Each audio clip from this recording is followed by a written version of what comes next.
I need us all to prepare not just for a deep dive into EXO, but like a deep dive into my psyche.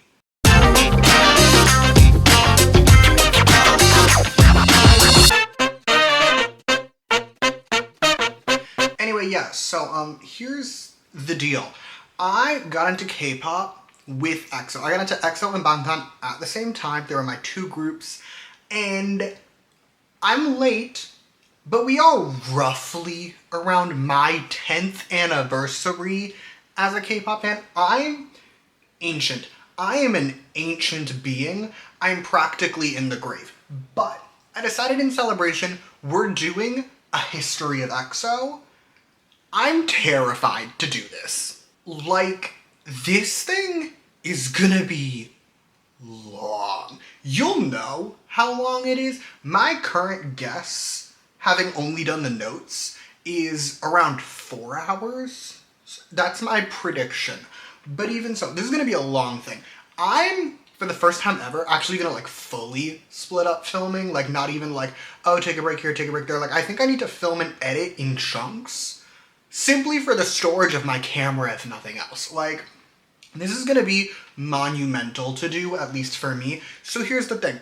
Grab a snack, maybe. Maybe I have this plate of tater tots that I plan on eating for the next chunk of time. I also have a coffee. There's also ketchup and seemingly ranch on a separate plate because there wasn't room on the plate of tater tots. Get a snack. Settle down, get cozy. We're gonna be here a while. But let's just get into shoutouts, because I must give credit where credit is due. Starting us off, the one, the only Miss Smoky Glow. She makes such different content to me in like every way, pretty much. She's also been AWOL again. As of me filming this, I'm currently filming this on what is today? February 12th. She's been AWOL. I don't know where she is. She may be back. Only time will tell. Either way. She used to make these Evolution of videos. I loved them. I ate them up. They were my favorite things in the world. They are the original inspiration for my history of, so I'll be linking both her Evolution of playlist and just her channel in the description. Next, we have the bestie. I don't even know where to begin to shout out the bestie in this. I guess we'll start with the obvious. She's the one who told me to make these slideshows. She's smarter than me. She's also the only reason I can sit here, like really and truly. She's the one who got me into K-pop. She's the one who got me into EXO. She's the one who made me who I am today. I actually was thinking about it when I first started these notes.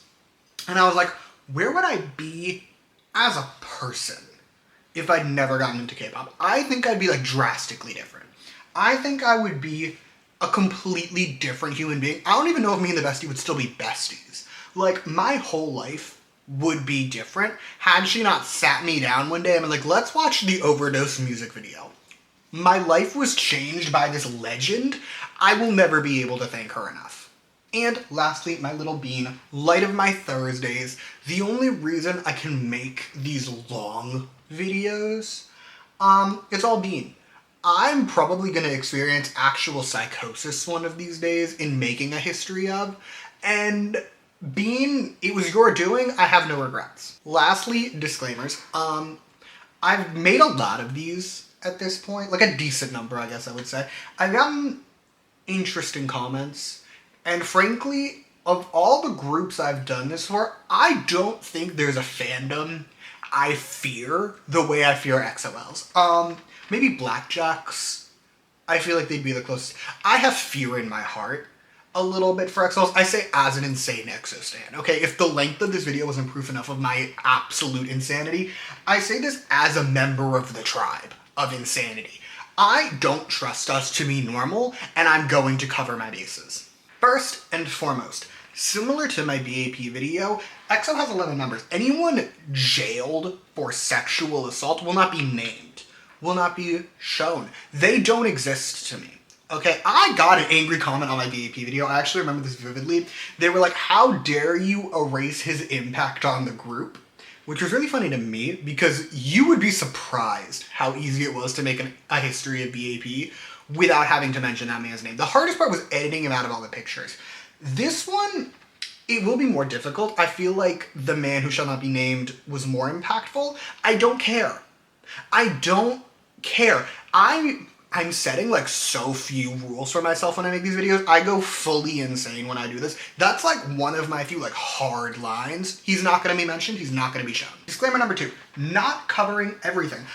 Here's the thing.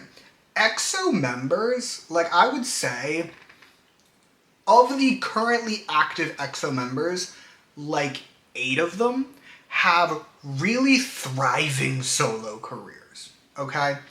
I don't have the mental fortitude to cover all that. I don't have the mental fortitude to cover every EXO activity. I'm gonna be skipping stuff, and we all need to be okay with that. This video is long enough. Number 3, I don't want anyone to get mad, okay? You can come back to me when you make your own video.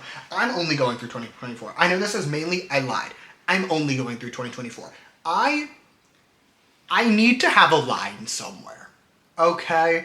I'm not well enough to be able to constantly add the new things that are going to be happening as time goes on. I'm not built for it, okay? I'm not strong enough. I am a weak boy. I need to draw a line somewhere. That line is going to be 2024.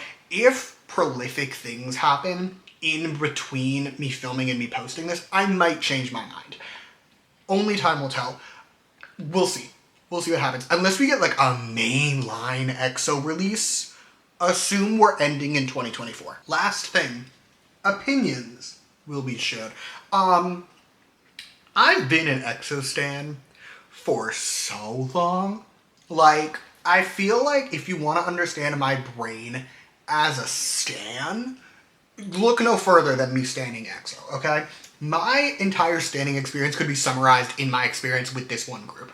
My favorite member of EXO was for a good bit of time my favorite idol overall. EXO's discography, one of my favorites in all of K-pop. Of the 11 members we're going to be talking about in this video, I have strong emotions, or had strong emotions, about 8 or 9. Like most of them. Okay, I'm gonna be unhinged, and we all need to be okay with that. That's everything we had to deal with. Now it is time for the members, as always, to pretend I'm normal and unbiased. I will go in age order, however.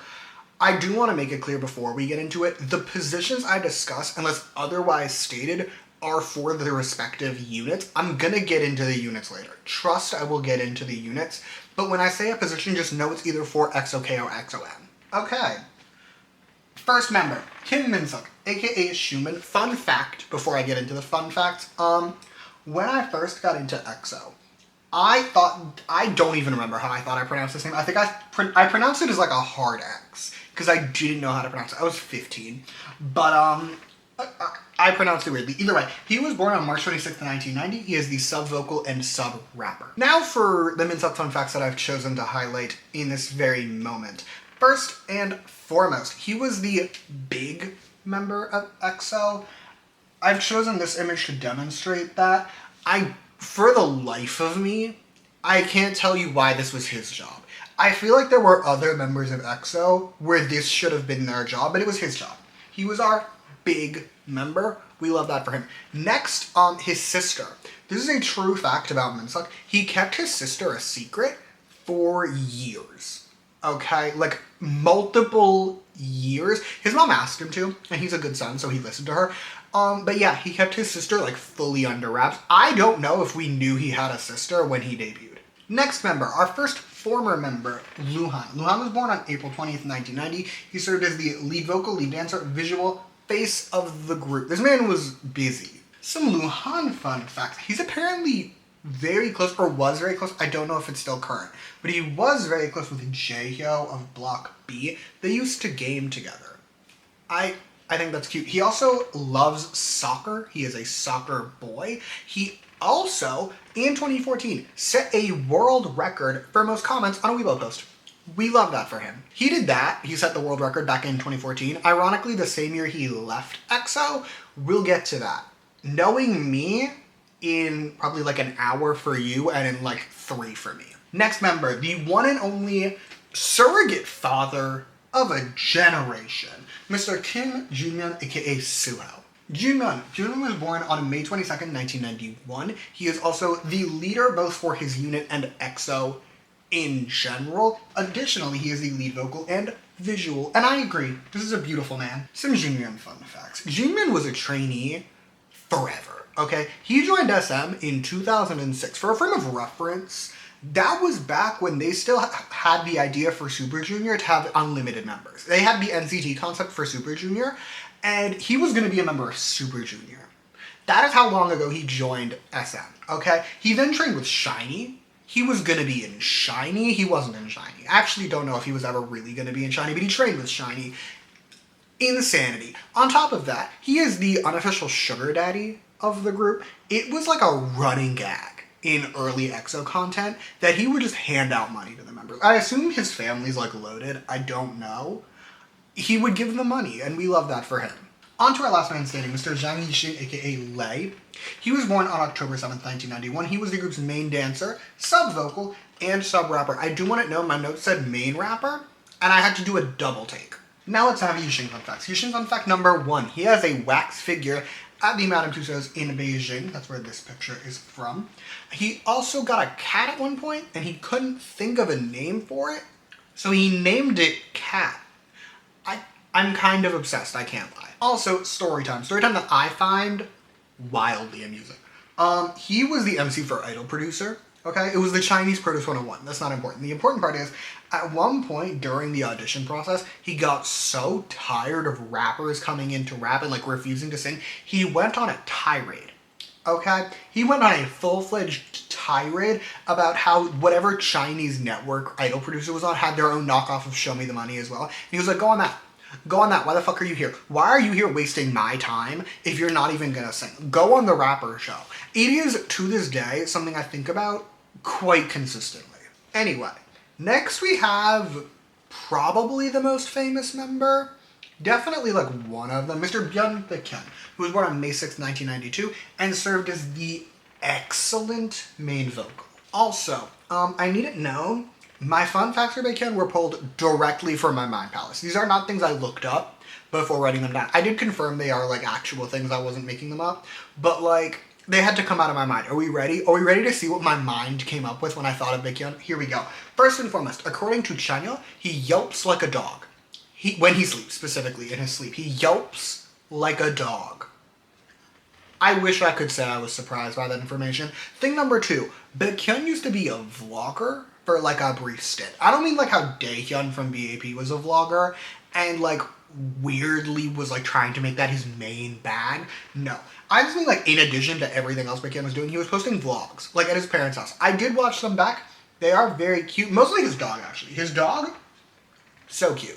On to the next member, Mr. Kim Jongdae, aka Chen. He was born on September 21st, 1992, and is another main vocal of EXO. And when I say this man is a main vocal, I mean he is a main vocal, okay? For a frame of reference of how main vocal this man is main vocaling, he is more known for his deeper voice. That's why he was cast in the first place. He can sing So Tiny's Tears in the original key, like without effort. It's insane. I watched it back probably 100 times. Other fun facts. He is a piano player. He can play the piano. I love that. More importantly to me and my psyche, he was in SM The Ballad. This image right here, this one of him and Jonghyun, they sang a duet for SM The Ballad's album in 2014. I am not joking. I think it's one of the greatest duets ever recorded in the history of music. I listen to it all the time. On top of that, he's like a reverse scaredy cat. I don't know what to call it because brave doesn't feel like the right terminology. He just doesn't get scared. This is a true story. Some piece of EXO content, I want to say it's from 2017.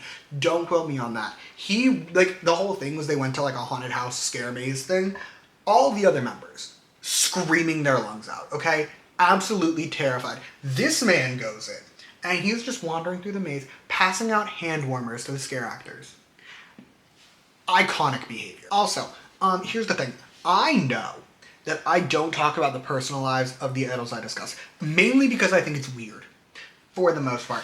But I'm gonna break that rule for like 30 seconds to talk about Jongdae and his family. I don't want to hear shit from y'all, okay? I don't want to hear a word of anyone criticizing this man for having a wife and 2 kids. I don't want to hear it. I don't want to hear a single word of it. I will delete your comment faster than you can type it.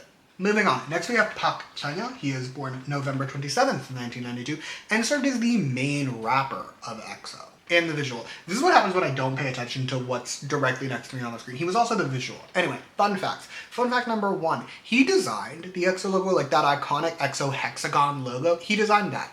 Good for him. We love that. Thing number 2. He was like the token face of SM, weirdly. Because, in retrospect, he wasn't the face of the group. And neither was Baekhyun, actually. That's weird to me. Anyway, he was like the token face of SM. He appeared in so many music videos. They had him featuring in a ton of different songs over the years. Choices were made in regards to these various decisions. Some of them were good. Others were choices. Anyway, next we have Do Kyung-soo, aka Dio. You will never hear me call him that. He's Kyung-soo. Either way, he was born on January 12th, 1993, making him a Capricorn, and is our final main vocal of the group. However, on top of his vocal prowess, he's like a very prolific actor. Like, in ways that I don't think I really internalized truly until I made this video and I looked at his filmography. This man has been in so many things. This man has been in films, in television, in web dramas. He's done it all and he's won awards for it. He is iconic. Other Kyung-soo fun facts. Fun fact number 1. His favorite food is pasta. Deep mood. Deep existential mood. My coworkers have literally commented on it in like a joking way, how I eat pasta all the time. I bring pasta in for lunch probably twice a week, and I love it. He's right for that. That's the right answer. He also has his own company at this point. It's called Company Susu. I think it's cute. I think it's a cute name. That's kind of all I got to say about it. He made it with like his former manager from SM. Him and his manager left the company. They formed their own company. I think it's cute. Next, we have our other former member, Mr. Huang Zitao. He's also the only one that I actually refer to by his stage name. He's Tao to me.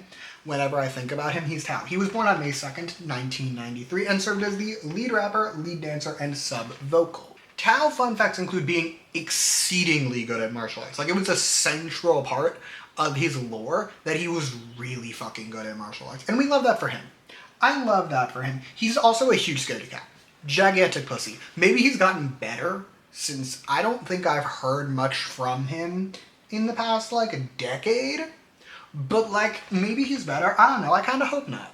Next, a man I will do my best to be normal about. Kim Jong-un, aka Kai. He is another Capricorn. He was born January 4th, 1994. He is the main dancer, sub-rapper, sub-vocal, visual, center, unofficial face of the group. He was busy in ways we cannot comprehend. Some Jong-un fun facts. Fun fact number 1, he is a poodle dad. As a fellow poodle dad, that is the right answer. I love that for him. Fun fact number 2, he had a solo performance at the Olympics. Icon behavior. Fun fact number 3, when he was a kid, he had really long hair. And a lot of the times people confused him for a girl.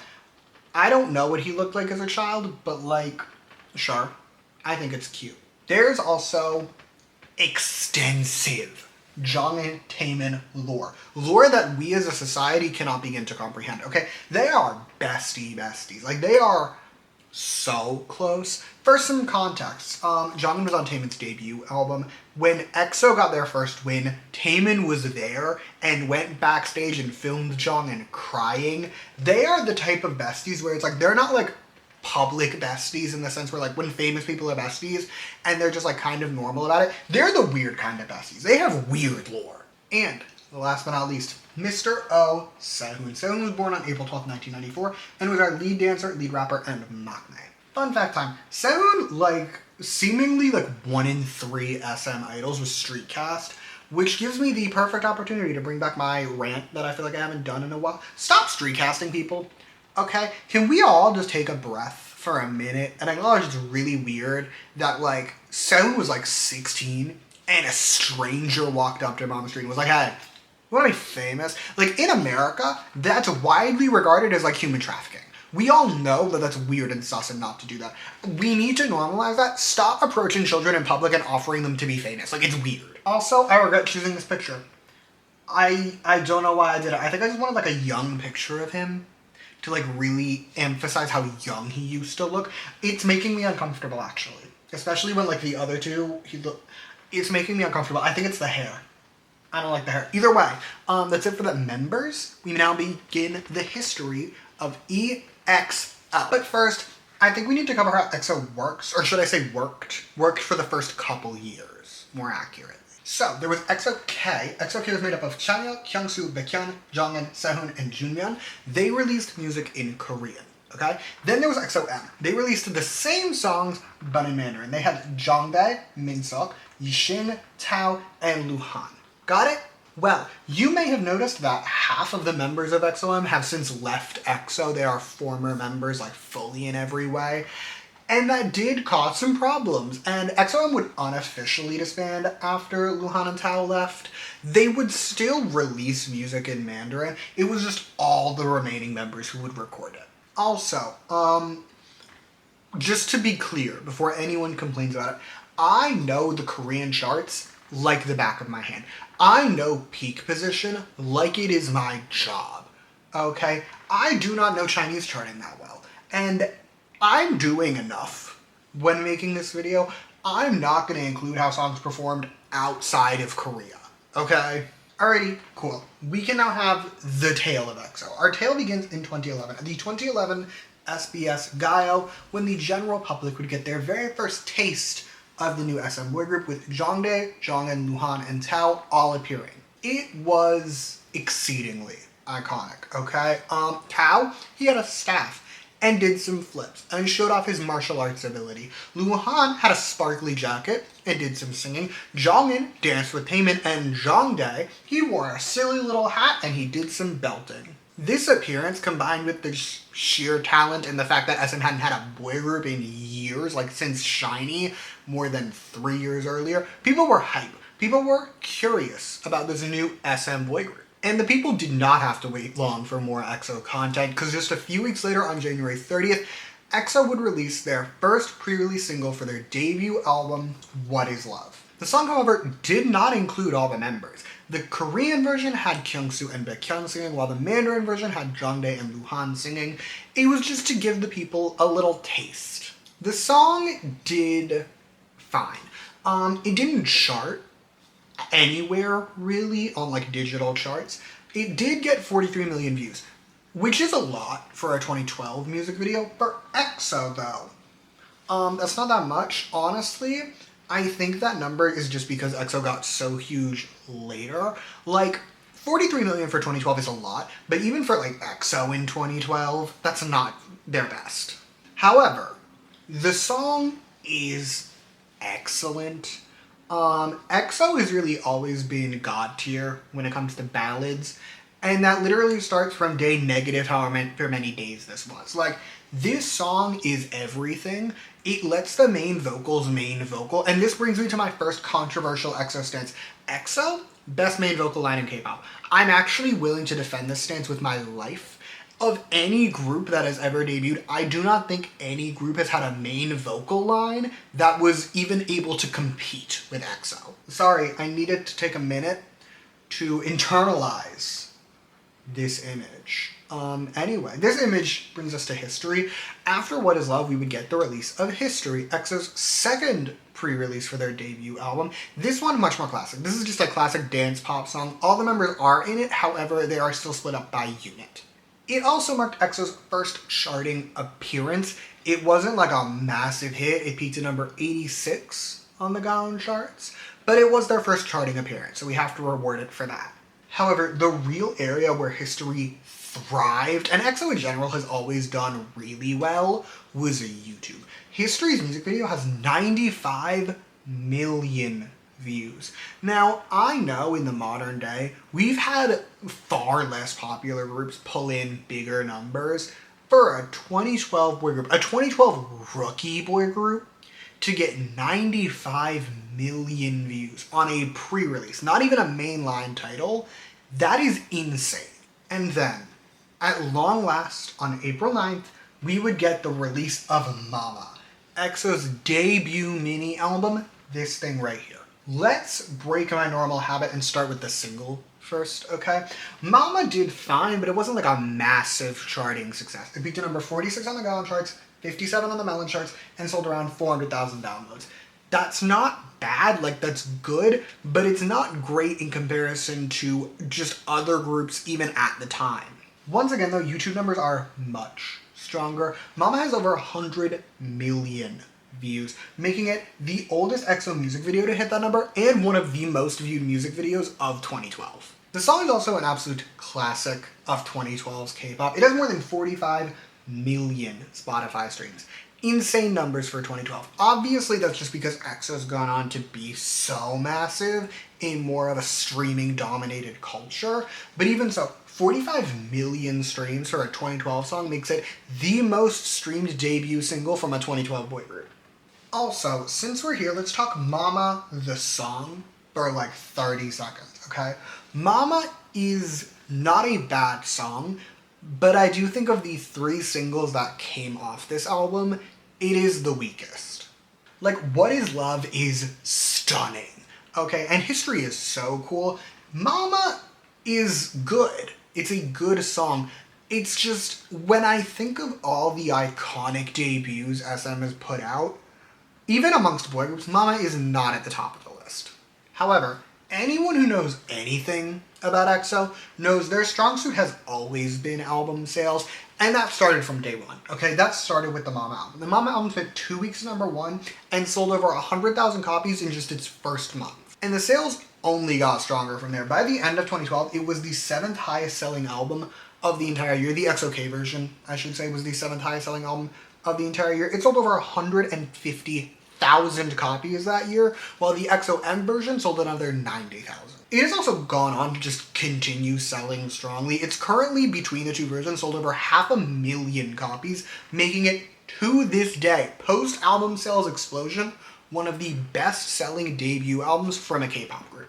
Also, while we're here, I just want to clear up the way EXO albums chart for like 30 seconds, okay? EXO albums are split between a Korean version and a Mandarin version. We know this, we've established this. The thing is, the charts also split them up this way. This definitely makes more sense for Mama and Overdose because they are credited to the unit specifically, so like, I get that. But even something like XOXO is split. The Chinese version is listed as a separate entity from the Korean version, which meant something like this is not uncommon. It was not uncommon for an EXO album to get released, and it would occupy the top 2 spots of the Gaon charts because the Korean version would be a #1 and the Mandarin version would be a #2. And this also affected year-end numbers. You may recall, I told you the EXO-K version was the 7th highest selling album of 2012. It was. However, if you had combined the album sales for the two of them, it would have been the 4th highest selling album. Now, let's talk about the B-sides on this album. You ready for another EXO opinion? You're getting another EXO opinion. Simon's EXO opinion #2. EXO has one of the best discographies in K-pop, okay? There are few groups, like maybe 10, that I really think that have catalogs that can compete with the quality of some of the B-sides EXO has put out, okay? And that also starts from day one. This album has icons on it. In addition to the singles, it has Angel, which is gorgeous. We have a key feature on 2 Moons. However, at the end of the day, I decided to give my first golden B-side to the album's closer, Machine. For the unaware, my golden B-side is the award that I made up that I give to my favorite B-side on any album. Not necessarily the best, but to my favorite. And Machine, very deserving. That song is so cool. It absolutely bangs. It has a phenomenal chorus. It's a great song. Promotions for Mama would last a couple weeks, as they tend to do, and then EXO would team up with their various label mates to take part in the SM Town Live 3 tour. They performed at all 11 stops of this tour. Now, this tour was very on and off, but the main chunk were in summer 2012, including 2 sold-out shows at the Tokyo Dome. Then, jumping ahead to October, at the end of the month, we got Max Step. Max Step is so many things. It's very messy, but it's also like the proto Super M. Honestly, SM The Ballad is the proto Super M, but like this is really the proto Super M. This was the pre-Super M Super M. Here's the lineup we had in this. Are we ready? Jong and Luhan, we know them. We had Hyoyeon from Girls' Generation, Taemin from SHINee, Eunhyuk from Super Junior, and Henry from Super Junior N. However, Max Step was not a hit by really any standards of society. It was not. It was in fact a car ad. Max Step is an ad. It only makes it more iconic. I think about Max Step more than I think about some of my blood-related relatives. November saw some more SM Town concerts, and that's about it for the year. They did like normal year-end stuff, but I never cover that because I don't care. So let us have just a teensy-weensy little retrospective. Okay, welcome to the retrospective corner. Yes, this is my normal corner. That's not the point. The point is that whenever I make these history ads, I just like to end every year with a little retrospective because I think it's cute. And 2012 was a great year for EXO, okay? Immediately they'd established themselves as a major player in the boy group scene, and amongst newer debuts, their only real competition was BAP and Busker Busker, and Busker Busker is not an idol group and don't really count. The one thing, however, that I am fascinated by in 2012 is the lack of activities EXO was doing. For a frame of reference, okay? If you watched my history of BAP, you will know that BAP in 2012 was, dare I say, diabolically busy. They were constantly doing things. They released 5 albums that year, okay? EXO, by comparison, released 1 album in April, and that was kind of it. My current theorem is there might have been plans for like a later album at the end of the year, like maybe in October or something that got moved. I don't know, but I feel like something went wrong. Because even for an SM artist, they had a very unbooked debut year. That said, I would say the main theme of 2012 was really just laying the groundwork for the absolute conquest EXO was going to go on in 2013, so let's go talk about that. Alrighty, welcome back. Now it's time for 2013, the first full year of EXO, although ironically we actually don't have much to cover for the very beginning of the year, so we will be skipping ahead. Okay. May would see the announcement that EXO would be returning after already a year-long hiatus with their first full album, EXO, which came out on June 3rd. And this album did numbers, okay? In just 2013, it sold 450,000 copies, making it the best-selling album Korea had seen in years. On top of that, the album would spend 2 weeks at number 1. The Korean version, I should say, would spend 2 weeks at number 1 and close out the year as the 3rd highest selling album of 2013, while the Mandarin version was the 6th highest selling. It has also, like every EXO album, really gone on to continue selling really well. Its current sales in Korea are sitting at a little under 600,000. However, it was also the first EXO album to sell really well in Japan. The Korean version of EXO would peak inside the top 10 on the Japanese charts, and it has sold more than 150,000 copies in that country. In short, a huge seller. A monstrosity of a seller, even. At the time of its release, the best-selling album Korea had seen in years. Then there's Wolf, the title track of the album. And I mean this with love, okay? I love this song. It is a hot fucking mess. I'm quite confident, in fact, that had I not already Stockholmed myself into loving it, and I heard it for the first time in 2025, I would probably hate this song. That said, it does bring one very important thing to the canon of EXO. It was the first song to feature every single member of the group. The B-sides were still split amongst the units, however, all the members were in the title track. It was also a much bigger hit than Mama had been. It peaked at number 10 on the Gaon charts, EXO's first top 10 there, as well as becoming their highest peaking single on the Melon charts, where it peaked at number 27. However, it is worth noting that it only charted for a couple weeks. This was not a long-running song. It charted for not even 2 months before dropping off. On a more positive note, it would earn EXO their first music show win. It actually got 4 wins in total, and casual reminder of the Taemin Jongin dynamic. You remember how I told you that Taemin filmed Jongin crying after their first win? That's what this is. That is Taemin filming Jongin on whatever phone this is, some ancient being.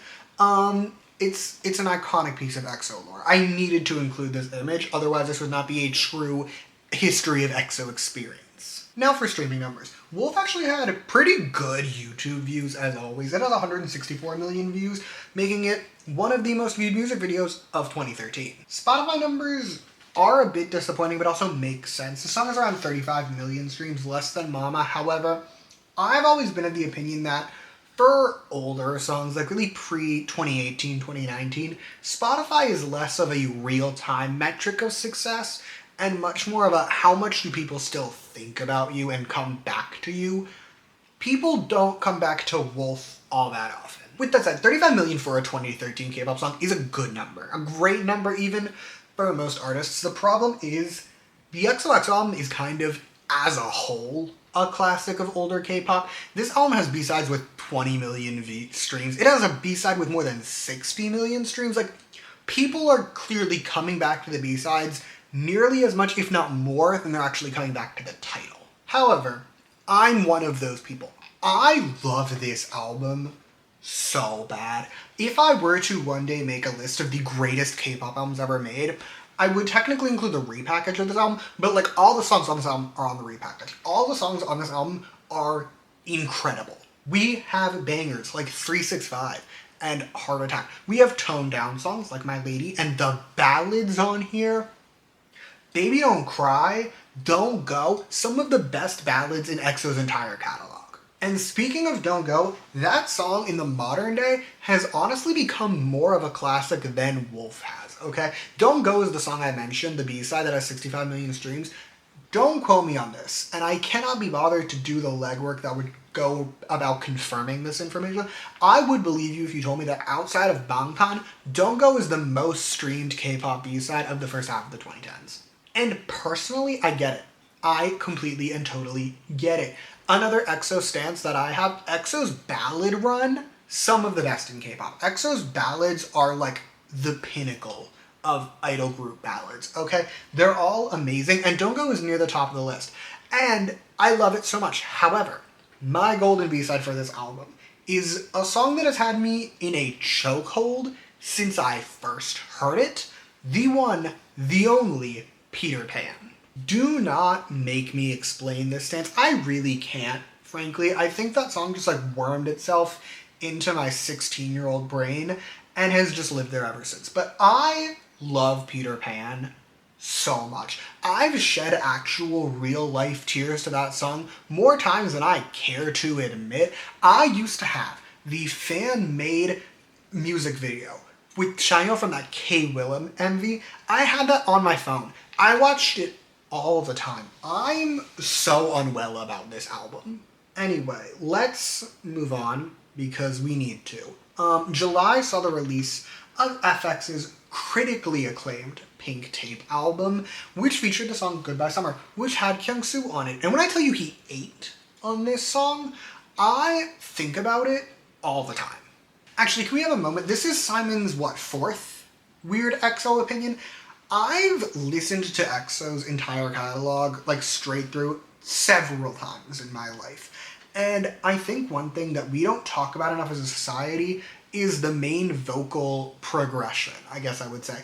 In the modern day, we know that Jongdae and Baekhyun are god-tier vocalists. However, I'm of the opinion that 2013, they were not as strong as they will go on to be. They've gotten better as time went on, but in 2013, I'm willing to say Kyungsoo was by far the strongest vocal in EXO. His vocals on the EXO album are so gorgeous and incredible. Like, his voice, it's everything to me. Then, following the monumental success of the EXO album, we would get a repackage, which came out on August 5th. The EXO repackaged. People call this the Growl album. The title track is Growl. Its official name is actually EXO repackaged, like legally speaking. And that's so interesting to me because why didn't they call it Growl? Okay, pause. This is my copy of the EXO repackaged album. Do we see it? It doesn't want to stand. It has fallen like 4 times since I put it up. I'm putting it away. Please look at it. Please appreciate it. We can now move on. Now then, let's talk about the album. This album, if you were wondering when EXO became like a top 3 boy group, this is the comeback for it. Okay, first, the album itself was the best-selling album of 2013. It sold so insanely well. The Korean version sold 350,000 copies in just 2013. That, however, does not include the Mandarin version, which sold another 200,000 copies and was the 7th highest-selling album of 2013. And these two versions combined have gone on to sell more than 750,000 copies as of 2024.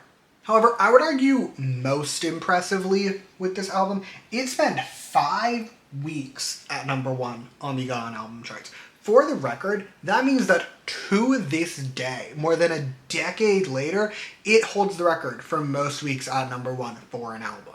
Also, while we're here, can we have a brief aside once more? I want to talk about EXO's million seller status for like a minute, okay? The thing is, EXO got their million seller status with this album, with the XOXO repackaged album, because when you combine the Korean and Mandarin versions of both the original XOXO album and the repackage, you clear 1 million sales, hence they became million sellers. I'm conflicted about this. I do get it at the time. Like in 2013, albums weren't selling 1 million copies, right?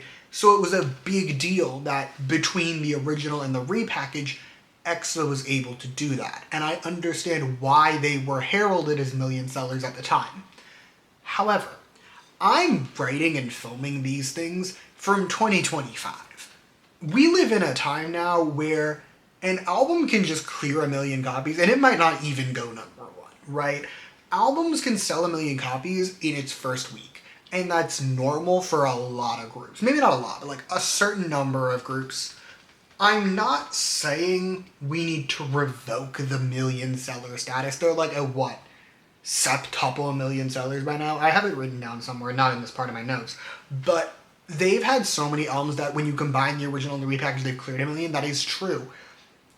But I'm conflicted, okay? Okay, potentially unpopular opinion is done. Let's talk about Growl. I would like to preface what I'm about to say with the caveat that I mean this with no disrespect, okay? Growl is the song that put EXO on the map, right? Like, I could, sitting here in 2025, with pretty great ease, make the argument that Growl is, to this day, EXO's biggest hit. Let's start simple and talk charts. Growl would peak at number 2 on the Gaon charts and number 3 on the Melon charts. By far the group's highest peaking single on either chart. But not only did this song have a strong peak, it had longevity. It charted for 41 weeks. It is, to this day, tied for EXO's longest charting song, and it closed out 2013 as the 12th best performing single of the entire year, according to the year-end Melon charts, beating out pretty big hits like Gentleman by Psy and You and I by A-Lee. On top of that, this song was a beast on music shows. Growl has 14 music show wins. And this was before the show started handing out trophies, so it did that with just the 5 shows. It won 3 times, or some form of Triple Crown, on 4 different shows, and tied the record for most awarded song by a group at all. It tied G by Girls' Generation, and became the most awarded song by a boy group ever. On top of all of that, Growl sold insanely well. Okay, it has more than 2 million downloads. It is, to this day, the most downloaded EXO song in their entire catalog. And not only did it get good downloads, it got insane streams. It closed out 2013 as the 2nd most streamed song of the entire year, according to the year-end Gaon streaming charts. The only song with more streams was No No No by A-Pink, and even then, the difference between the two was not even 1 million streams. And, speaking of streaming, let's talk Spotify. Okay, this song has 130 million Spotify streams. That would be an insane number to get now. Like, if a new aespa single dropped and it got 130 million streams, we'd be like, great, good job aespa, top tier girl group, getting top tier numbers. It did this with a 2013 song. Do we understand how insane that is? Like, this is one of the most streamed songs from 2013. It also did numbers on YouTube. It has more than 300 million views on the music video. Again, an insane number to get now, and it did it in 2013. For some context, that number, 320 million views, that makes us the 2nd most viewed music video released in 2013 by a K-pop artist, but like the 2nd most viewed music video. The only one with more views is Psy's Gentleman, and he was coming off Gangnam Style, and it doesn't really count, and this is the most viewed for a group. Like, this song was a cultural juggernaut. Now for the real question, did Growl deserve the hype? I'm gonna say yes, I really am. Wolf is weird, and I did have to learn to love it. Growl is just a great song. The one thing I'd say about it is if you're more accustomed to like newer EXO songs, I say newer, but like post-2015 EXO, this is a lot more toned down than that, but it also hits so perfectly. I love how I say these things as if you haven't heard Growl. You're clicking on an hours long video about EXO. I'm assuming you've heard Growl. Anyway, let's talk B-sides. As we established, I love the B-sides on the original XOXO album, and the 2 songs they added for the repackage do genuinely make this the perfect album to me. Between the 2, I will be giving my golden B-side to Lucky. I like it a smidge more. I think I could go back and forth for days, frankly, between those 2. In general, though, the XOXO repackaged album and the original version are incredible. On the off chance you haven't heard them, you should really listen to them. October brought back the SM Town tour. They did a show in Beijing, as well as 2 more sold-out shows at the Tokyo Dome. This was all part of the same SM Town Live 3 tour, the one from 2012 that we talked about.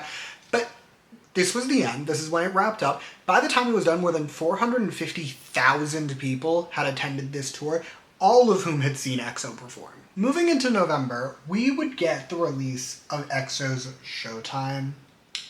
This show, a cornerstone of my psyche, okay? This show ran from late November through mid-February of 2014 and is insanity. I didn't rewatch the whole thing for this video. I did, however, rewatch some of it. The levels of nostalgia I experienced cannot be fully expressed with the human word. Then, just a few weeks later, on December 9th, we got the release of EXO's first Christmas album, with Miracles in December. And, in what should be news to nobody by now, this album was a huge seller. It wasn't as big as the XOXO albums had been, but it was nothing to scoff at, with Miracles in December spending 2 weeks at #1 on the Gaon charts, meaning by the end of 2013, EXO had already spent 10 weeks at #1. As for the actual sales, they were great. Miracles in December sold around 400,000 copies in its first month alone between the 2 versions, with current sales for the album sitting at around 600,000. Additionally, both versions of this album appeared in the top 10 of the year-end Gaon chart, meaning 6 of the 10 best-selling albums, 6 of the entries, I should say, in the top 10 were EXO. 60% of the top 10 were EXO. As for the title track, Miracles in December is kind of everything to me, okay? It is an absolutely gorgeous ballad. The Korean version is just Jongdae, Baekhyun, and Kyungsoo, while the Chinese version switches out Kyungsoo for Luhan. I love it so much. It also did quite well. It was no Growl, but it was certainly their second most successful single up until this point in their career. It peaked at #2 on the Gaon charts, #6 on the Melon charts, and had a charting run of around 3 months. This also did pretty great on music shows, I think we can all agree. It got 9 total wins, including a Triple Crown on M Countdown. It was all selling around 800,000 downloads, so while this was no Growl level hit, it certainly was a hit single. However, Miracles in December is actually not the only top 10 on this album. This album has 4 top 10 singles. It was the first album to really see major B-side success for EXO. The week it came out, there were 3 B-sides in the top 10, including First Snow, which debuted at #2. Also, keep this diva in mind. First Snow will be relevant eventually. It'll be a couple hours. But for now, let's talk B-sides. This, for the record, another phenomenal album to me. There's one song I don't like. I'm not going to tell you which one. The rest of them, though, are all amazing. However, for my golden B-side, I'm actually going to go the ballad route for this album. The ballads on this thing are incredible, and I'm giving my golden B-side to My Turn to Cry. The song is just gorgeous and hauntingly tragic. I adore it. Moving forward another couple weeks, at the end of the year, we would get SM Town Week. It was a week of shows in the last week of 2013, all in Seoul, with various SM artists having shows. EXO and FX would actually have joint concerts. They did 2. They did one on the 24th and one on the 25th of December. Now, that's all the mainline lore for 2013, but before I move on, we need to talk award shows. Whenever I do this, I like to talk about the big 2, as I've dubbed them, the Melon Music Awards and the Mamas. First, starting at the bottom, we have the Mamas. EXO walked into the Mamas with 4 nominations. They were up for Artist of the Year, Album of the Year, Best Male Group, and Best Dance Performance for Growl. Ironically, they weren't up for Song of the Year, which is interesting, but either way, they won their very first Daesang at the Mamas that night with Album of the Year. Meanwhile, at the Melon Music Awards, EXO walked in with 7 nominations, including all the Daesang's Album, Artist, and Song of the Year, and left with 3 wins that night, including a Top 10 Artist Award and a Daesang at the Melon Music Awards where they won Song of the Year for Growl. And that is 2013. So we're gonna jump back to the retrospective corner. Okay, 2013. An objectively insane year by the standards of any group or any artist, especially when I remind you that this is an artist that had just debuted the year before. For a quick summary of how insane 2013 was, okay, in just this calendar year, EXO charted 6 songs in the top 10 of the Gaon charts. They picked up 26 music show wins and sold 1.5 million albums during a year where selling 100,000 copies was a big deal. EXO had essentially gone in just a single year from being a pretty popular rookie group to being one of the most successful active boy groups, and were on track to be the biggest group not only SM had ever seen, but dare I say K-pop had ever seen. But with that, why don't we move into 2014? Okay, 2014 time, a surprisingly busy year when you consider how few things EXO actually released. Miracles in December promotions, however, from the end of 2013 would run into January, and then in February we got some hosting lore. Junyeon and Baekhyun, that's not Junyeon, that's Junyeon and Baekhyun, would begin hosting Inkigayo, which they did for most of 2014. February also saw the release of Breath by SM The Ballad. Jongdae would join the lineup of the special group, I don't know what they call it, the super group? I don't know. He joined the lineup for SM The Ballad, and he released a few songs for the album. However, the one I want to focus on right now is the Jongdae-Jonghyun duet that we've already discussed just a smidge, A Day Without You. One of the greatest ballads and duets and anything ever released, okay?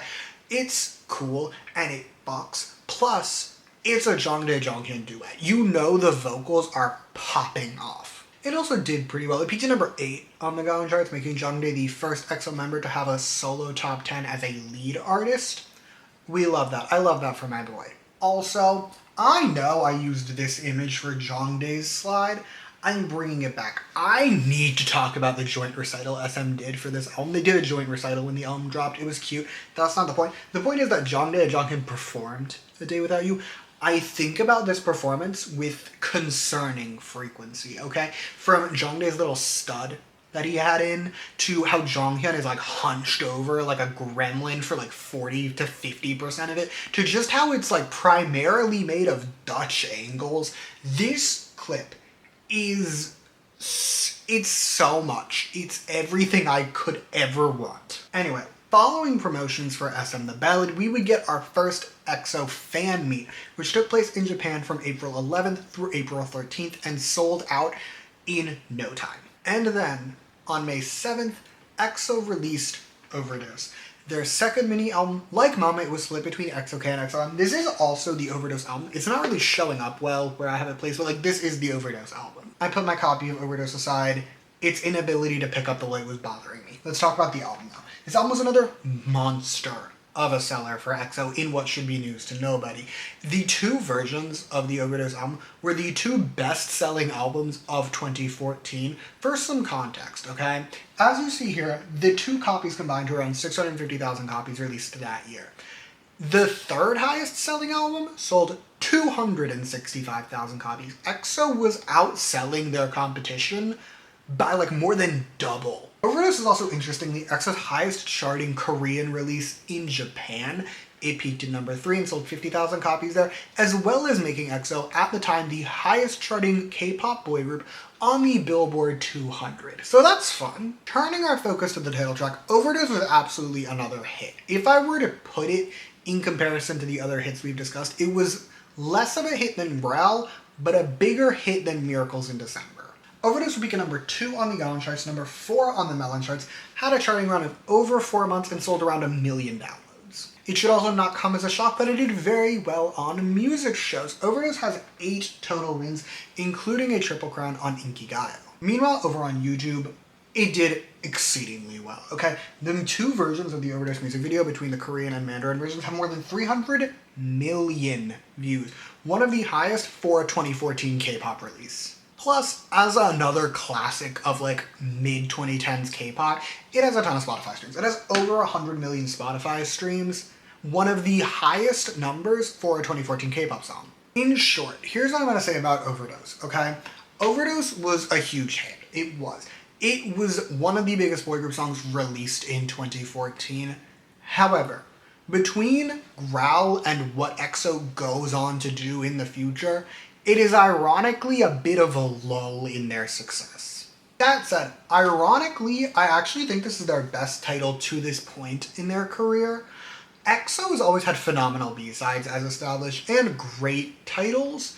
I think this song is like their first god tier title. It just hits so perfectly. It's honestly pop perfection. Also, part of what makes Overdose so iconic to me, it could be the nostalgia, but the looks this era, dare I say, the best overall visuals of any era of EXO, like the hair, the outfits. This was an iconic era, visually. Turning our focus to the B-sides, this is another album that saw huge success for the B-sides. All of the EXO K songs debuted in the top 10 of the Gaon charts, and 3 of them, including the title track, debuted in the top 5. However, in addition to being very successful, this is another phenomenal album. I think at the end of the day, I'm going to give my golden B-side to Run. However, Thunder is very close behind, okay? My thing that differentiates them, when I hear Run, I think about the clips of EXO performing it at their concert, and it's so cute. However, I do think objectively, Thunder is a better song, but my golden B-side is not the best song. It is my favorite song, so it's going to Run. Brief solo lore. Around this time, Chanyeol started appearing in the show Roommate. I did not watch the show. I did a lot of things in the making of this video. Watching things was not my strong suit, frankly. I didn't watch like anything Kyungsoo's been in, for example. I also didn't watch the show. He was in it. He's in it through October. However, you may recall a moment ago when I was discussing Overdose and its B-sides, I talked about concerts. We're going to circle back to that because at the end of May, EXO launched their very first tour. EXOPlanet 1, The Lost Planet, which began at the end of May with 3 shows in Seoul. Also, I need it known, these tickets sold out so quickly. For the record, there were originally supposed to be 2 shows in Seoul to launch the tour. Those tickets sold out in under 2 seconds, and EXO added another date because they'd sold so much, and that also sold out in like 2 seconds. The amount of demand for an EXO tour is impossible to compare to anything. Like, imagine, okay, you know what? Great comparison. Imagine the Cowboy Carter tour release, right? Like the tickets for that, the Eras tour ticket release, things like that. That is what EXO was doing in 2014. This tour was also huge, especially for like a first tour. This show had sold out legs in China and Japan. By the time it was over, they'd sold more than 300,000 tickets to this tour. Anyway, because of the tour, EXO spent the next several months touring. The main chunk of shows would run through September, there was a brief break in October, and then a Japanese leg in November. However, just because EXO was on tour does not mean that things were not happening. First, in July, Chanyeol appeared on the song Bad Girl by Super Junior M member Henry for his second mini-album. It's actually a pretty good song, if I do say so myself. However, more importantly, July also saw Kyungsoo make his acting debut. He appeared in the show It's Okay That's Love. Kyungsoo, the amount of time this man spends on set, I'm sure he's making bank, and we love that for him. You know what else we love? We love friendship. We love supporting our friends. And in support of Kyungsoo's new show, Jongdae released his first solo OST with Best Luck. I love this song, okay? It is an absolute OST banger, meaning it's a banger by OST standards and the vocals are popping the fuck off. It was also our first true solo hit for an EXO member. Best Luck would peak at number 9 on the Gaon chart, spend 3 months charting and sell more than 650,000 downloads. For a frame of reference, that is more successful than Wolf was in every single metric. Jongdae would also win like awards for this OST. I love that for him. That is my boy. That is my king. Speaking of my boys, August saw the release of Pretty Boy, a song off Taemin's debut album that features Jongin and is in part the basis for one of the greatest fics I've ever read, and probably the only good shiny fic I've ever read, the Ace Jongin fic. We're not here to talk about fanfiction, we're here to talk about the music. This song did not do well, okay? It did not make a ton of noise, however, it did to me. This song has gone multi-platinum in my Apple Music. It is one of my favorite songs ever. Also, I need to talk about a stage these two did for this song. It occupies my mind. It's what this image is from, mind you. I think about it concerningly often, okay? Taemin in this turquoise jacket with this mesh top. I don't know if you can tell, it's a mesh top. Jongin's in this like classic white button down, but it looks so good on him. And this jacket, until Taemin strips him of the jacket, there's stripping involved in this performance. And they marketed the whole thing as like a BFF collaboration. I'm so normal about these two. We need to move past Pretty Boy. I could stay here for hours and this video is long enough as it is. Moving on. SM Town Live 4, the company's 4th live tour. I think you could figure that out. EXO took part in it. It started in August. They were at every single show, including a sold-out concert at the Seoul World Cup Stadium. Also, you remember how when I was talking about the EXO tour, I said that there was a break in October? That is because that is when a chunk of the SM Town tour was. So EXO was still touring, just under a different tour name, we'll call it. Also in October, Kyung-soo would make his big screen debut. He appeared in the film Cart. He was actually up for like several awards for this role, meaning we've already entered critically acclaimed actor Kyung-soo era. But we are not done with October. October would also get us more Super Junior M featuring. Specifically, Jomi. This is Jomi. His album Rewind came out in October 2014. The title track, Rewind, the Korean version would feature a verse from China, however, Tao would feature on the Chinese version as well as appearing on the song Love Tonight. I did listen to all the songs. They're fine. Personally, I do prefer Love Tonight exclusively because I misheard one of the Tao lines. I thought he said queer lover instead of secret lover, and that amused me. Unfortunately, October also saw the announcement that Luhan was leaving the group and suing SM to nullify his contract, citing various issues, including a bias against the Chinese members of EXO. To be clear, A, I will not be litigating the entire lawsuit. It has had updates. You may Google them if you so choose. I don't want to get into it. B, as always when I make these videos, when a member leaves the group, it is where their story ends for me. Luhan has been thriving in China. He's released music, appeared in several shows and films, and is doing exceedingly well. We love that for him. We will not be discussing it. No time to dwell on that. November saw EXO finishing their tour. However, the tour would actually become the basis for the group's first live album, named after the tour, which came out at the end of December. Also, quasi-spoilers, I guess. This is the only EXO live album that did well. EXO live albums, and just live albums in general, don't really sell well, even from like top tier groups. This is the exception. This album debuted at #1 on the album charts and sold more than 80,000 copies. An insane feat for a live album. But you know what else is insane? The title track of this album. This album was led by the single December 2014, The Winter's Tale. Demonic name, I hate the name, but it was the group's Christmas single for 2014. Now, before I discuss the charting of the song, you can see how it did. We'll get to it. I need it known. I study the charts, okay? I can talk charting lore for days without running out of things to say. This does not make sense to me, okay? This song debuted at #1 on the Gaon charts, which is so strange when I point out that it debuted at #26 on the Melon charts. I could litigate this, and I'm choosing not to. I'm choosing not to get into this. We're simply going to be joyous. EXO now has a #1 single on the Gaon charts. Is it with a non-mainline song that most EXO fans have not heard? Yes, it is. But they have a #1 song, so let's celebrate that. That's enough celebrating. We're moving on. We're talking about award shows once more. We're going to do this every year. Get ready for it. So, the Mamas. EXO walked into the Mamas with 6 nominations, including being up for all 3 Daesangs and won 2. They got their 2nd consecutive Album of the Year win and their 1st Artist of the Year win, along with winning a Best Male Group and Best Asian Style Award. I don't know what that one means, but as we've established, I love the looks for Overdose Era, so I'm not mad about this one. The Melon Music Awards, though, that one was less than ideal. They were only up for 2 awards that night, and only won. They only won a top 10 artist award. I do think it's very interesting that was all they were up for, because Miracles in December was eligible for this nomination period, and they didn't get that. Like, they didn't. I think it's interesting. Either way, that's it for 2014. An insane year when I remind you, EXO had a singular mainline release this year.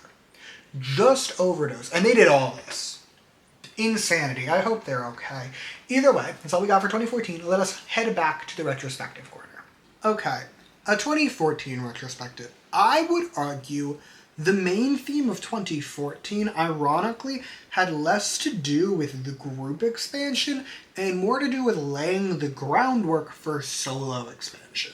We had hosting lore, we had solo OSTs and features, and acting debuts for Kyungsoo, all of which were relatively successful, with both Jongdae and Kyungsoo even getting award buzz for their work. All of this did mean that EXO as a group was doing less, plus the tour did not help, because it meant that they couldn't really do a ton. However, what they did do was still very successful. Overdose is such a fascinating moment in EXO's history to me, because Overdose was a hit, right? Like, that's the thing with Overdose. Overdose was a big hit.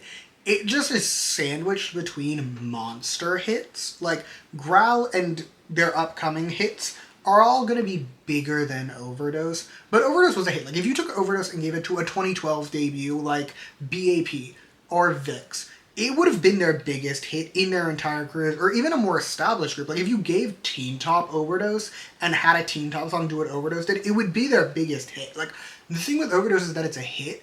The problem is EXO has so many monster hits that the regular normal hits just pale in comparison. Speaking of future monster hits, though, let's go talk about 2015, which is pretty insane, if I do say so myself. But first, we're like an hour into this video. Why don't we take a little break, a little intermission, if you will. And here's the thing. For our first intermission, I decided we're doing a classic. We're doing one that I used to do whenever I would make these, and they were my favorite thing. We're going to talk fan fiction pairings. Literal light of my life. So here's how we're going to do this. I went to AO3.com, the greatest website ever created, and I went to the EXO tag, and I looked through the top pairings, and I've taken the top 10, and here and now, I and I alone are going to decide if they are valid. Before we continue, though, I do want to make it clear, I know, now that the normies have invaded, shipping real people is a complicated subject, so I want to be upfront. I don't know these men. I've never met these men. I don't know what goes on in their personal lives, and I don't care to. This is just for fun, okay? We're gonna have a goofy little romp where I talk about the fanfiction pairings, okay? I would like to be clear also, I've read all of them. I've read probably like every EXO pairing you can think of. Any pairing that has more than like, I don't know, 200 fics probably. I've read at least one. I'm insane about this group. We've established that, okay? And part of that insanity extends to fanfiction, and I can't wait to share that with you. And starting us off, we do have a classic, like truly a classic of shipping culture at the time, Shuhan, aka Minseok and Luhan. It's definitely valid, if you ask me. Like, these two had depths and layers. Have they spoken in the last, like, 5 years? God only knows. Maybe even 10 years at this point. God only knows. I have no idea. But back in the day, very valid ship. Next, we have Baekhyun and Jongdae. I will say, I did enjoy reading this pairing at a time as a Jongdae supremacist. However, in the modern day, I don't love it. Actually, not even in the modern day. I've never loved it, frankly. It's not even like he has a wife and kids thing. I don't give a fuck. But it's more like you have to alter their personalities a bit more than I would like to make the ship work, to make it make sense. They're much more like annoying best friend vibes, not annoying best friends who are also in love. Moving on, next we have another classic and another Luhan ship, which is Luhan and Sehun. I'm so anti this one. I'm fully convinced it is full-fledged delusion. Maybe I'd feel differently if I was around during the Luhan era, because I was never an EXO fan when he was in the group. However, I doubt it. I truly think that I would still hate it, even if I'd known the lore in real time, because I've since watched the lore, and I don't like it. I don't see it. It has no rights. Next we have another ship I fucking hate. Minseok and Jongdae. Absolutely not even remotely. This ship exists in my mind solely because they're the last two standing. Like, they're the only two EXO-M members standing, and while I do think it did trauma bond them in ways that modern psychology can't explain, I don't see it. I don't like it. I don't support it. Okay, it's time for a ship that I'm complex about. It's a ship that I love. It's a ship that I adore even. It's Kyungsoo and Baekhyun. I think that if you were to look at my modern shipping standards, a lot of it can be found in EXO ships. This ship is one of them. Like, the way AO3 categorized them, not categorized, characterized, that's the term I'm looking for. The way AO3 characterized them was iconic. You had like a bitter life hater Kyungsoo who hated being around Baekhyun with twink puppy Baekhyun who was just like clinging to Kyungsoo. There's, I'm trying to think of a good comparison. Kind of Nomin, but there's subbiness involved in that one, so never mind. I don't know, but I feel like this ship was a blueprint for something. Okay, wait, next we do have another classic ship. Junyeon and Sehun. The layers of this ship.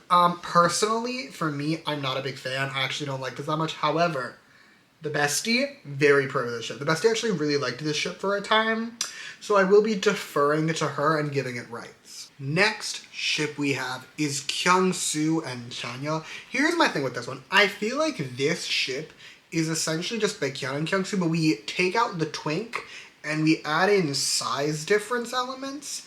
And I can't say I'm opposed to it. I actually am very pro it. It is also, for the record, the basis of one of my favorite fics. A fic, I think actually the only fic that I have bookmarked, like not on AO3, bookmarked from LiveJournal on my Google Chrome. Like, I had to bookmark this fic because I had to track it down at one point, and it took me forever to find it, so I was like, I'm never doing this again. So I bookmarked it. Oh, that fic. The legend that you are. It was so good. I'll talk about it later. We have reached the top 3, and somehow we have hit our first Jongin ship. It's him and Sehun. And here's the thing with this one. I do get the vision. I see where we're coming from. I think it's kind of just like Maknae Bestie line. And that is a classic for AO3. Some of the greatest ships, dare I say, come from that exact setup. So I'm not opposed to it. I do, however, think Jongin has a better dynamics with other members. Speaking of, ship number 2 is Jongin and Kyungsoo, and I have no fucking clue what's going on here. I have never had any fucking clue what goes on with this ship. It's always been popular from my recollection. Like, even when I was in my early days as an EXO stan on AO3, it was popular, and I never understood it then either. I have no idea what's going on. I've never had any idea what's going on. No rights for you. And finally, the number 1 EXO ship. For I really think the entire time I've known what AO3 is, of course, Baekhyun and Chanyeol. And I'm gonna make a weird comparison, but I do want you to follow me here, okay? My friend at one point sent me a Tumblr post that I now reference constantly, which is the Divergent Tumblr post. It was basically talking about how Divergent was practically tailor-made in a lab to have an insane, cultish teen girl fan base. And I'm so serious, I think Baekhyun is the ship version of that. Like, this ship hits so many boxes that the girls adore. You have size difference. You have large man with little twink type of size difference, the best kind of size difference. You have puppy energy from both sides. You have dom sub energy. You have big sub energy. Like, the large man is the sub. I know SM isn't high. They're not tracking the yaoi statistics and concerning focuses. However, I do believe that the minute SM put these two in a group together, they were destined by the gods to do numbers on the archives. Anyway, that's all I got. This has been fun. This has been a good use of my time, if nothing else. We may now return to the history of EXO. Okay, we're back. It's a new day. I have a new Red Bull. I have a new candle going. We're here to talk about 2015. And 2015 is a crucial year, largely because it is the year I entered the story. This is when I became an EXO fan in February of that year. Also, true story about me.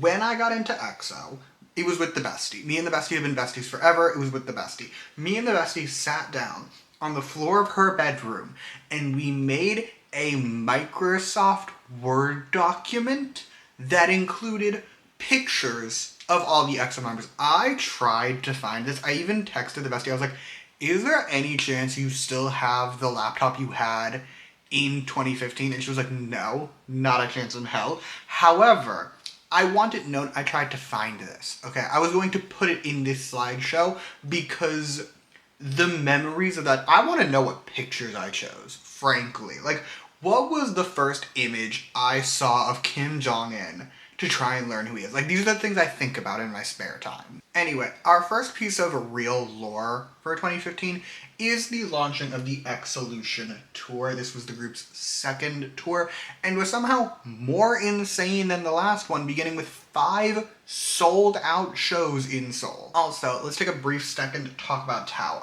Here's the thing. Following certain 2014 lawsuits, when it was implied that SM favored the Korean members over the Chinese members, people were looking at Tao and Yixing with some concerns, I would say. People were like, hey, are we good? Are you good? Because they were worried they were going to leave. These already existing nerves were not helped by the news that Tao was not going to promote the upcoming EXO album, the group's next album.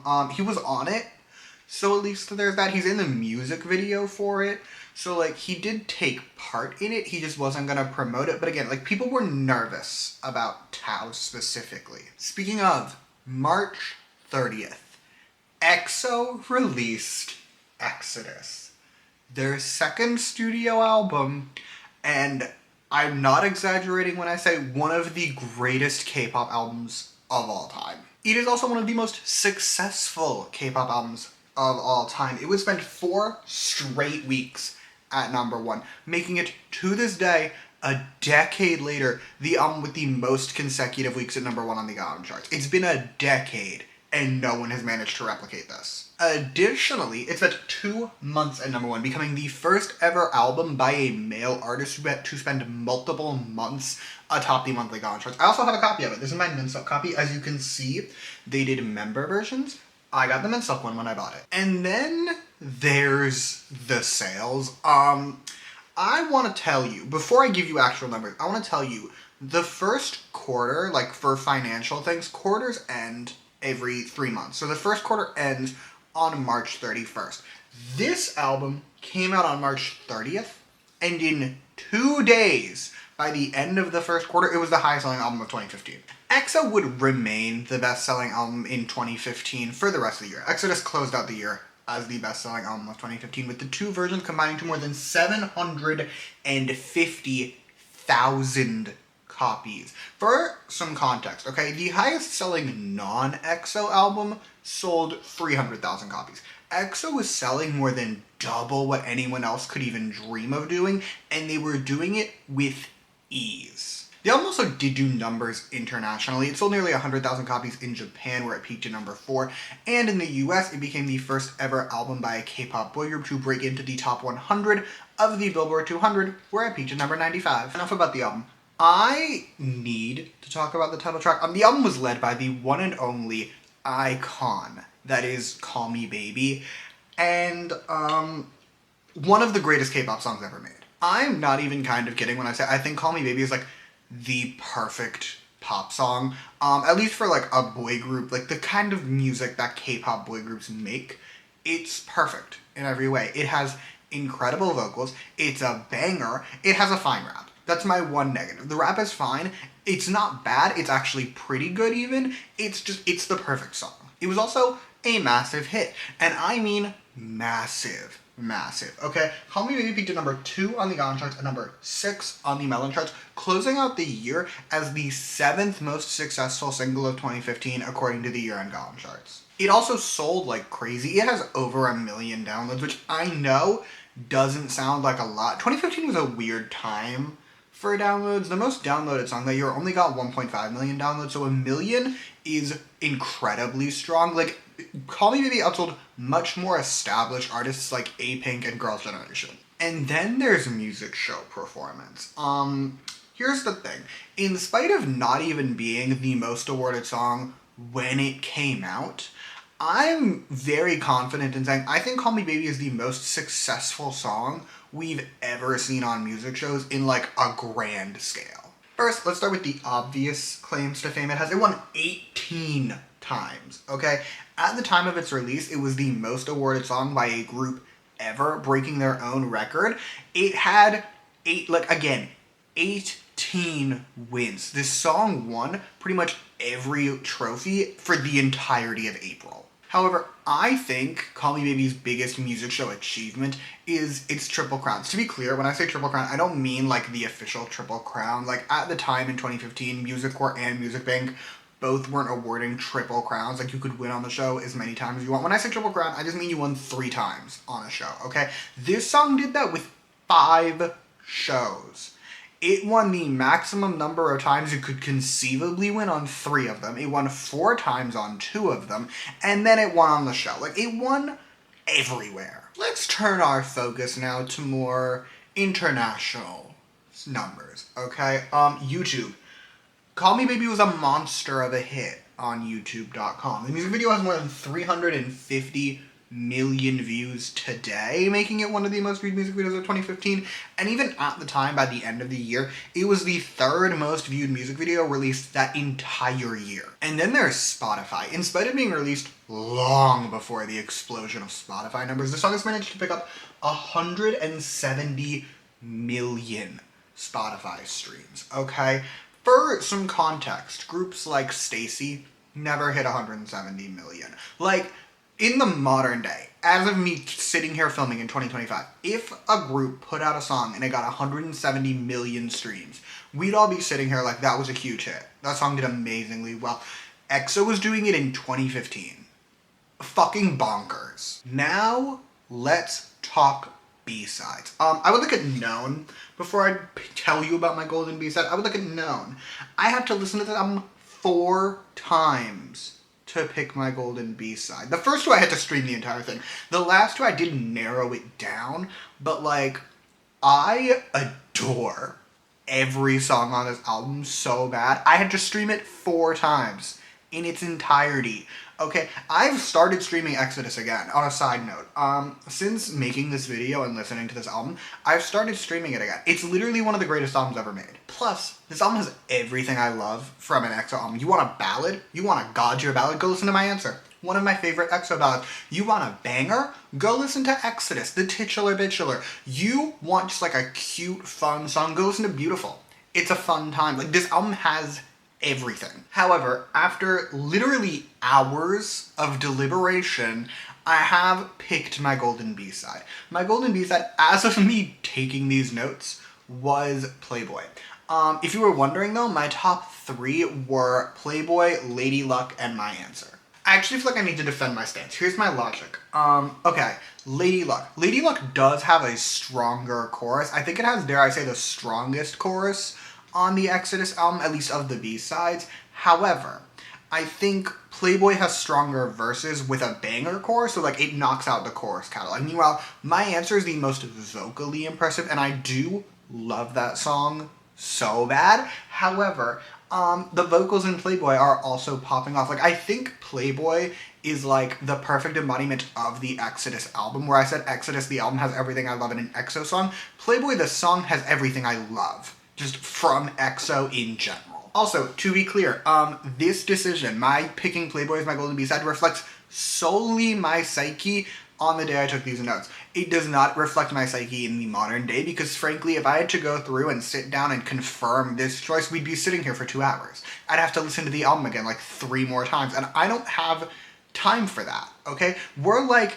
an hour 20 deep into this video, and we're in 2015. I don't have time to relitigate my golden B-side. My psyche is damaged enough. Okay, enough about Exodus. I think I've established my credentials as a crazy person who's ride or die for that album. My main takeaway before we actually move on.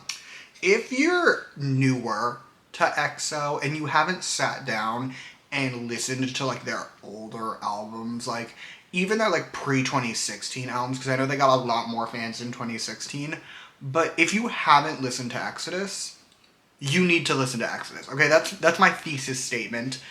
dare I say of this whole video, Exodus is one of the greatest albums I've ever heard in my entire life. I love it more than anything. Now we can move on. Let's talk about Junmyeon. Junmyeon began his credentials around this time as an idol who does wild shit and goes to weird places. He went to Mumbai. He appeared on the show Fluttering India, and he went to Mumbai. I actually do know personally, like in my real life, I think I know 4 people who've gone to India in the last year. Is India having like a renaissance in tourism? Maybe.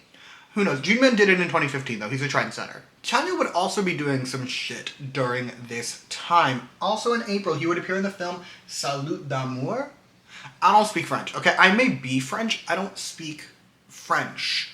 Don't judge my pronunciation. I also didn't watch this movie because, again, this video is long enough. And he's in it. He's over there. He's in it. I don't know anything about it, but he's in it. But most importantly for the month of April, it would bring us EXO Next Door. I'm gonna be normal about this show. I did watch it when it came out, and it's a lot of things. I could frankly make my whole own deep dive into EXO Next Door. Maybe I will. Maybe this video does well enough, I will sit down, rewatch all of EXO Next Door, and give you like a point-by-point plot summary. I would actually not be opposed to that. I might do that if this video flops. Either way, EXO Next Door. A moment in history that we're not gonna get into now. However, what will be known now is that this show did numbers. And I mean like insane numbers, like tens of millions of views numbers. Everyone and their mother was watching this show, and I say that for a fact because at some point I was watching the show and my mom walked in and she was just vibing in the background for like an hour. I remember it vividly because I had to restrain myself and pretend to be normal. So literally, everyone and their mother was watching this show. Also, apparently this show did so well, it was edited into a film and submitted to the Cannes Film Festival. What the actual fuck was going on? No time to dwell on the Cannes Film Festival. We need to move on. We need to talk about Beautiful. Now, some of you may be sitting there and you may be thinking, wait a minute, didn't you just tell me Beautiful was a song on the Exodus album? You hyped it up. You said it was cute. It is cute. This is a different song. This song's also cute. It is a different song. No, this song is a Baekhyun solo OST that he released for EXO Next Door, and it actually did quite well. It would peak at number 7 on the Gaon charts. It saw 400,000 downloads. The one area it didn't do great was longevity. It only charted for around a month or 2, so could have been better in that area, but in the grand scheme of things, definitely a hit. Then in May, we would get some more concerts. They would pop over to Shanghai to perform there. We would, more importantly, however, get the announcement of the new EXO album. We were informed EXO was releasing a new album. We were also informed Tao would not be on that album. So people were not feeling great about his future in the group. But let's get into it. Okay, June 3rd, EXO would release Love Me Right, a repackaged version of their Exodus album, along with the title track of the same name, and this lovely album right here. Fun fact about me, like non-EXO lore, fun fact about me, this was the first EXO album I ever owned a copy of. I bought it actually in France. Now that I'm thinking about it. I went to France with my family one summer, and there's a K-pop store in France, and at the time I didn't think through that you could order albums online. So I wanted to go to a physical store, and I did.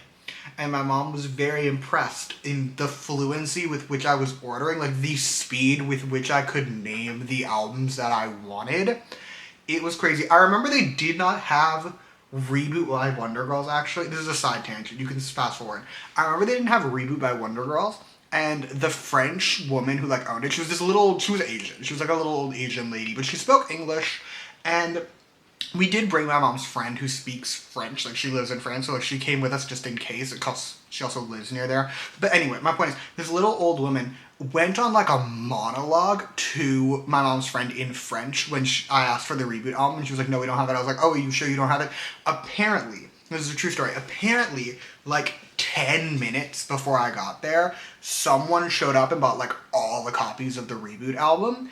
I don't remember. I feel like there were only like 5 or something. The lady said there weren't a ton, but I remember I wanted the Wonder Girls Reboot album so bad because it's the best album ever made, and I couldn't get it because some random French girl showed up and bought the entire stock of it. Like, I'm adding it to the list of reasons I hate the French. Enough about my hatred of my own people. Let's talk about the Love Me Right album. Are we surprised it sold really well? Because we really shouldn't be. It would spend 2 weeks at #1, sell 500,000 copies, and the Korean version would close out the year as the 3rd highest selling release of all of 2015. Again, also, by the way, for that 500,000 number, I would like to remind the class, the highest selling non-EXO album sold like 300,000.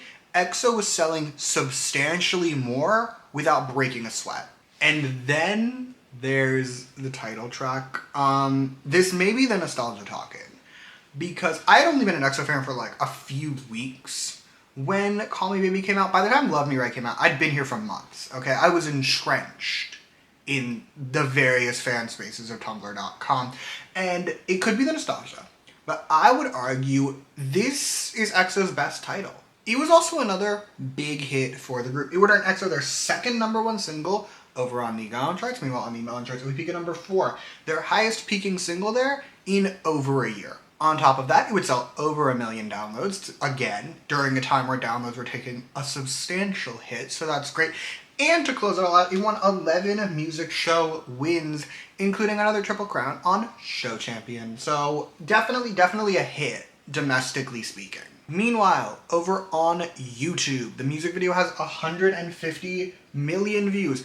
An impressive number for the time. Like, definitely, even in the modern day, really, I feel like I don't understand YouTube numbers in the way I used to, frankly, but that's a separate conversation. It did well. It did well on YouTube. However, I would argue it's not enough. This song deserves like billions of views. I could go on monologues about this music video. Meanwhile, on Spotify, the song has 90 million streams. Here's the thing with this one. It is half of what Call Me Baby got. However, it's nowhere near as iconic, nowhere near as much of a classic of K-pop as Call Me Baby is. So, like, that makes sense. And also, 90 million for a song from 2015 is really strong. Like, people are still very much coming back and streaming this song in large numbers. That said, again, this song deserves more. There needs to be a 0 after that 0. It deserves 900 million. It deserves 900 billion.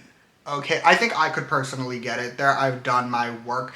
I love this song. I know I said it. I love this song. It is my favorite EXO title. I think it is their best title. It has everything I love from an EXO title. Like, it slaps. The rap is really good. The vocals are wilding. It's everything to me. Also, the looks this era. Sometimes I think this era was literally made in a lab to make me go crazy, but also it worked. Like, again, red hair Jongin. Here's the thing. Jongin has looked bad probably cumulatively maybe 5 days in his life total. That man is beautiful in ways that we need to replicate in a lab. However, red hair Jongin, I was feral about red hair Jongin. You show me that clip in the music video of him breaking that bottle with a bat, just skipping down the street, I'll start foaming at the mouth. However, it is not just Jongin who looks incredible. Jongdae looked so fucking good. He had hair, which if you don't know, is not a normal state for him. They did shave it all off before promotions were over. He looked bad during the stage, but he looked good in the music video. And Kyung-soo looked really good. This was a good era for me and my men. Now for the B-sides. The repackage would give us 3 new B-sides in addition to the title. We would have Tender Love, First Love, and Promise. And you remember how I struggled existentially to pick a golden B-side for Exodus? That is not true with this repackage. I think going into this repackage, I've never been more confident in my answer. I don't actually think I will ever reach a point where it will be easier for me to pick a golden B-side. Not just like in this video, like in the entire makings of my history of both past, present, and future. Nothing will be easier. It is without a doubt, with my entire heart and soul, Promise EXO 2014. This song is everything to me. And I know I say that a lot. I don't think I've ever meant it in the way I mean it with this song. This song, first of all, it's a ballad, which we've already established canonically in my canon. I'm weak for an EXO ballad, but not only is it a ballad, it was written by my man. It was written by Kim Jong-dae. It was made for me. And I'm not even joking by that. Like, this song was made for the fans. Jong-dae walked into that studio and said, I'm going to emotionally shatter every single XOL on the planet, whether they've been a stan for 3 months or 3 years, and he succeeded. He did do that. We were all just demolished existentially. This song, it really, I think, is actually my favorite EXO ballad for a variety of reasons. First, the lyrics. The lyrics, as we've established, are written by my one and only Kim Jongdae, except the rap, which is written by China. We'll get to the rap. But the non-rap lyrics are devastating, okay? The song is about a lot of things. You could interpret it many ways, but I think it's pretty widely agreed upon. The song is about EXO in 2014. EXO had a shit fucking year in 2014. We all know this, right? There were scandals, there were member leavings, like, there was a lot going on, and the whole point of this song is them being like, we're still here, and we're still okay, and we still love you, and I'm so normal about that information. And that doesn't get to the Chanyeol part of the lyrics. This song, I really think it has Chanyeol's best rap in EXO's entire catalog. Not his most impressive rap, he definitely has... Stronger isn't the right word.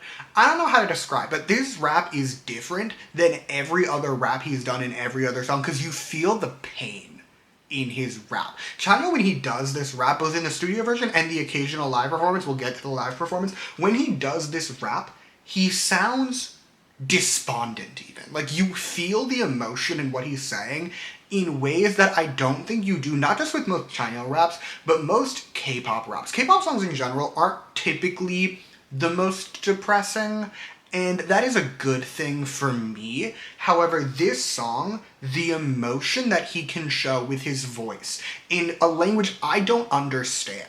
Like, I can listen to this song, even before I knew what the lyrics were. Listening to the song, you feel the pain in a way that you typically don't in just most music in general. And you remember I said we get back to the live performance? Let's get back to the live performance. The live performances of this song are devastating as well. EXO, for the record, never fucking performs this song. They, from what I can tell, have performed this song live exactly 3 times in their entire active experience as a group. It was at the finale of their second world tour, those encore shows, that's it. They've never done it since, and frankly, I do get it. Like, I've watched the live performances of this song a lot. I've seen them many a time. They all seem sad. Like, all the members seem really sad. Junmyeon seems heartbroken. It's just, I feel like this is the type of song that is a very emotionally draining experience to perform live. We need to move on from Promise, but final thoughts, my final thoughts. EXO has a lot of songs. EXO has a lot of amazing songs. I could sit here and talk to you about how Playboy is one of EXO's best songs, and it is. But they have other songs that hit like Playboy. They don't have other songs that hit like Promise. Okay, we're actually moving on now, I promise. We're back in the timeline. So, EXO would spend the next several months on tour. They spent like all of the rest of the summer on tour. There were some breaks here and there. They wrapped up the tour in November. However, this tour was massive, okay? Like, the Japanese leg alone sold 300,000 tickets. Like, so many people came to this tour. But EXO is on tour for most of the rest of the year. However, as we've established, EXO has a lot of solo lore. So we're gonna get into some of that while the group is busy touring. First, Kyungsoo. Kyungsoo appeared in the show Hello Monster. He apparently plays a psychopath. I have never seen it. However, that does feel accurate to him. Like, as a long-time, strong Kyungsoo fan, I'll call myself, that feels right. I feel like he would eat that up. On a sadder note, August saw the official departure of Tao from the group. He would file his lawsuit. Like Luhan, he has been quite prolific in China. However, just like with Luhan, this is where his story is going to end. I don't cover the non-EXO member lore, like once they leave the group. That's not what I do. I don't cover you when you leave. So, he has been wilding. Apparently his debut album in China was like the best-selling album in China, or the best-selling debut album in China, I think it was. He's wilding. He's wilding in China. His girlfriend's hot. We love that for him. On a more positive note, that same month, Jongdae would make his musical theater debut. He appeared in the Heights. I do think about this all the time, not for the reason you think of. I think about this all the time because I had to track down these performance clips. Like, they were hard to find. They've since disappeared again. I'm not going through the effort of finding them again. It will just have to live in my mind. But I remember spending like 3 hours hunting for these clips so I could watch them all. I think about that often. I think about how insane I used to be, and then remind myself I am still that insane. Then, in October, Minseok would appear in the web drama Falling for Challenge. He did also release an OST for this, which, can we pause? I don't understand why more shows don't do this. I've talked about this before. It's like the Suji method, where like you appear in a drama and then you release an OST for that drama, and then both the drama and OST can like bounce off each other, because like your music fans are going to stream the OST and maybe go watch the drama. Your drama fans are going to stream the OST. Like, everyone will stream the OST and they're already watching the drama. I don't understand why more idols don't release music for the shows they're in. That said, this was not a hit. Okay, like, I don't know about the drama, but the OST was not a hit. Jongdae and Baekhyun have both put out solo OSTs up until this point that are moderate to, like, substantial hits, and in the future we have other members who will put out OSTs that are massive, but this was not that. It did pretty poor. But you know what didn't do poorly? EXO's Japanese debut. That's right, it's time for their Japanese debut. On November 4th, EXO would release Love Me Right Romantic Universe. It was their Japanese debut single album. It included a Japanese version of Love Me Right and a new song entitled Drop That, which I don't enjoy. But this single sold insanely well. It topped charts and sold 150,000 copies in the first day. It in no time became the highest selling debut album in Japan. And does it still hold the record? I don't think so. I should have looked. But at the time, it was the best-selling debut album in Japan by a K-pop artist. Now, I'm gonna say something that's gonna make me sound demented. A week later, EXO released a collaboration with Star Wars. Yeah, on November 11th, EXO released the single Lightsaber, a collaboration with Star Wars. It actually did kind of flop by EXO standards, which is such a sentence when I then say, it peaked at number 9 on the Gaon charts. This was still a top 10. EXO released a collaboration with Star Wars and got a top 10 single. Also, the music video for this song is an experience, to be sure. Highlights to me include Baekhyun fucking up a grocery store, Sehun going to a Jedi-only bar, and Jongin looking really hot. Anyway, December 10th, EXO would release their second Christmas mini album with Sing For You. Let's actually start with the singles this time around. Yes, I said singles with an S. There were actually 2 of them. First, we have Unfair, written by Dean. Who remembers Dean? Anyway, it was written by Dean. It was the less successful of the 2. With that said, it peaked at number 10 on the Gaon charts, number 19 on the Melon charts, charted for 3 months, and sold 500,000 downloads. But then there's our main girl, the titular Sing For You. A much bigger hit, kind of. It peaked at number 3 on the Gaon charts, number 8 on the Melon charts. So definitely better than Unfair. It also sold better. It sold around 750,000 downloads. Plus, it would earn EXO some music show wins. Not a ton, not like Love Me Right or God Forbid Call Me Baby, no. It got 3 wins on Music Bank, so good for them. Now, let's talk B-sides. Once we knock out singles, because Lightsaber was also on this album, by the way. Once we knock out singles, we're only left with 2. And the thing when there are 2 B-sides, it's easy to pick which one do I like more. I like Girlfriend more. So that is our golden B-side for this album. However, I would like it known, EXO Christmas albums in general are typically weaker than their mainline studio albums. That's typically the case. This album is no exception, but I do remember this was the first one that I'd heard as an EXO stan, like, in real time. Also, Miracles in December is, like, weirdly strong for a EXO Christmas album. So, like, I didn't know that going in. Because, like, now, in the modern day, when EXO's released 4 Christmas albums, I can say their Christmas singles are typically weaker than their mainline singles. For me, I love them, but they're weaker. I didn't know that. So, at the time I listened to this album, I was like, what the fuck is going on? Why is the song not as good? I've grown to love it, but it is worth noting that this album was a decline both in terms of quality and also, ironically, the singles charted worse. I feel like that didn't make sense, but I'm also not going to dwell on it. We're going to move on and talk about the album.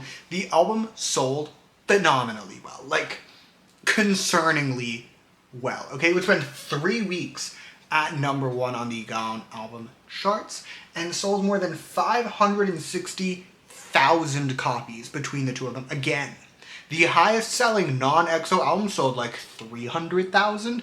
That's a big jump. Like imagine, okay, here's a good example. Imagine if like 17 sold 5 million albums, and because they did that, what, 2 years ago? Whatever year they sold 5 million albums. But like Stray Kids didn't exist.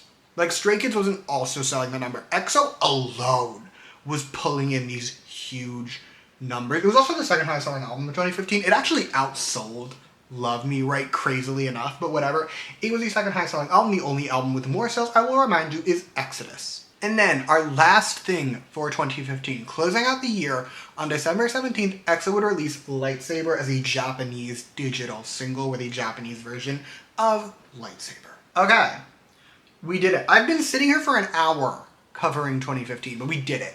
We finished the main line lore, but we're not done yet. We have awards to discuss, and in news to nobody, EXO did incredibly well in the 2015 awards season. First, the Mamas. EXO walked into the Mamas with 7 nominations, including being up for Artist, Album, and Song of the Year. They won 4 awards total, including Album of the Year and Best Male Group. Also, with that Album of the Year win, it would mark EXO's 3rd win in the category, and fun fact, no other artist had won Album of the Year 3 times in the Mamas, making EXO the most awarded artist in the category, a record they still hold. They're tied for it now, but they are still, 10 years later, the most awarded artist in the Album of the Year category. Like, that's crazy to me. Meanwhile, at the Melon Music Awards, EXO's up for 5 total awards, including all 3 Death songs. However, they would only win 2 that night. They would win Album of the Year for Exodus, as well as another Top 10 Artist Award. And that's it for 2015. We did it. We did it. Let's head back to the retrospective corner, because 2015 was an insane year by any and every metric. Okay, so here's the thing, 2015. Instead of doing like normal retrospective things, I would just like to give us highlights. Sound good?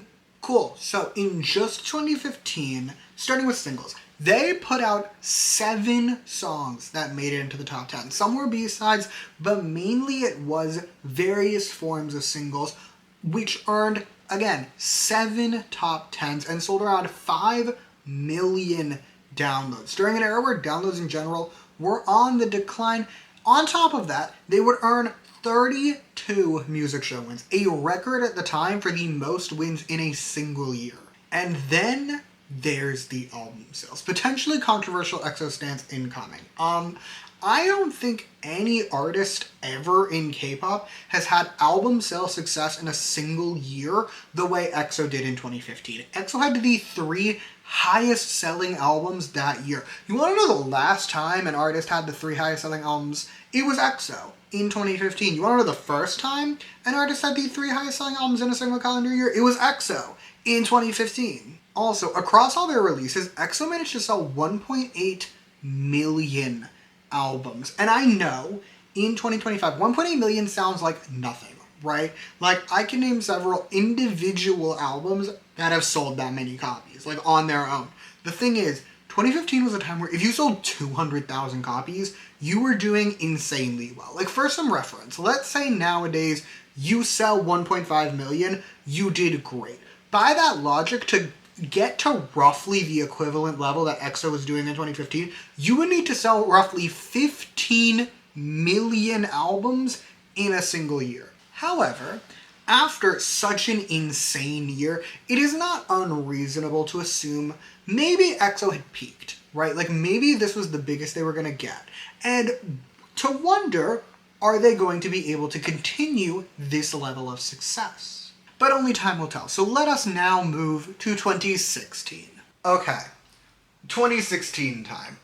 Technically a less busy year than 2015, but like barely. EXO as a group, however, got basically no break to start the year. They were immediately back on tour. They would have a whole American leg, and then in March they would wrap up their EXOlution tour with 3 sold-out encore shows in Seoul. Now, after they were done touring, EXO would actually get a break. Then they could relax, kind of. However, there is still some solo lore we needed to cover, so we're gonna kind of rewind. Okay, first, January 7th. Baekhyun would team up with Suji of Miss A to release Dream. This song was a massive hit, okay?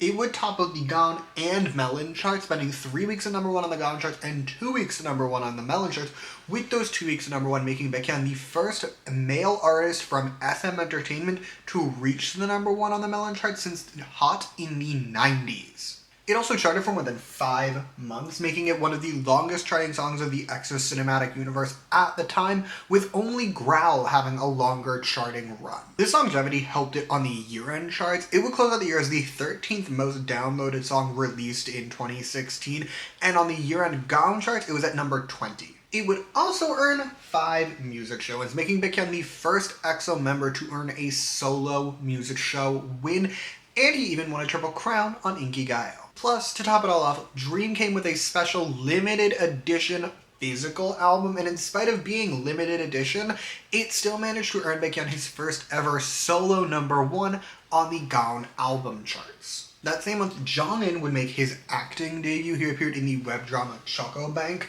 This drama did great. It had millions and millions of viewers. Moving into February, we would get a few things, the first of which was the release of Tell Me What Is Love, a quasi-remake done by Kyungsoo of EXO's pre-release What Is Love. You remember What Is Love? We talked about it like 90 minutes ago. Now, this song was for the absolute fever dream that was the SM Station project. Rest in peace, SM Station. You were objectively a really cool concept. Anyway, he'd done a live version of this song a couple times at some EXO concerts, but this was special because it was a collaboration with iconic SM producer and first-gen singer Yoo Youngjin. I'm gonna be so honest, I actually love this song. Dare I say I love it more than the original What Is Love? I do. I actually am very confident in that stance. Kyungsoo's vocals themselves have only gotten better since 2012. Plus, Yoo Youngjin actually adds a lot to the song. It's a really good listen. If you haven't heard it, I would recommend it. However, Kyungsoo is not the only EXO member releasing iconic collaborations, and that same month, we would get the release of Every Time, a collaboration between Jongdae and the singer Punch for the show Descendants of the Sun. And this song did amazingly well, okay? It would peak at #1 on the Gaon charts and #3 on the Melon charts, outcharting most mainline EXO singles, as well as selling more than 1.3 million downloads. However, where this song actually did insane numbers was YouTube. At the time of its release, it became the most viewed music video for an OST on the entirety of YouTube.com, at least for like a Korean OST, I should say, on the entirety of YouTube.com. And even in the modern day, it is the 3rd most viewed, with more than 265 million views. Also, this video is not about her, but I do need it known that Punch, the singer, like the female part of this song, she has the top 3. Like, her collaborations are the 3 most viewed OST music videos. I love that for her. Back to Every Time. It also has really good Spotify numbers. The song has more than 180 million Spotify streams, making it, to this day, one of the most streamed Korean OSTs on Spotify released in the 2010s. It doesn't hurt that this song is also really good. I really like it. It's very similar to Best Luck, his first OST, like his solo OST from 2014. It sounds similar to that, but like, I like that one. I like this one. I do mix them up in my head concerningly often, so like, it's a win for everybody. Back to Kyungsoo. He would appear in a movie that same month. He appeared in Pure Love, a romance. No more sociopath Kyungsoo. He is in romances. Now, he actually won an award for his role in this, so we continue the arc of critically acclaimed actor Kyungsoo. Moving into March, we would get Minseok lore. Minseok would appear in the song Call You Bae by AOA member Jimin. Ignoring all the lore that there is to have around Jimin as a person, this song did do quite well. It would peak at #5 on the Gaon charts, making Minseok the latest member to earn a solo top 10. Also in March, Junyeon would appear in the movie One Way Trip. I would like it known, in spite of being an EXO stan at this point in time, I don't remember there being this much acting lore, and there's so much more to come. Anyway, April. April would get us another Chanyeol Super Junior feature. This was his 3rd, if you were counting 3 features. Anyway, it was with Yesung from Super Junior. It was on the song Confession, and I'd never heard of this song, so I gave it a listen, and it's fine. More importantly though, April would get us, I really want to say, very possibly my favorite SM Station single, like, ever, with Lil Something, a collaboration with Jongdae and Haze. The song did not do nearly as well as Every Time had done, but it's fine, because it still did pretty well. It peaked at number 12 on the Gaon charts and sold 400,000 downloads. Musically, though, a bop and a banger. Literally, I love this song so bad. This is the song that made me, like, aware of Haze and get into Haze, who I now also greatly enjoy, but it's so good. It's so fun. It's so cute. It's so catchy. Haze is great. Jongdae sounds excellent. The song is everything. May would get us an iconic piece of media with Trouble Without Manager. It is just Jongdae and Minseok bopping around, and you may be thinking, Simon, why is this iconic? The answer is, I watched it, and I'm a Jongdae stan, and it was very enjoyable for me, so it's iconic to me. Another iconic May release is If We Love Again, a song Jongdae and Chanyeol did for the show 2U project that is gonna make me sound mean. This is a song that made me realize Chanyeol can actually sing. Like, in my defense, it's a ballad, okay? Ballads and Chanyeol typically don't go great together in the sense that he usually raps them. This song, though, he sings, and he sounds great. Plus, their vocals mix so well. I'm almost, like, mad we never got, like, more songs with just the two of them. I want a unit. Okay, I don't know what you'd call it, XOC, because it's Chen and Chanyeol. I don't know. I want a unit. Unfortunately, no one fucks with this song. Literally no one but me fucks with this song. Okay, but it's fine. I'm like all the streams of this song, and I'm okay with that, because it's perfect for me. I'm a ballad lover, okay? I'm a Jongdae ballad lover, and he sounds so fucking good in this song. Like, if you take away one thing from this video, it's still that you should listen to the Exodus album. But another takeaway you should have is that this song deserves a stream. May would also get us the release of the day, another SM Station single. This time it was a collaboration with Baekhyun and the singer K-Will. It did well, but nowhere near as well as Dream had done, which makes sense. It's very similar to Jongdae's, actually. Like, you have the big hit at the start of the year, and then your moderately successful collaboration later in the year. This one is the latter. It peaked at number 8 and sold like 350,000 downloads, so like not bad by any means, but it definitely wasn't a monster. Speaking of monster though, on June 9th, we would get the release of Monster, the lead single of Exact, EXO's 3rd studio album. And as we can expect by now, the album sold amazingly well. It would go on to sell 850,000 copies between the two versions, becoming the highest selling first week sales for a Korean release ever at the time, and closed out the year as the 2nd highest selling album of 2016, kind of. Here's the thing, this is where EXO splitting the albums on the charts becomes an issue, because since the albums are split, the Korean version is listed separately from the Chinese version. The Korean version is the 2nd highest selling album of 2016, however, if you were to combine the sales, then this album is the best-selling album. Like, that difference was the difference between number 1 and number 2. The Chinese version sold enough that it bumped the Korean version down. Like, if it was one entity, it would have been number 1. Do with this information what you wish. Back to Exact. The album would spend 3 weeks at number 1. This would put EXO's cumulative time at number 1 at more than 25 weeks, making them the first ever artist to spend 25 weeks at number 1 on the Gaon album charts. Meanwhile, in Japan, Exact was another great seller. It sold like 60,000 copies, which is a drop from Exodus. However, I also get it. EXO had released an actual Japanese album since then, so like, it makes sense. Enough about the album, let's talk about the singles. Yes, I said singles again, there were 2. We're starting with the less successful one, which is the one and only Lucky One. Lucky One did fine, I suppose. Here's the thing, it peaked at number 5 on the Gaon charts, which is great. It's a really good peak. It peaked much lower at the Melon charts. It peaked at number 14, which I think we can all agree is worse than peaking at number 5. It also sold way less. We'll get to Monster in just a second, but this one sold 400,000 copies. It got way less charting length. Like, it was the lesser of the two. Monster, though. Now that's a mainline EXO title. Monster would debut at number 1 on the Gaon charts, their 3rd number 1 single, and peaked at number 5 on the Melon charts with a charting run of more than 7 months. Monster would also sell around 850,000 downloads. That is a drop, you may recall, from their last few mainline non-Christmas singles, which had both cleared 1 million. However, 850,000 downloads for 2016 is nothing to scoff at. It's still a very respectable number. Monster would also technically see a drop in music show performances in comparison to Call Me Baby and Love Me Right. It got 9 wins. Now here's the thing. Call Me Baby and Love Me Right both got double digits. This is true. Call Me Baby literally got double that. However, this was also the most awarded boy group song in 2016. So, like, yeah, it did drop, but they're still number 1. Now for the area, this song went insane. Okay, streaming. This song has 225 million Spotify streams. For a frame of reference, in comparison to other huge 2016 singles, we're gonna look at the Twice songs, okay? That's more than Cheer Up or TT has on Spotify. And then there's YouTube. Dare I say where Monster shined brightest amongst all of its achievements. Okay, the song has 450 million YouTube views as of me filming this. One of the most for a 2016 single from, like, K-pop in general. Okay, right?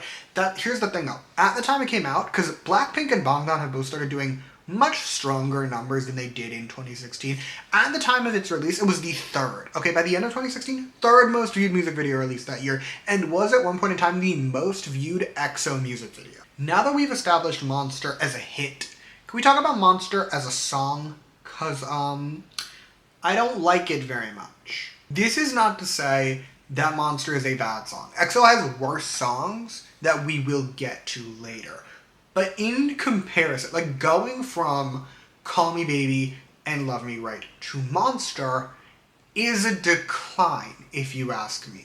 The B-sides though, this album does still have amazing B-sides, okay? You have Heaven, which is chill, but a banger. You have Stronger, our token EXO ballad, and a song that I really like.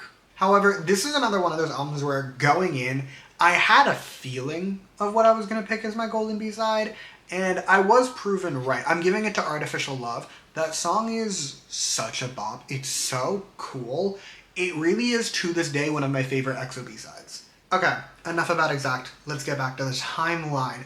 July would see the release of Sonda, The Man Who Sells the River, which starred Minsuk. As we can see right here, it was his film debut. More importantly, though, we would get the Exordium at this time. The Exordium is EXO's 3rd tour. It would begin at the end of July with 6 sold-out shows in Seoul before main touring picked up in September. And why was there a pause? There was a pause because we needed another album. That's right, it's time for another album. It is time for Lotto, the repackaged version of EXO's 3rd full, which had a title track of the same name. And Lotto actually saw a pretty sharp drop in sales in the sense that it sold 400,000 copies. By that logic, all but like 1, maybe 2 other artists, that would have been god tier. Okay, that would have been crazy numbers to achieve. However, EXO had sold double that with their full, and I get it, repackages don't sell as well as fulls do, but it is worth noting that to this day, this is EXO's lowest selling album. That said, it still did well. Like, it sold 400,000 copies. If you combine the 2 versions, it was the 4th highest selling album of 2016. Like, it did well, just not what we might expect from an EXO album. Lotto the song was also a bit of a flop for EXO, to be clear. Even so, it would peak at number 2 on the Melon charts, so just as strong there, but on the Melon charts, it became the group's first mainline single to peak outside the top 10 since Growl, where it peaked at number 12. And again, number 12 is good for most artists, but we're not talking about most artists, we're talking about EXO. It also sold a lot less. It sold 450,000 downloads. Now, amongst mainline EXO releases, that is the group's lowest sales since Mama. I do think it's worth noting, downloads in general were on the decline. Like in 2013 and 2014, they were still strong. So it's different, but like it is worth noting, that is a drop. I don't know what I pointed to. 400,000 downloads is not on here. But you know what is on here? Music show wins. It got 7 music show wins. So pretty stable, I guess. Like it's less, but it's not dramatically lower. Like again, boy groups didn't do well on music shows in 2016. It was a very big girl group year. So I'm not too concerned about this number. Streaming numbers are the one area where I think EXO managed to stay pretty stable, all things considered. The song has 120 million streams on Spotify in the modern day, which is really good, and 200 million views on the YouTube music video. So here's the thing. Both of those, sharp drops for Monster. Monster was also not normal on streaming, okay? Like, if you compare that to Love Me Right, that's really good. That said, I do get the decline. Lotto is messy, and it's fun, but I will concede it's not a very good song. Dare I say it's even a bad song. The one real thing it had going for it, in terms of, like, my music video experience, is the looks. The looks on this era were excellent. Look at Baekhyun. They looked really good this era. The song itself, though, not as good. Also, look at Jongdae. Remember how I said the looks this era were excellent? Look at my man.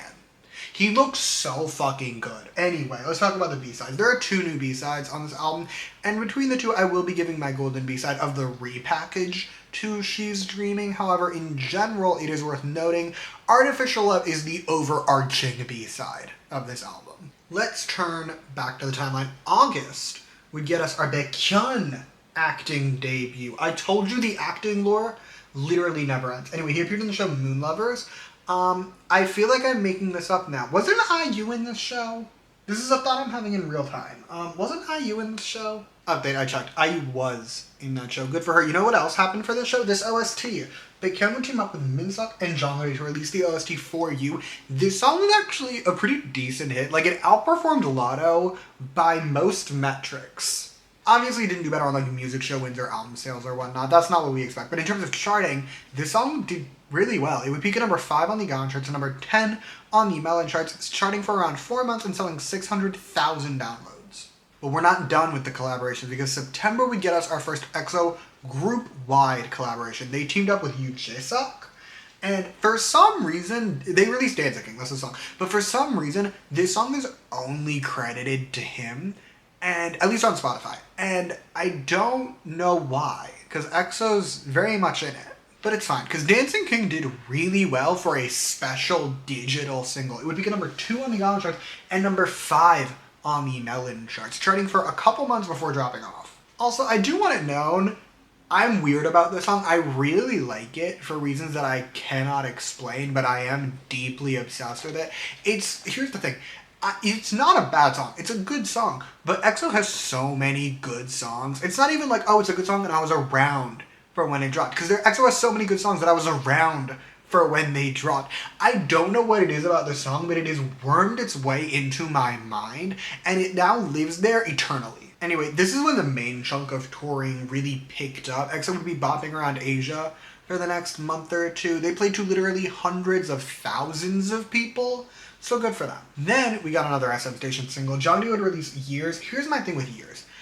Years is a pretty good song, but it's also Jongdae's 5th solo release this year in some form or another. Like, between OSTs and SM Station songs, he's released 5 songs as some form of soloist, and this is the weakest of the 5. It also made no noise, so, like, we're just gonna move on. Next, Chanyeol would team up with Far East Movement to release Free Love. Yes, I said Far East Movement, of like a G6 fame. Chanyeol has a song with them.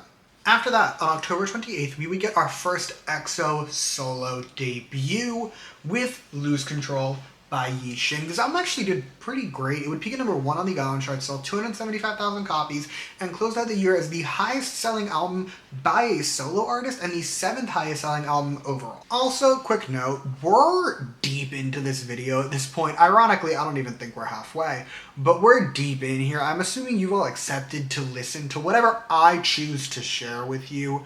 I cannot be bothered to care about what Yixing gets up to in China. Yixing is wilding in China, and I mean like wilding. He's released several albums there, has been in a bunch of stuff, like acting-wise. I don't care. I can't be bothered to care.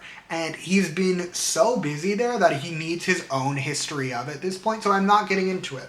I'm gonna skip pretty much everything he does in China, and you kind of just need to be okay with that. Cool. So, just a few days later, on the 31st, we would get the release of Hey Mama, the debut album of EXO's first real subunit, like not EXO-M and EXO-K, their real subunit, EXO CBX, aka Chen Baekshi, made up of Chen, Baekhyun, and Minseok. I don't know why I called him Chen.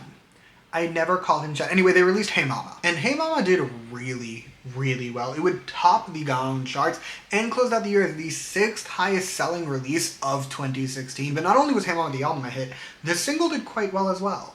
It didn't chart for long, but it charted strong. At least it peaked strong, I should say. It peaked to number 5 on the Gaon charts, a top 5 with their debut. It also got them a music show win on the show.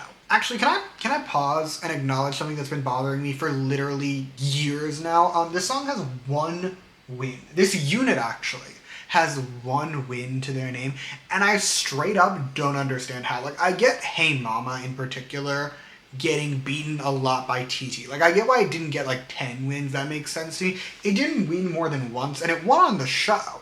So like, what is... I wonder these things. Sometimes I sit up at night and I'm like, why didn't Hey Mama get more wins? Also, can we take a second to talk about the song itself? I love this song. This song is a banger. It has an iconic Jongdae note at the end. The only negative thing I'd have to say about this song, they made Baekhyun a rapper. I mean, this song being made into a rapper, I understand. That actually makes sense to me. They made Baekhyun rap. We are a subunit of a group with 4 rappers in it. And you're taking one of the greatest vocalists of his time and you're making him rap? What the fuck? Anyway, not only is Hey Mama a good song, this album itself is actually really good. No, it's not. I was gonna say it's my favorite EXO-related album of 2016. That's not true. I do like Exact more, but I do think this is a more consistently good album. It's just all the songs really hit. They're all in my Apple Music, and they have all been streamed with varying degrees of consistency. Okay, we finally finished October, a surprisingly busy month. November saw more concerts, and then this batch would run through mid-December. And while they were on tour, conveniently, right around their Japanese leg, EXO released Coming Over, the group's second Japanese single, and another success for the group. It would peak at number 2 on the Japanese charts and sell over 150,000 copies. November also saw our next Kyungsoo film with My Annoying Brother. He did release an OST for this. It made no noise whatsoever. No one listened to it. But it's fine, because on December 3rd, Chanyeol would team up with Punch. Yes, the same Punch Jongdae had released a hit OST with at the beginning of the year, and they put out Stay With Me for the show Goblin. And I'm not even kind of joking when I say this very well may be the most successful EXO solo release we will be covering ever, because this song was a monstrosity on the charts. First, the song would peak at number 3 on the Gaon charts, which is pretty standard EXO fare, but it peaked at number 3 on the Melon charts as well. The mainline EXO singles released this year did not peak at number 3 on the Melon charts. The mainline EXO singles released last year did not peak at number 3 on the Melon charts. And it charted forever, okay? This song charted for months on end. By the time it was done, the only EXO-related song with more weeks on the chart than it was Growl. It also sold so well. It has more than 2.5 million downloads. Fun fact, this song is the most downloaded song in Korea from any EXO-related release. Like solo releases, unit releases, group releases. None of it has managed to clear this one. 2.5 million downloads, and that's just the minimum. I just know it has more than that at this point. It also got 100 million domestic streams, like in Korea, on Korean streaming sites, I guess I'd call them. It has more than 100 million. And that doesn't include international numbers, because dare I say, of 2010's OSTs from Korea, this is very possibly the most successful from an international lens. This song has roughly 350 million Spotify streams. Okay, I would like to repeat that number. 350 million. That's an insane number for any modern song to get. I don't think aespa has a song with that many streams, okay? Chanyeol did that with a 2016/2017 OST. And here's some frame of reference for you, okay? A-Lee released I Will Love You, oh god, what is it? I Will Love You Like the First Snow? It has a really fucking long name. The A-Lee song for this show, one of the most successful OSTs in Korean charting history, okay? That song has 140 million, less than half of what Stay With Me has. It also has diabolical YouTube numbers, okay? This music video has more than 500 million views to its name. It is the most viewed OST music video. It took that record from Jongdae. It is the most viewed. And if you were wondering, it has that record by around 200 million views. So I'm pretty comfy in saying it's going to be number 1 for a hot minute. In short, a massive success. One of the most successful things EXO puts out in their entire career in any form, and probably the most successful thing of EXO-related release in 2016, which is interesting, and we'll get to that in the retrospective corner. It doesn't hurt, though, that the song is really fucking good. I will be the first to admit, I'm weak for a song that has a female sung chorus and a male rapping in the verses.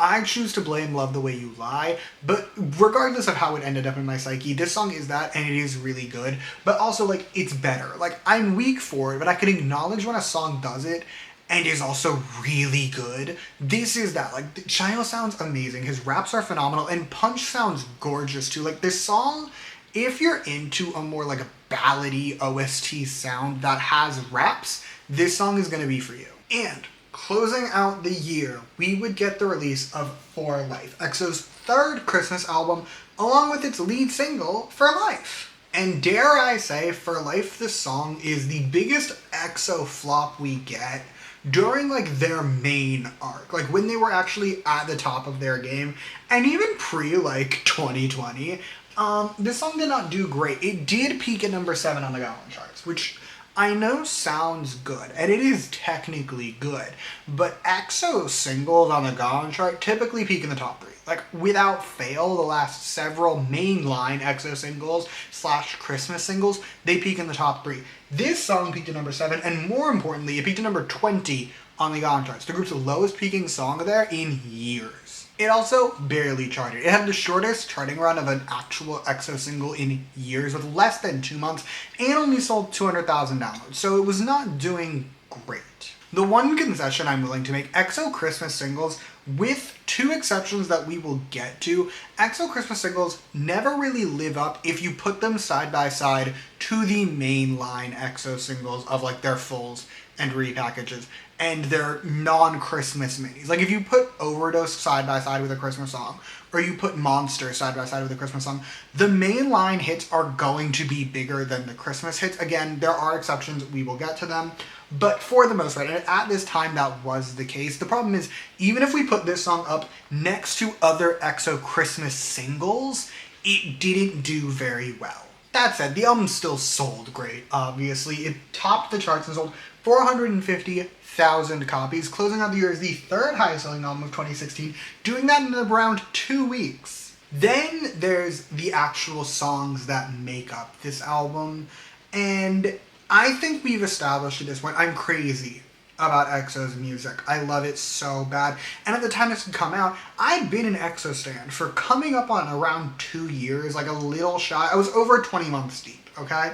And I remember in December of 2016, when this album came out, I remember I listened to it and I was like, hold on, this album is kind of bad, actually. Just starting with the title, EXO Christmas singles have always been ballads. And as a ballad enjoyer, I will be the first to admit, ballads are the easiest song to make boring. They really are. The thing that mainly differentiates EXO ballads and keeps them exciting is the fact that EXO has god-tier vocals. Like, EXO vocals are not to be trifled with. They have the best vocal line in K-pop. So even when the ballad itself might not be serving, I can still sit there and appreciate Kyungsoo and Baekhyun and Jongbae and be like, okay, like, there's enough here that I can support. The thing is, For Life is the weakest EXO ballad in their entire catalog, if you ask me. It's just one of the things, aside from the mainline vocals, here's another Simon EXO opinion. The thing that keeps EXO ballads so interesting is that their choruses are typically crazy. They typically have insane choruses that leave me desperate for more, and the chorus to For Life is kind of just meh. It's kind of just there. Anyway, B-sides. I will concede about myself. This album is not as bad as I thought it was in 2016. It is the weakest EXO Christmas album, and probably the weakest EXO album, but I remembered it being much worse. My personal golden B-side, though, is actually going to go to the album's closer, Winter Heat. I forgot how good this song was. Like, this song is actually pretty great. It's just a fun pop song, and it low-key could have gone on any other EXO album with very little changes. You'd have to change the lyrics and make them less Christmassy, but other than that, it would fit. The thing is, like, the one negative I'll say about it, if you put it on, like, a mainline EXO album, it wouldn't be the strongest there, but it would be good. Like, it's a good pop song. Enough about For Life. Let's talk awards and whatnot. First, the Melon Music Awards. EXO won so many things that night. They lost Album of the Year, but they won a lot. I'm literally gonna have to read it on my laptop because I won't remember it otherwise. Okay, are we ready? They won Artist of the Year, a Top 10 Artist Award, the Netizen Popularity Award, the Kakao Hot Star Award, and the Best Male Dance Award. And fun fact, we're the most awarded artist that night. Meanwhile, at the Mamas, EXO is up for 6 awards. They were up for all 3 daesans, once again, as well as the Best Asian Style Award, Best Dance Performance by a Male Group, and Best Male Group. And they won 3. They won their 4th consecutive Album of the Year, their 3rd consecutive Best Male Group, and their 2nd consecutive Best Asian Style. But that's not all. We have solo wins to discuss. Baekhyun would win Best R&B/Soul Award at the Melon Music Awards, and at the Mamas won Best Collab, the first of a surprising number of wins Baekhyun has at the Mamas. But that is all for 2016. So let us jump back to the retrospective corner. Alrighty, 2016, an insane year. Like, what do you mean?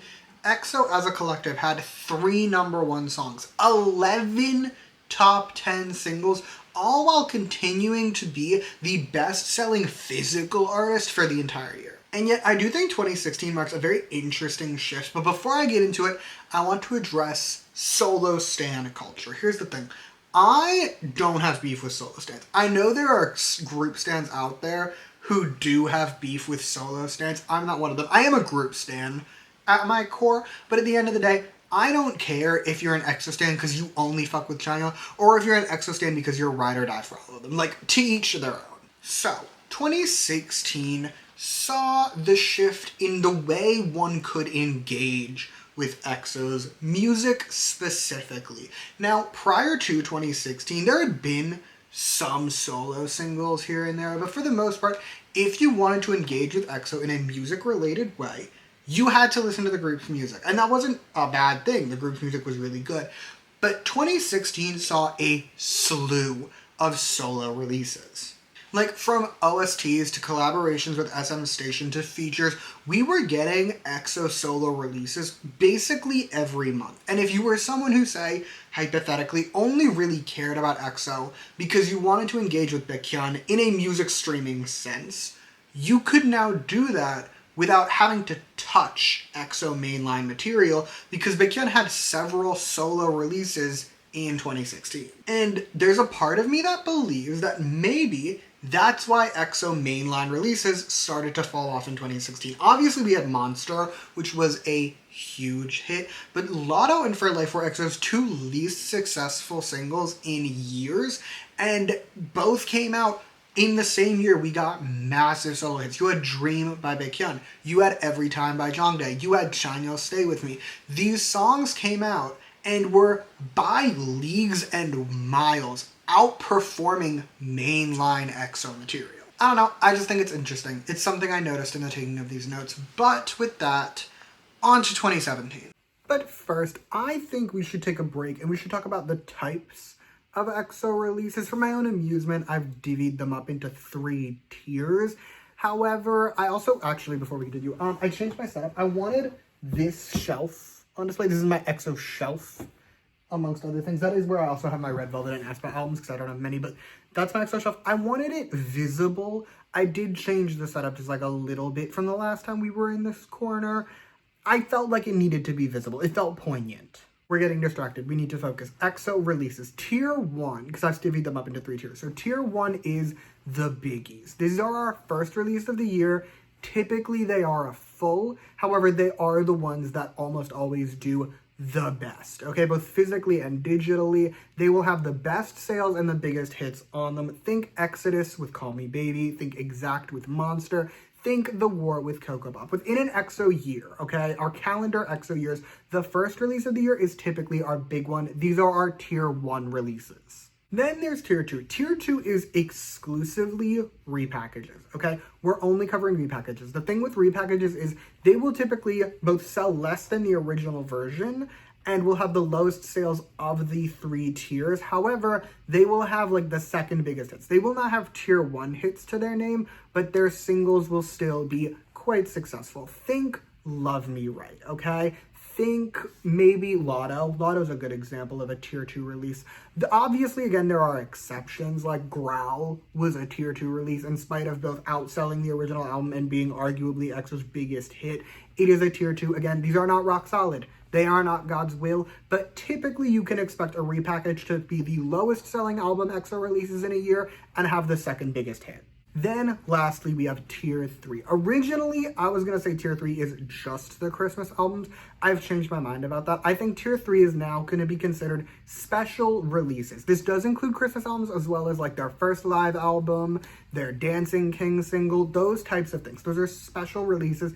They are Tier 3. Tier 3 releases, you can typically expect, if there is a physical component, that it will outsell the Tier 2 release for that year. However, you can also expect its single to be the least successful, okay? So we're going to outsell a Tier 2 physically. Digitally, however, most of our flop singles, like our biggest failures of the year, will come from a Tier 3 release. So, for example, to really highlight this, we're going to have real-world applications. Let's talk 2016, okay? The year we just finished discussing. Now, we start off the year with our Tier 1 EXO release, which was Exact, which had Monster. This was the best-selling album EXO had this year, and the biggest hit they had this year. Then we follow that up with Tier 2, Lotto. Lotto did not outsell Exact. It was the lowest selling album EXO put out that year. However, Lotto the single was still a moderate hit. Then we closed out the year with For Life, which in spite of outselling Lotto physically was the least successful single EXO put out that year. Got it? I hope this made sense. It's just something I noticed when I was taking these notes, is like a generalization of how EXO calendar years typically work. If you really want to see like the living embodiment of this, look at like 2015, 2016. It perfectly applies to that. But even in general, this is just my generalization. It obviously has exceptions. Again, like Growl is a Tier 2 release. Universe is a Tier 3 release. They're two huge hits from EXO. But in general, this is my generalization. This is how EXO works. And with that, back to the timeline. Okay, new day, day 3. I've since gotten a haircut. This video's taken me so fucking long. Anyway, 2017, another really busy year, so please prepare yourselves accordingly. And we begin right away with some acting lore. Junmyeon, our lovely leader, he would appear in the MBC drama The Universe Star. He did also release an OST for it, and it didn't do great. It didn't do great, we're not going to talk about it. More acting lore. Chanya appeared in Missing 9, his first television appearance where he isn't playing himself, so good for him. Most importantly, however, at least to me, in January, is that it got us the release of Nosedive, a collaboration between Jongdae and Dynamic Duo. And this song honestly did pretty great. It would peak at number 2 on the Gaon charts and number 4 on the Melon charts, selling more than 600,000 downloads and charting for a handful of months. It's also a really good song. I've been getting weirdly into Dynamic Duo, I'd say as of late, but really just conveniently timed with when I began these notes for this video. I started getting into Dynamic Duo. They have such a good catalog. My god, Taxi Drive, iconic. Anyway, that's not the point. The point is, within the Dynamic Duo canon, this isn't their best song, but it is really good. Jongdae adds a lot to it, especially on the bridge. Plus, it would win on Inkigayo, making Jongdae our second EXO member to get a solo music show win. We love that for him. Moving into February, Junmyeon would release Curtain to close out the first season of SM Station. It did fine. It peaked at number 74 on the Gaon charts, which is not ideal, certainly not like Jongdae or Baekhyun's solo numbers, but it did mark his first solo charting appearance, so we love that for him. Speaking of Baekhyun though, February would get us his next collab with the release of Rain, a collaboration with Soyu of friend of the channel, Sistar. And this song did crazy well, okay? It would peak at number 2 on both the Gaon and Melon charts, sell more than 800,000 downloads, and close out the year as one of the best-selling collaboration singles of 2017. With all that said, I feel like this song should have done better. I actually do not recall if I discussed this in my Sistar video, but I'm, to this day, extremely surprised this song wasn't like a monumental hit, okay? You have Baekhyun, arguably the most famous member of EXO, the biggest boy group at the time. You have Soyu of Sistar, the literal queen of collaborations from a massive girl group. I'm so surprised this song didn't do bigger numbers, I guess. Like, I'm not saying I expected a number 1, but like, I wouldn't have been shocked if it went number 1. February would also see EXO resuming their tour. They would run mainly through April this time around with a brief American leg. They did not come near me, so I don't care, but like they had an American leg, so like we'll take what we can get. Also in April, we would get our next Baekhyun single. I believe this is his first solo single since Beautiful in 2015. Is that true? You know, I know this has been a long time of like video. That was 2 years ago. I don't know. It doesn't matter right now. What matters is that this song came out on April 14th. It is also worth noting this song was a bit of a decline by Baekhyun standards, okay? It peaked at number 12 on the Gaon charts, number 21 on the Melon charts. It sold more than $400,000. Like, for a random boy group member, this would have been huge. But Baekhyun has consistently been putting out top 10 singles at this point, so this is his first one in a bit to not make it that high, which is notable to me. Moving on, May. May would get us the release of Girls, the debut Japanese mini-album for EXO CBX, which came out on May 24th. The album also did pretty great. It would peak at number 2 in Japan and sell around 70,000 copies, which, just like the subunit itself, they're not selling what mainline EXO releases are doing, but they are certainly selling well. The album was primarily made up of original Japanese songs, including the single Kaching. We don't have time. We don't have time to discuss Kaching. However, I do think it's interesting. Well, not really interesting. I think it's funny that with this release, it does mean that at this point in the canon, EXO CBX has more original Japanese songs than EXO themselves. That's enough about CBX. Back to mainline EXO. EXO would also, in May, wrap up their latest tour with 2 encore dates that completely sold out at the Seoul Olympic Stadium, becoming the first ever third-generation boy group to perform there. After that, EXO would actually take like a little bit of a break, by which I mean they weren't actively promoting, they were prepping for their next album. But in July, we got a collaboration that, I'm not even joking, it's been 7 years since this came out, nearly 8 at this point, and it still makes no sense to me. We're talking about Mark and Minseok's Young and Free. This song feels like a fever dream, okay? I know I did talk about this if you watched what was once my longest video, my history of NCT, which, based off current projections, will end up being around half as long as this video is, so great for me. Anyway, this duo fascinates me in ways I cannot begin to explain, because like they have such different vibes. In like every way imaginable, Mark Lee of NCT and Kim Minseok of EXO are different, like they're of different universes. I understand they're under the same label, but like I also would believe you if you told me they've spoken 3 times in their entire lives and all 3 of them were just like polite hallway conversation. They seemingly, at least in my mind palace, have nothing in common, and this collaboration, it's not even their first one. They have another one later in the timeline, but like it fascinates me. The song, for what it's worth, did also kind of flop. I feel like a lot of people were confused about this one, frankly. It peaked at number 31 on the Gaon charts, which isn't bad. Like, a top 40 is pretty good, but it didn't even sell 100,000 downloads, and in comparison to other EXO releases that even, like, Minseok himself has done, like, this wasn't their best work. Enough about Minseok and Mark. We need to move on. We need to talk about The War, which was EXO's 4th studio album, which came out that same month on July 18th, and was led by the single Coco Bob. And this album did great, in news to nobody. It would spend 3 weeks at number 1 and became EXO's first ever album to clear 1 million sales without combining original and repackaged sales. It sold 1.1 million copies. Like, just The War sold 1.1 million copies and closed out the year as the 2nd highest selling album of 2017.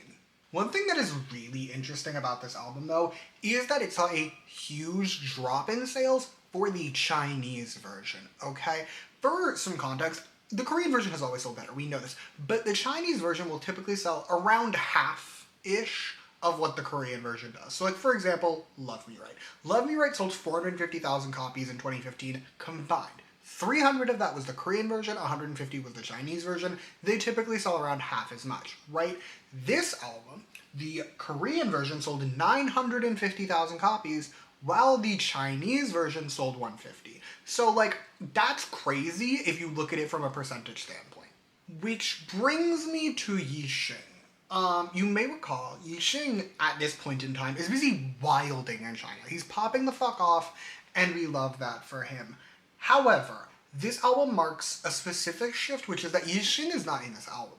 And from this point forward, he is essentially an EXO member in name only. He will come up occasionally, like he's around theoretically, but not really, okay? Like, Yixing is technically, actually, I think technically to this day, he is still a member of EXO.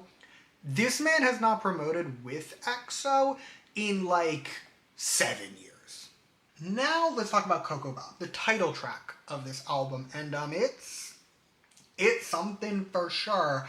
I will be the first to admit, I really liked this song when it came out, and I don't know why. It's not a bad song. I would say it's pretty good, but like in the canon of EXO singles, this one is nowhere near the top. The only real great thing about it, it's not at the bottom. I do think this is an improvement from Monster, but like this is certainly not at the level of like Call Me Baby Love Me Right. However, my opinion is irrelevant because the song was a huge hit. It peaked at number 6 on the Melon charts, which is pretty par for the course, pretty standard EXO single work. The Gaon charts are another story. This song spent 4 weeks at number 1 on the Gaon charts, tying the record for the most weeks for a song by a group, and breaking the record for most weeks at number 1 for a song by a boy group. This song also charted forever. It would chart for like 30-something weeks by the end of it, and closed out 2017 as the 14th biggest hit release that year according to the year-end Gaon charts, beating out other major summer releases like As If It's Your Last by Blackpink and Red Flavor by Red Velvet. Turning away from the charts, let's talk sales. Coco Bop would sell 1.2 million downloads, becoming the group's best-selling single in around 2 years. Music shows were also quite successful. EXO has always been like a beast on music shows, we know this. This isn't new information to anyone, we've established this. However, Coco Bop managed to pick up 11 wins, becoming their most awarded song in also around 2 years. Now let's talk streaming numbers, okay? Coco Bop's music video has 360 million views, meaning today it is the group's 3rd most viewed music video, and at the time was one of the most viewed K-pop music videos of 2017, only being beaten out by Blackpink, Twice, and Bangtan, who at the time were essentially the holy trinity of K-pop YouTube. Streaming numbers are also quite strong for Spotify, where the song has 190 million streams. That is technically a drop from Monster, but also like 190 million streams is a crazy number to get, especially for a song released in 2017 and is one of the most streamed K-pop songs released that year. That's all for Coco Bop, but like, it was a huge hit. We've established that, right? However, before I get to my Golden B-side, we need to talk about the nation's Golden B-side, The Eve. The Eve is so interesting to me as someone who was not only an EXO fan in 2017, but was watching the group like a hawk. I was a huge EXO stan in 2017 because in the modern day, The Eve is considered like the de facto secondary single of the war. It's the lucky one to Coco Bop's Monster. However, it is very much important to note that at the time this album was released, The Eve was not a single. The Eve was just the song they promoted with the title. And this shift began with the promotions of this album when, I actually don't know if it's still like this. I don't pay attention to music shows anymore. But back in 2017, when a big group came back, you would get 2 songs, at least for like the first week, right? The second song, as previously mentioned, was The Eve. And that is where the shift happened because this stage, specifically the M Countdown stage, went so viral. This stage has more than 30 million views. For the record, that is more views than any of the actual Coco Bop stages. This was followed by a dance practice released in August, which went even more viral. This dance practice has more than 150 million views. For a frame of reference, okay, in the EXO canon, this dance practice has more views than the Love Me Right music video. And on top of crazy YouTube numbers, this song got a ton of streams on Spotify. It has around 180 million as of right now, meaning it is nearly at Coco Bop itself's number, and is one of the most streamed K-pop B-sides of the 2010s, only really being beaten out by Bangtan and Blackpink. And here's my thing with The Eve. I do kind of get it. The Eve is a great song, but more importantly, it's a horny song. The war really in general saw a pretty big shift in EXO making, I don't want to say hornier music, but this is a shift. Like Jongin in this era, this is when he starts showing a lot more skin. This is where all the members, really, Junmin too, start showing a lot more skin. And the choreography for The Eve is really horny. I'm not going to say EXO hasn't done, like, sexy choreography before. Like, Call Me Baby exists, right? I'm not going to lie to you. But the Eve is a noticeable shift in that it was like a different kind of sexy. God, I could go on, frankly, a tirade about how this song and its choreography changed the K-pop landscape and popularized hornier choreography in boy groups. I'm not going to do that. I'm going to spare you all that. But I want you to know that I could do it. And I want you to be grateful that I'm not. Instead, I'm going to talk to you about the B-sides on this album, because this is another really, really good album, okay? I think I need to explain how I group EXO albums in my mind. I group EXO albums into 3 eras, okay? Early EXO is everything through 2015. Mid EXO is their next 2 fulls, that's the Monster full and this full, the War, and then late stage EXO is their last 3 fulls. That's how I group this. This is my favorite, like, mid-stage EXO album. It's so good. But for my golden B-side, I am gonna have to give it to What You Do. That song, truly one of the best in EXO's catalog, if we're being quite honest. The music is excellent. The chorus is a banger. The vocals are obviously flawless, you know that. Like, this song is everything I love in an EXO song that isn't a ballad. Other standouts from this album include The Closer, going crazy, Touch It, which is really cool, and Forever, which, Storytime. Who's ready for a Storytime? Back in, it must have been KCON 2017? I could look if I decided to gather my K-pop books. I'm not gonna do it. We're assuming it was 2017. The producers of Forever, they came to KCON that year and we went to their like little panel thing and they played like an unedited clip of just the raw vocals of Jongdae in Forever. I think about that all the time. I think about that moment all the time. I am a crazy Jongdae fan. We've established that I'm unhinged and deranged, and just you wait till we get to his solos when I become more unhinged and more deranged. But even at the time I was like, he sounds so good. His vocals, I would quite literally shoot someone in the face for the opportunity to see that man live. I'm not even joking. I would commit acts of mass violence. Moving on. My one complaint about this album. I do have one complaint about this nearly perfect album. I wanted a ballad, like a ballad. This album doesn't have one. And we know I love EXO ballads. And we still get a Christmas album later, so like I have that. But like, we could have had a Christmas album and we could have had a song like My Answer on this one, right? We could have had that and we could have had like Baby Don't Cry. We could have had a ballad and I wanted it. That's enough about the war. Frankly, we need to move on. Because this video is already real fucking long and we're not even halfway through all the lore there is to cover. So, July also saw the release of the film Room Number 7. Kyung-soo is in it, as you can see here. He plays a man named Taejong. That's all I know. Moving into August, Minseok would begin appearing in the variety show It's Dangerous Beyond the Blanket. He is in this with Mark of his strange collab. I know, I'm so sure of it. At least one person watching this video was like screaming at the screen when I talked about how weird their collab was. And it's like, no, it's not weird. They were in a show together. And I know they probably knew about this show before it, like when the collab came out. That's how they did the collab. That's my guess. I don't care. It's weird to me. Also, for fellow insane people who remember that really strange era of time where people shipped Mark Lee and Kang Daniel. Like, remember when Daniel and Jihyo announced they were dating and everyone was tweeting about Mark? This show is why. This is where that lore comes from. Fascinating moment in history. Frankly, that's not what this video is about, but I did need to share it. September would then bring us our next album with the release of The Power of Music. This album, I would like to note, when I bought this album, it was the tallest album I owned. Packaging has gone insane since then. This isn't even the 3rd tallest thing on my EXO shelf. Also, for reasons I don't understand, this album gets the crash treatment. That's what I've dubbed it. For those who didn't watch my BAP video, my other formerly longest video, when BAP released Crash, it got put on streaming as just the new songs, even though the album itself is a repackage. All the songs that are on No Mercy are on Crash. This is similar. All the songs that are on The War are on The Power of Music. But if I open this album up on streaming, it will only list the new songs, and I have no earthly idea why. Anyway, in spite of no longer being my largest thing on the shelf, this is gonna go. It's quite large, and I don't want it blocking the screen. So let's talk about the album sales now, shall we? This is a breakdown of what's in the album also. Hot fucking mess. That's not the point. The point is sales. The album was written 2 weeks at #1 and sold around 540,000 copies, so pretty standard EXO fare. It is also worth noting the Power of Music did continue the Wars trend of weirdly low Chinese sales.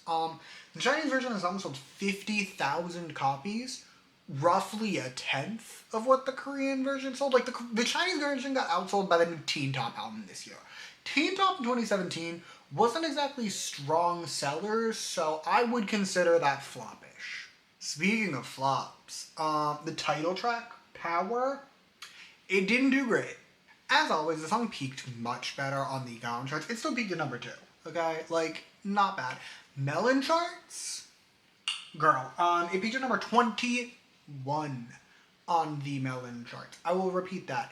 21. Terrible. It also sold, dare I say abysmally, it has 350,000 downloads, which for a lot of boy groups, even in 2017, would have been great. That would have been insane numbers to do. That's a third of what Coco Pop sold, and in the EXO canon, the only song with less downloads at this point was For Life, which we've already established was a huge failure. Streaming numbers were not much better. The music video for Power barely has 100 million views. This is from a group, mind you, that could clear that number even at this point in time with ease. Spotify also saw a pretty big drop, but less terrifying. Power is around 70 million streams, which is not great for EXO, but also like their repackage never gets nearly the number of streams that the original title does. So like, I'm not too concerned, but like it is noticeably low. And can I just say, I don't get it. I don't get it at all. Power is so fun. I love it so much. It's so fun. It's so cute. It's so catchy. It's so poppy. It's so good. And it deserved to do better. Also, because I'm a despot, this is my video. I'm putting in this much work. I'm going to have some fun with it. We're going to talk about my favorite Power stage, okay? This stage, specifically the September 14th M Countdown stage, this stage is a mess. I love it so much. I'm exclusively talking about the looks. Like, what the actual fuck is happening in this stage? Okay, let's look at this image for me. Like, everyone pay attention.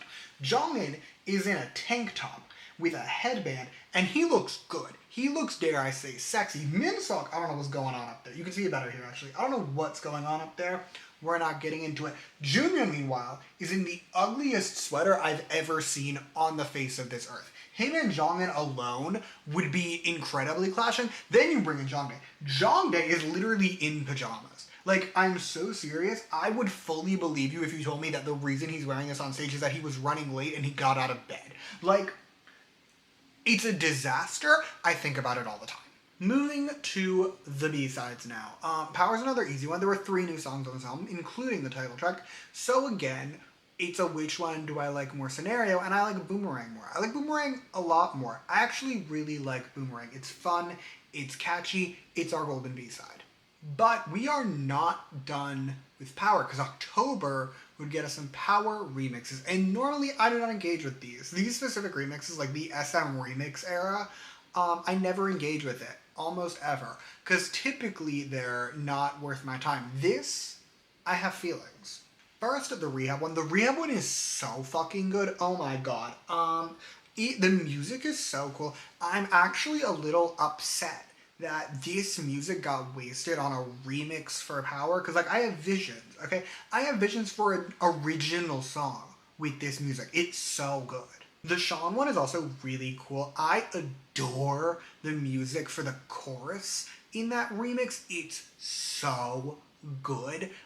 There are 2 other remixes on this remix album. You do not need to engage with those. In addition, October would also get us our live album for Exordium. It's the group's 2nd live album, which does trip me up, because it's Exoplanet number 3, but it is their 2nd live album. I actually really like EXO live albums. I like EXO live albums for a specific reason that very few will actually understand. As a Jongdae supremacist, I want to hear him sing with Baekhyun and with Kyungsoo and with the other members and in Korean. I want to hear him. And the only place I can really do that are on the live albums. So I've actually streamed the live albums a lot. Speaking of Jongdae, November got us the release of Bye Babe. It is a collaboration. Hold on, I wrote down the name. It is a collaboration with Senchi. I call them 10cm. I've known of this artist, right? Like they're 10cm to me. I just don't know their Korean name. It's Senchi. Apparently, good for them. They released Bye Babe in November. It didn't do great. It actually did pretty bad, but it did happen, and it's a nice song to have on in the background. That same month, EXO launched their next tour, their fourth exoplanet with the Elixion. They held 3 sold-out shows at the Gotok Skydome, becoming the first ever artist to perform there at the end of November. December got us the release of Kyungsu's next movie, along with The Gods, The Two Worlds. I did actually read the synopsis for this one on Wikipedia. It sounds interesting. If I'm gonna watch any Kyungsu media, it actually might be this one. I have been thinking, the longer I've been working on this, I feel like if this gets a certain number of views, I should like make a promise. If this gets like 1,000 views, I'll watch every Kyungsu media and I'll rank them all. That's what I'm promising. I know it's in the middle of this video. No one's gonna fucking remember this. If this video gets 1,000 views, I will watch every film and every television show Kyungsu is in and I will rank them all for you. Let's hope I remember that promise actually. I've made a lot of promises with this video. Primarily just the fact that I'll get it done, which frankly feels like a fever dream at this point. Anyway, I told you Kyungsu's movie came out in December. December's also Christmas, so we got Universe, EXO's fourth and final, as of right now, Christmas album. I would also call this their best Christmas album, but we'll circle back to that. First, we're going to talk album sales, because in news to literally no one with a brain and eyes, this album sold really well. Universe would go on to sell more than 600,000 copies, and in spite of being released so late in the year, still managed to be the 6th highest selling album released in 2017.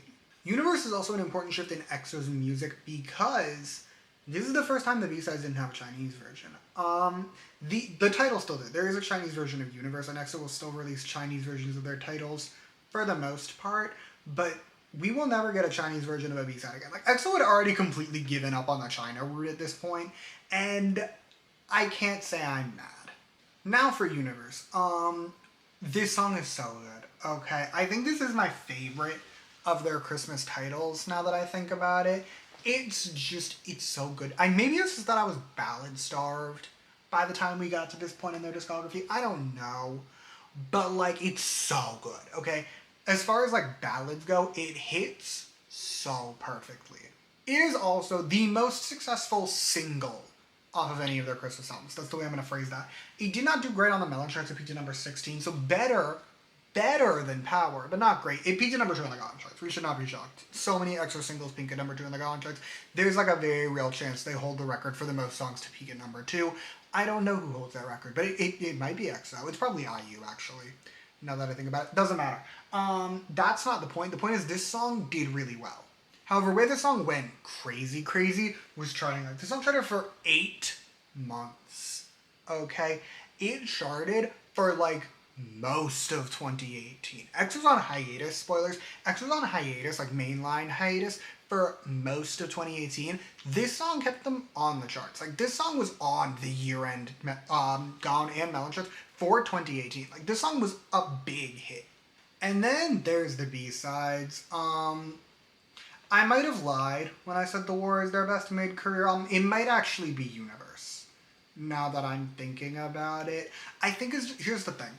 I'm so psychologically weak for EXO ballads, and this album's like all ballads, okay? Like, this album is the balladest thing they've put out in a hot minute, and, like, there's one miss. There is one miss on this album, but other than that, like, this album is so fucking... There's Been Through, which has a really cool beat that, like, works well with the more vocal elements of the song. I like it. There's Stay. Stay is our closest thing to pop on this album. It's still ballady. And then, if we want to get ballady, let's talk Lights Out. Lights Out, written by my mans, written by Kim Jong-dae. It is one of the most debilitatingly gorgeous songs EXO has released ever. I stream it to this day all the time. However, my golden B-side is going to go to Fall. That song fucks, okay? The orchestral energy, obsessed. The chorus is incredible. The music is phenomenal. This song is one of the many EXO songs that are everything to me. That said, you could honestly tell me that like Been Through or Lights Out are your favorites on this album, and I wouldn't disagree. Like, I wouldn't fight you on it. I wouldn't say it, but like I would also nod in agreement and be like, yes, yes, very true, very correct. We need to move on before I start talking about the live version of Lights Out. Let's talk about awards. Starting with the Melon Music Awards. EXO walked in that night with 6 nominations, including all 3 day songs, and they would win Artist of the Year, they would win a Netizen Popularity Award, a Top 10 Artist Award, and Best Dance Performance in the Male category. However, that is not all. There's solo wins to discuss. First, at the Mamas, both Jongdae and Baekhyun would be nominated for Best Collaborations for their respective collaboration hits earlier in the year. Jongdae won it. Jongdae would win it with Nosedive, his collaboration with Dynamic Duo. I remember cheering with delight in real time as he won it. So good for him. That same song would also win at the Melon Music Awards, where it won the Best Rap and Hip Hop Award. And with that, we have finished 2017. Let us head over to the retrospective corner.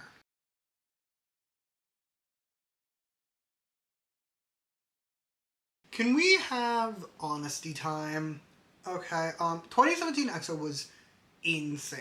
In spite of not even being the most insane year in EXO's canon, and EXO also not really being the most insane artist going off in 2017, 2017 was wild, okay? Like, for starters, casual reminder, Chanyeol's OST that came out at the end of 2016 was charting for much of the year. Plus, when you add in Jongdae solos, Baekhyun solos, there was an EXO member on the charts literally at all times this year, plus EXO mainline releases, like, between all of them. EXO was just a staple on the charts in 2017. Plus, they were doing a lot of expansion, dare I say, mainly in like solo areas. I feel like the main areas that SM was focused on this year was Kyungsoo acting, Baekhyun and Jongdae with music. It was their core trio, really, that just probably brought in so much money.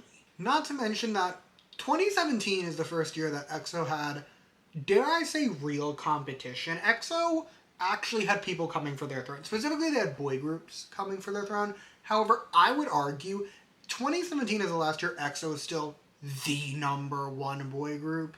Like, top of the game, topping charts, selling buck tons of albums. Like, EXO in 2017 was very much still a force to be reckoned with. However, I do also think 2017 is an interesting turning point in that this is not the year that EXO declares we're focusing on solo lore, but it is when they start like really focusing on solo lore. We've obviously had a bunch of solo lore. We've had #1 hits from members at this point.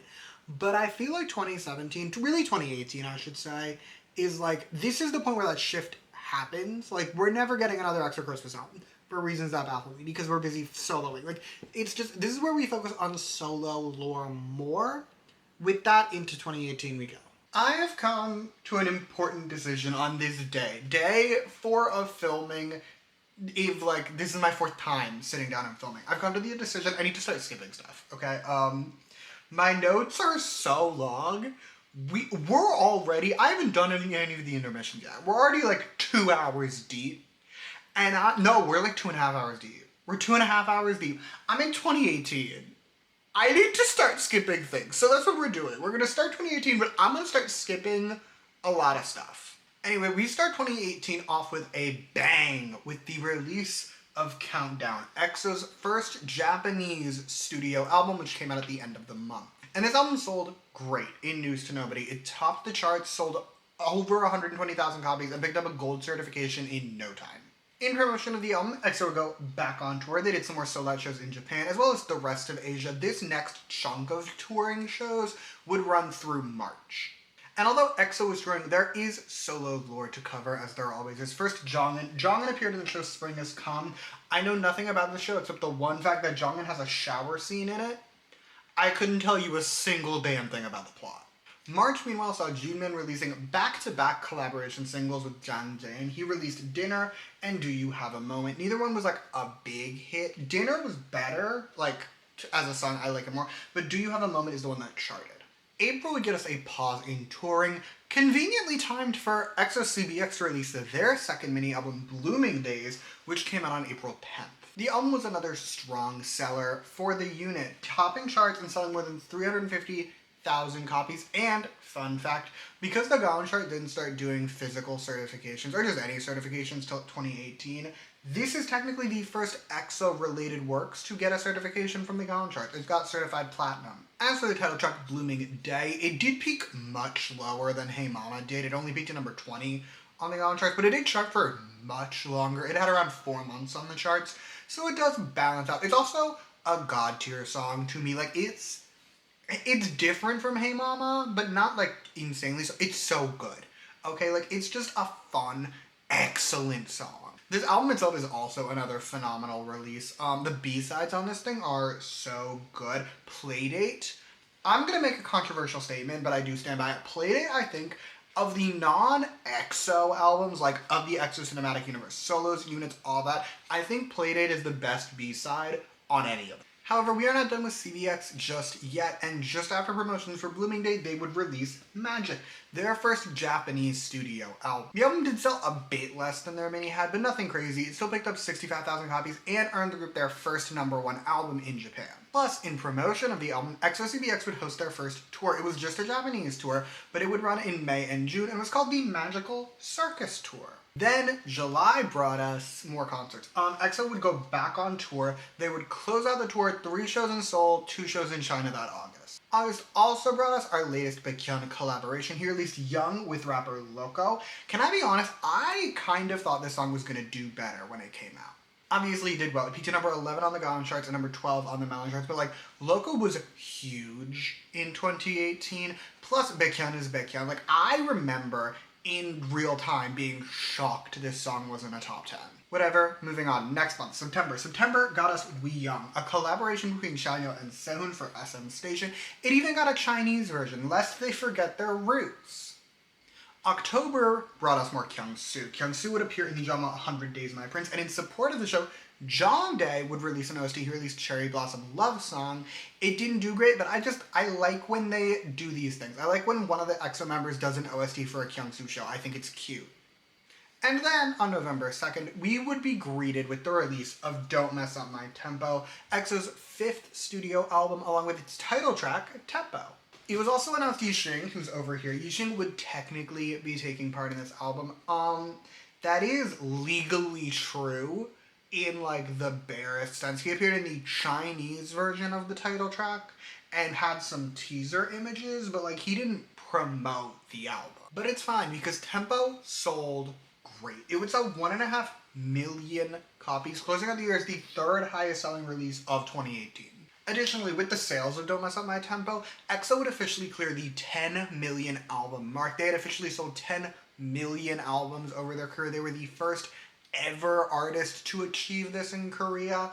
Insanity. EXO, even though they were technically on the decline, like, they were not the #1 group anymore, and in spite of that, they were still the highest selling artist the country had ever seen. The title track Tempo was also a big hit. It would peak at number 4 on the Gaon charts and number 7 on the Melon chart. Tempo did technically see a drop in longevity. It charted for around 6 to 8 weeks less than the past few titles had. Like, it charted for 30 weeks. It did well, but songs like Coco Bop and Monster had both charted for longer, and even Universe had outdone that. So that is a bit of a drop, but it's not like a concerning drop. The same cannot be said for music show performances. Tempo would get 3 music show wins. EXO is a group where, if you look at their, like, mainline titles, what I have dubbed their tier 1, and really their tier 2 titles, they will clear double that with ease. This is a tier 1 release, mind you.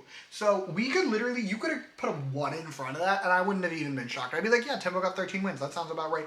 This song got 3 wins. From a group whose last tier 1 single had gotten 11, whose most awarded song had gotten 18, this song got 3. It's not ideal. Whatever, let's talk streaming numbers. Spotify. Spotify has 150 million streams. Not bad by any means. Actually, dare I say, quite great even. However, it is a drop from Coco Bop, which isn't ideal. It's not bad. Like, again, Tempo is still absolutely doing great on streaming. It's just less great. Same thing with YouTube. YouTube, it has 240 million views, which is phenomenal. It's delightful. Coco Bop had 360 million, though. So, like, that is a noticeable drop. Even if that is still one of the most viewed music videos of 2018, it's not like the upper echelons of those numbers anymore. In summary, tempo meant, okay, here's how I view tempo. Tempo is EXO dropping. Like, EXO was declining. Their numbers were falling. But they went from being like number 1 to number 3 in terms of boy groups. So, like, yeah, they were declining, but they started so high that that decline still meant that Tempo was one of the biggest boy group hits of the year. And if I could take a moment to talk about Tempo as a song, I actually straight up do not understand. If I compare this song to Coco Bop and Monster, our last 2 tier 1 titles, it's not worse. It's actually, like, noticeably better. Like, Tempo is so good. Plus, the bridge in this song is widely considered to be the best bridge, or at least one of the best bridges EXO has in any of their titles. I just don't get why this song didn't do better, frankly. You know what else, though, I would consider great? This album, really, in its entirety. I think of EXO's last 3 studio albums. This one is by far the strongest. We have songs like Bad Dream and Ooh La La La. These are classic EXO sounds. Like, they're just classic bangers, and they're so good. Plus, we have Smile on My Face. It is cute, however, I regret to inform the masses, it is the closest thing we have to a ballad on this album. I will say that this album does have more misses for me than a typical EXO release, by which I mean it has, like, more than one. Sign. Where's Sign? Sign. I don't like the opening. I did have it stuck in my head literally yesterday. Like, I was walking around with the bestie and I commented and I was like, I have Sign stuck in my head. So there's that. We also have Damage. That song, not for me. Not a big fan. Also, this is stupid. I'm about to make a stupid complaint, but we are going to go with it. The album closes with Oasis. Like, ignoring the Chinese version of Tempo. The album closes with Oasis. I think Smile on My Face would have been a better closer. However, my golden B-side is going to Gravity. That song is so good. It's this funky dance pop banger. I'm so obsessed with it. Fun fact, who's ready for a fun fact about me? Gravity was the first song I ever favorited in my Apple Music, like the little heart. It's the first song I did that too, because it's so good. Following Tempo promotions, we would pretty quickly get another album with the release of Love Shot, a repackaged version of their last album. I will say, I do think, because these 2 albums were only like a month apart. Tempo and Love Shot were a month apart. And I do think that did hurt sales a little bit. That said, Love Shot still top charts and sold 500,000 copies. Like, this was a successful album, but that isn't quite the ratio I'm used to between EXO mainline albums and their repackaging. The title track, though, was actually quite a bit of a hit. It peaked fine. It peaked at number 9 on the Gaon charts and number 10 on the Melon charts. Not ideal for EXO, but another top 10, so we'll take it. But where this song popped off is longevity. The song charted for 41 weeks. It would tie Growl as EXO's longest charting song at the time, and would not drop off the charts until September of the following year. Plus, the streams, insanity. Love Shot would have 385 million Spotify streams, becoming the group's most streamed song on Spotify. If you were wondering, or if you recall, their second most streamed song is Monster, which has 225 million. This has 160 million more streams. YouTube was just as successful. The music video for Love Shot has 630 million views, as well as 9 million likes, becoming their most successful music video on YouTube by a wide margin. And if I'm being perfectly honest, I don't get it. I really don't. I don't understand why Love Shot is the song that popped off. You could make the argument that it's because, like, oh, this was their last song before, like, a really long hiatus. But that's true for a lot of EXO titles, right? Like, that is true for, say, what's another good example of that? Overdose? Long hiatus after Overdose. Like, I get it, but at the same time, like, musically, I don't. This is just such a, like, basic, horny boy group sound that, frankly, not only could a bunch of other boy groups do it, a lot of boy groups have done this sound. Granted, a lot more have done it since EXO did it, because EXO are still trendsetters in that way. But at the same time, like, even by 2018, like, other boy groups are giving us this horny sound. Whatever, let's talk B-sides. This is an easy pick. There's only 2. And Trauma's the better one. Trauma is my golden B-side. But can I complain for like 5 seconds? Here's the thing. I had visions for this comeback when it happened. I had visions that the title track would be a Christmas song. And at some point when teasers started dropping, it became very clear the comeback was not going to be a Christmas song. I wanted a Christmas song on the album. Like just one B-side that was Christmas coded. I think it would have been delightful. Okay, like this is EXO we're talking about. They are the kings of Christmas with a December album release, and you didn't put a single Christmas song on. I feel like you can kind of tell that I just don't fucking care about Love Shot, but whatever. It's fine. Let's talk awards. It is worth noting, because Tempo came out so late in the year, it was actually outside of the eligibility period for the awards for 2018, which meant EXO did kind of flounder at the awards this year. First, the Mamas. EXO themselves were actually not up for a single award this year. CBX was up for 2. They lost both of them. So, it wasn't great. There was actual beef, though. Like, there was beef going on between EXO and the Mamas in 2018. Although, to be fair, SM and Mnet have, like, generational beef at this point. So, like, when is there not? The Melody Music Awards were technically better. EXO was up for Artist of the Year and won another Top 10 Artist Award this year. So, like, it was better. But it was not a great year during the awards season for my boys. And that's it for 2018. So we are going to jump back to the retrospective corner. See how much nicer and shorter it is when I start skipping stuff? I say like I didn't spend 30 whole minutes filming for just 2018. Either way, 2018 was a great year for EXO, if we're being honest. The one downside I'd say about it is when EXO sort of started to slip. I would compare it to like when Sistar started falling off in like 2016, where they were so high at the start that they could start to fall and still remain one of the biggest artists. Another thing I want to focus on in 2018 is album sales specifically. EXO had spent the vast majority of their career as far and away the top selling artist physically. Like, casual reminder, for much of their career, a great selling album would be like 200,000 copies for anyone else, and EXO could pull in 500 plus with ease. The issue is 2018 is when EXO like really started getting rivals, because album sales started doing better in 2018. Suddenly groups like Bangtan and 101 were able to rival EXO's sales. But it's fine. It's fine. They're still in the top 3. Let's talk about 2019. Okay, 2019. 2019 is such an interesting year to me, both as someone who's been an EXO stan for a decade now, and also who has written 100 pages of notes diving into the entire history and successes of EXO. Like, it's just so interesting. But we begin our year in February when Jongdae would release the OST Make It Count for the show Touch Your Heart. The song didn't do anything, though it was actually quite disappointing in comparison to other Jongdae OSTs, but it is nice. That's why I'm bringing it up. I like this song.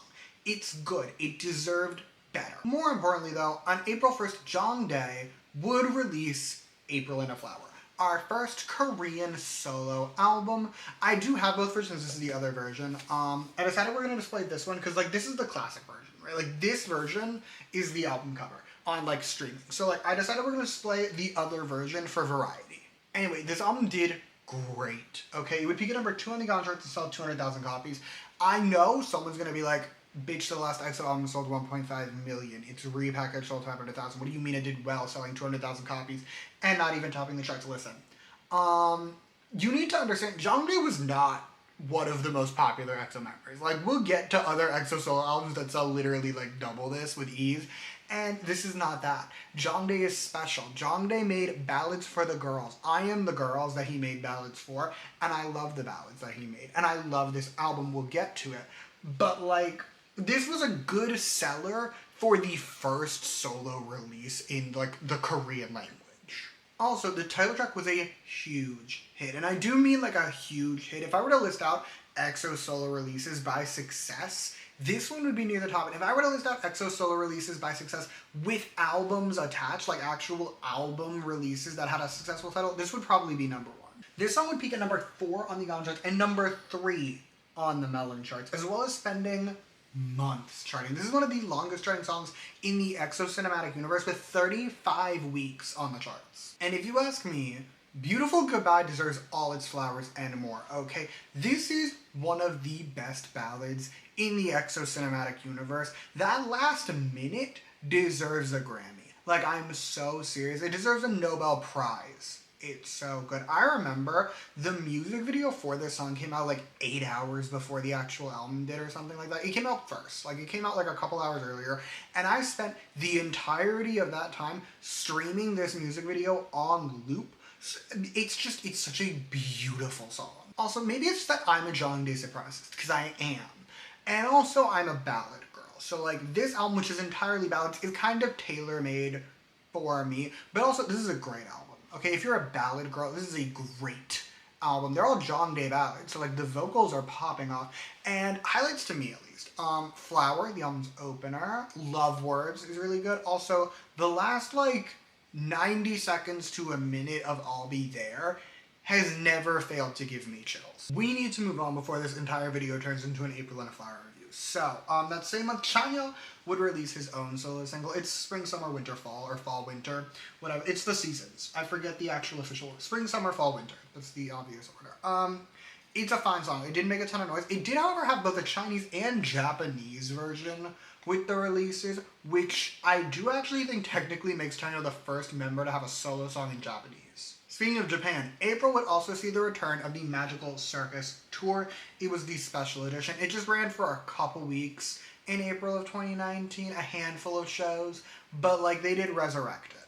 However, it is now time for the dramatic shift in, dare I say, the entirety of the EXO existence, because we've entered enlistment era. Enlistment era began on May 7th when Min-seok would officially begin his mandatory military service, which I could discuss the proper way that I want a group to do their enlistments. I actually do have a vision. ONF is not my vision. I will get into it. I lied. My vision is not ONF. ONF did it, I think, the best way any group has ever done it, where they're just all enlisted in one go. My ideal, here's my ideal. Everyone's gonna think I'm crazy. I think you should have enlistment era before they debut. I think you have trainees who are training for like X number of years. Then when they turn 18, you enlist them right away. Like as babies, they're enlisted. They come out, they're like 20, then they debut. I'm telling you I'm right about this. Anyway, on a bright side, Min-seok would release You as a sort of gift to fans. His solo single. It didn't do a ton, but it did exist, and I think it's nice. Jumping ahead to July, we would get another enlistment. This one was a shock enlistment. Everyone knew Min-seok was going to enlist first because he was the oldest. Not a lot of people expected Kyung-soo to be second. Kyung-soo would enlist at the beginning of July.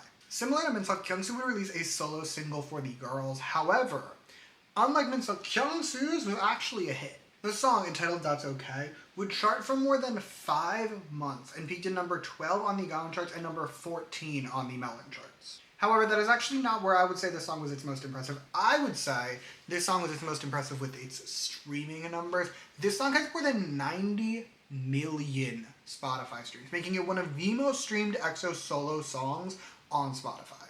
But Kyung-soo is not the only one releasing solo music that month, and July 10th would get us the release of City Lights, Baekhyun's solo debut album. And when I tell you the sales for this album were insane, City Lights would sell 600,000 copies, not only becoming the 6th highest selling album of 2019, but it would be the best selling album by a soloist not just that year, but since the beginning of the Gaon charts in 2010.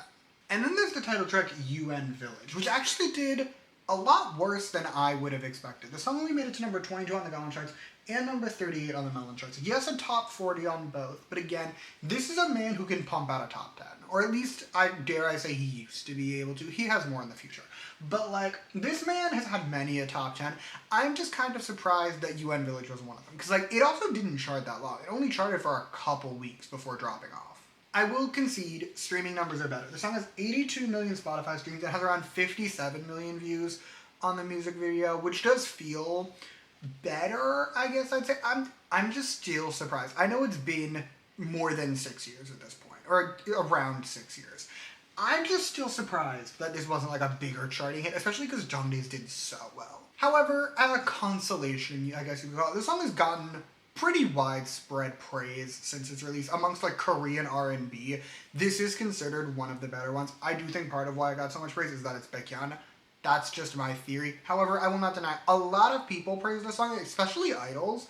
A lot of idols really like the song, and also me. I really like this song. I think R&B works so well for Baekhyun's voice. The album itself is also quite good. It is primarily R&B, and songs like Stay Up are just perfect embodiments of the genre, but also you have other songs, like you have Betcha, which is nothing short of just a pop song that I personally will shake ass to every time it comes on. However, if you ask me, the absolute standout, if I was to do golden B-sides for the solo albums, I would give it the golden B-side, is Psycho.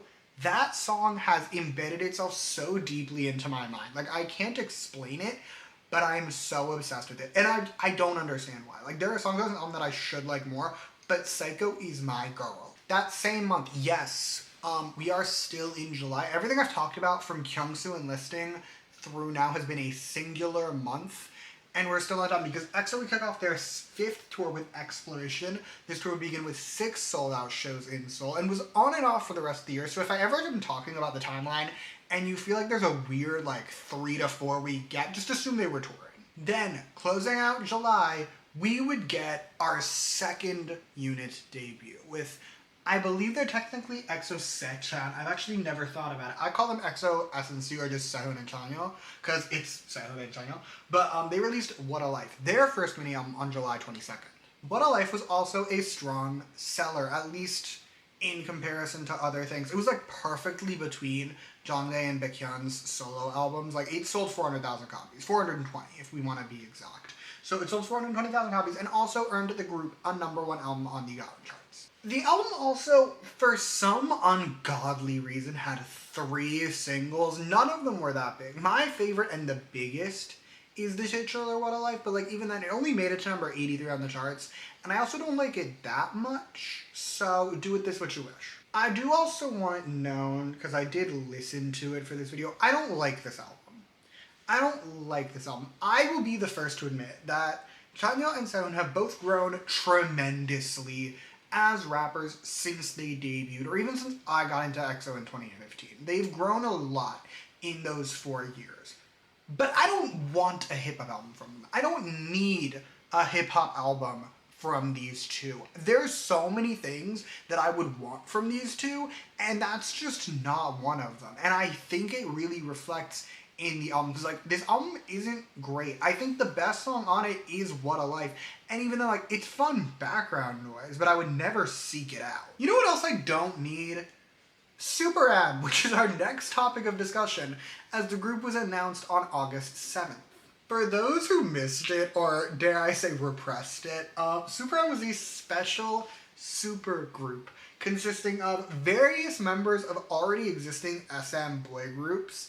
And it's unfortunately relevant because Jongin and Baekhyun were both in the lineup. I do also want it known, pretty much everyone was annoyed by this group's existence. It's so funny. I actually think, looking back on it, it's so funny because here's the thing. Baekhyun had just released the best-selling solo album of the entire decade. People wanted SM to prioritize his solo career. Meanwhile, people were begging for a Jongin solo album. This will be a trend. People begged for a Jongin solo album. The minute SM started doing solo albums for the EXO members, they were like, cool, when's the Jongin one? So people weren't happy about that. Super Junior fans were fucking pissed because of the name, which makes sense. Because SM marketed it as a super group, and everyone was like, bitch, you have a super group. They're Super Junior, they exist. So Super Junior fans were mad. Taemin fans were mad because Taemin also had a thriving solo career. No one fucking wanted him re-debuting a decade later in this stupid disaster. Everyone was mad. The only people, or should I say the people that were the most pleased with this development were the NCTzens, the NCT fans, and even then a lot of them weren't happy. For starters, the Mark fans were not happy because this man, I hope he's okay. He has been worked to the verge of death for the past, at this point, 8 years. I hope he's good. I hope they pay him what he's worth. Because Mark is busy all the time. And his fans were like, hey, you just took him out of NCT Dream to allegedly let him rest. That was part of it for them. So they were like, we did not approve this. No one approved this. Anyway, the other NCT fans were also not happy. Some were thrilled. A lot of them weren't happy because they also thought that this would distract from NCT promotions, and they weren't wrong. Literally no one was happy about Super M. It is probably one of the worst decisions SM ever made. We're gonna jump ahead to October now, which was another busy month. So everyone get ready. We begin the month, however, at the start of the month when Jongdae released Dear My Dear, his second mini album. This thing right here, I do have both versions, again, mind you. This thing right here, it was led by the title track Shall We. This album was also a fine seller. It sold 175,000 copies and topped the Gaon album charts. And I feel like I again need to defend my man when I call him a good seller. Here's the thing. Nowadays, in the modern day, in 2025, 175,000 copies for your solo album is nothing. But 2019 was different. Solo albums were not selling 175,000 copies, right? Like, solo albums were not clearing six figures unless you were a top soloist or a soloist from a top group. Like, Taemin's did. IU's albums would. But, like, the average soloist was not clearing six figures. So the fact that Jongdae was able to is impressive. Now, let's talk about the title track. This was a decline from Beautiful Goodbye, but absolutely still a hit. It peaked at number 12 on the Gaon charts, number 21 on the Melon charts, and had a charting run of around 4 months. As for the song itself, it's a bit complex. I think the music in Shall We is better than on Beautiful Goodbye, but I think the vocals are more restrained. Like, he was just going crazy on Beautiful Goodbye vocally, whereas here he feels like he's holding himself back a little more. That said, I don't like the B-sides on this one as much as his debut. I don't. I think, here's the thing, they're good, right? Like, My Dear is gorgeous, okay? And if you want like a ballad, we have You Never Know, and Hold You Tight is chill and sweet, but in general, the album itself doesn't hit like his debut album did. Moving on, just a few days later, on October 4th, we would get Super M, the debut album of Super M. Now, this album is fascinating to me from a sales standpoint for a couple reasons. First, it sold 170,000 copies, okay? Mind you, this is a group that has Taemin and Baekhyun, both of whom, as soloists, have sold better than that. Like, if you were wondering if people still did not give a fuck about Super M, the fact that the Super M album sold a quarter of what Baekhyun's solo album did, that should be all the proof you need. But that's not the only thing that makes the Super M album fascinating from a sales standpoint. The other really interesting thing to me about it is that anyone who bought a ticket to the upcoming Super M tour, we'll get to the tour, but anyone who bought a ticket to the tour got a copy of the album, which meant US sales for this thing were crazy high, and it ended up debuting at number 1 on the Billboard 200, becoming the first group after Bangtan to get a number 1 album there. I'm choosing not to get into the merits of whether or not album sales being tied to concert sales should be a valid way of doing like album charting. I'm not getting into that. We're not going to discuss the merits of it. Instead, I'm going to tell you a story. Story time about Simon being stupid. If you watched my history of NCT or my history of SHINee, I almost certainly told this story there because I think it's funny. But story time about me being stupid. Okay, so I went to the Super M concert tour when it came to Seattle. I went to it. So I had a copy of the album, right, wrong. This album is actually the one I bought. This album is the one that came with my concert ticket. Yeah, when I bought the Super M album, I didn't realize concert tickets came with an album. So I bought the album, and then I like mentioned it to the best thing. She's like, "You idiot, we get the album for free with the ticket." And then I did. I have 2 copies of the Super M album now, and I will just have them forever for my own memories. Turning to the title track, Jopping. This song was not a hit. Fun fact, actually, in spite of an insanely stacked lineup, Super M never got a domestic hit single in Korea. However, the song did do well on Spotify. It has around 120 million streams, so pretty respectable. Also, this song is fun. Do I think it's a great song? Like, as a piece of music, is it good? No. As an enjoyable listening experience, I have the time of my life. Like, it's so stupid. It's such a mess. But we are also absolutely jumping and popping. Also, I'm so sorry. I need to read you the Apple Music description of this album because it had me in tears when I first saw it. Like, I screenshotted it and sent it to the best thing. It was like, what the actual fuck is going on? Are we ready? I hope you're ready. Here it is. Super M feels more like a supernova than a constellation of separate stars. Its 7 members hail from the already massive groups of SHINee, Taemin, EXO, Baekhyun and Kai, NCT 127, Taeyong and Mark, and Chinese band Wavy 10. And the combined triple threat, rapping, singing, choreography, opens up a tantalizing possibility. What if Super M was the A-team? Jopping, jumping plus popping equals jopping, get it, question mark? Certainly is a hit any group would covet. Super M's rappers, Mark and Taeyong, sound especially hyped here, comfortably spitting English and Korean bars over the song's blend of EDM, pop, and crunk. Ditto the sleek and sexy Too Fast and the slow and low Supercar. The group puts their high registers to the test on the ballad I Can't Stand the Rain, as a barrel drum beats heighten the drama. This mini album shows that Super M has the musical component locked down. Combined with the uptown Mad Max look, charisma, and flawless dancing, Super M's future is as sky high as they want it to be. That is a verbatim quote from Apple Music. It is the funniest thing I've ever read from a 2025 perspective. Moving into November, on the 4th, we would get Bird, a Japanese digital single. Now, it isn't like anything super special, but it did mark the group's first release in Japan since Countdown nearly 2 years earlier. However, you may recall, Super M, I mentioned a tour, and sure enough, that same month they launched the We Are the Future tour. It was insane. This run was in November. It was 5 shows in a singular week.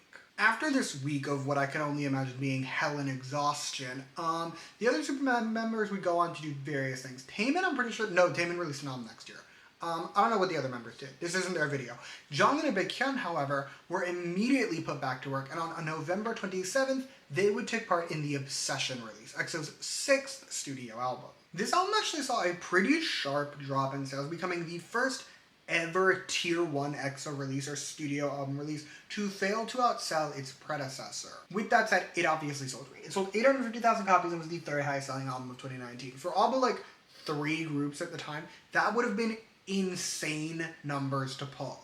However, EXO's last 2 albums had both cleared 1 million, so 850,000 copies is a drop. The title track was also a bit of a flop. Obsession would peak at number 13 on the Gaon charts, becoming EXO's first title track to peak outside the top 10 since Mama. And over on the Melon charts, it would peak at number 25, their lowest peaking single there in years. On top of that, Obsession saw a huge drop in its longevity. The song would only chart for around 14 weeks, which it would be good for pretty much any other boy group at the time other than like the biggies. But the thing is, EXO title tracks could do so much better. Like, the last 3 singles out there fulls had each cleared 30 weeks. This got less than half of that. But it wasn't just charting where EXO took a hit. They took a hit in streaming as well, with Obsession only getting 118 million Spotify streams. And again, for most groups, that's good. But EXO has gotten such stronger numbers, especially with their last few singles, that 118 million is just a disappointing number for them to pull. Same thing with YouTube. The music video has 172 million views, which is great for most groups, but not for EXO. I feel like that's the theme of like these last few years, is just like EXO's doing well because they're EXO, but they're doing worse than they had been when they were like EXO. That said, I do get why this flopped. I hate Obsession. Can I be so honest? I really don't like Obsession. I think it's EXO's worst title track, actually, because it's not an EXO song. Obsession is a very much an NCT 127 song that's just being sung by the EXO members. And unfortunately, the B-sides aren't much better. There are some good songs on here, obviously. We're talking about an EXO album, but like, this album has more skips than I'm personally accustomed to an EXO album having. However, my golden B-side for this thing is going to be Baby You Are. It's easily the strongest thing on this album, in my opinion. Plus, I'm weak for a good guitar, and the guitar in this song is really good. After promotions for Obsession, EXO would go back on the road. They went back on tour, officially wrapping up their 5th tour with 3 shows in Seoul from December 29th through December 31st. Now, because the tour ended on December 31st, that does pretty clearly wrap up all the things EXO did in 2019, but we are not fully done. We still have awards to talk about. Casual reminder, because of its late release in 2018, Tempo and Love Shot were both up for awards in 2019. Similarly, the Obsession album was not up for anything. It would be up in 2020, hypothetically. So, with that said, Mamas, EXO was up for 6 total awards, including all 3 of their songs of Best Male Group and Best Performance by a Male Group. They lost every single. Meanwhile, at the Melon Music Awards, EXO was up for both Artist of the Year and a Best Dance Award. They did lose both of those, but they did win another top 10 artist, so they did win something. But you may recall, 2019 had a lot of solo releases, solo albums even, and as a result, we have solo nominations to cover. Both Jongdae and Baekhyun would see nominations at the Mamas. Jongdae was up for Best Vocal Performance by a Soloist for A Beautiful Goodbye, which she lost. However, Baekhyun would win his first ever award for Best Male Artist, an award I firmly believe he should not have won this year, but I am gonna mind my business. And that is 2019, the end of the decade. So with that, let's jump back to the retrospective corner. Okay, welcome back. Now, 2019 is really interesting from a solo perspective. Like, we had so much going on this year, with one album being the best-selling solo album Korea had seen in over a decade, while the other produced an absolutely massive hit. Unfortunately, while solo EXO was thriving, group EXO was kind of flopping. This is when the real decline of EXO begins, because Obsession made it very clear EXO was no longer the kings they had once been. And it's just, I'm not gonna say it's sad, but it is fascinating. Additionally, 2020 saw EXO officially going on hiatus, with SM announcing that 2020 would be focused on solo activities. So let's go talk about what a solo year for EXO is gonna look like. Alrighty, new decade time, let's talk 2020. Now, we unfortunately begin with something that is somehow a scandal, which was the announcement in January that Jongdae was getting married to his non-celebrity fiance and that his fiance was pregnant. I am a Jongdae supremacist. I'm insane about that man. I could not give a fuck. Unfortunately, I am not the fans that matter. Apparently domestic fans, we have learned in recent times, are the only people SM listens to.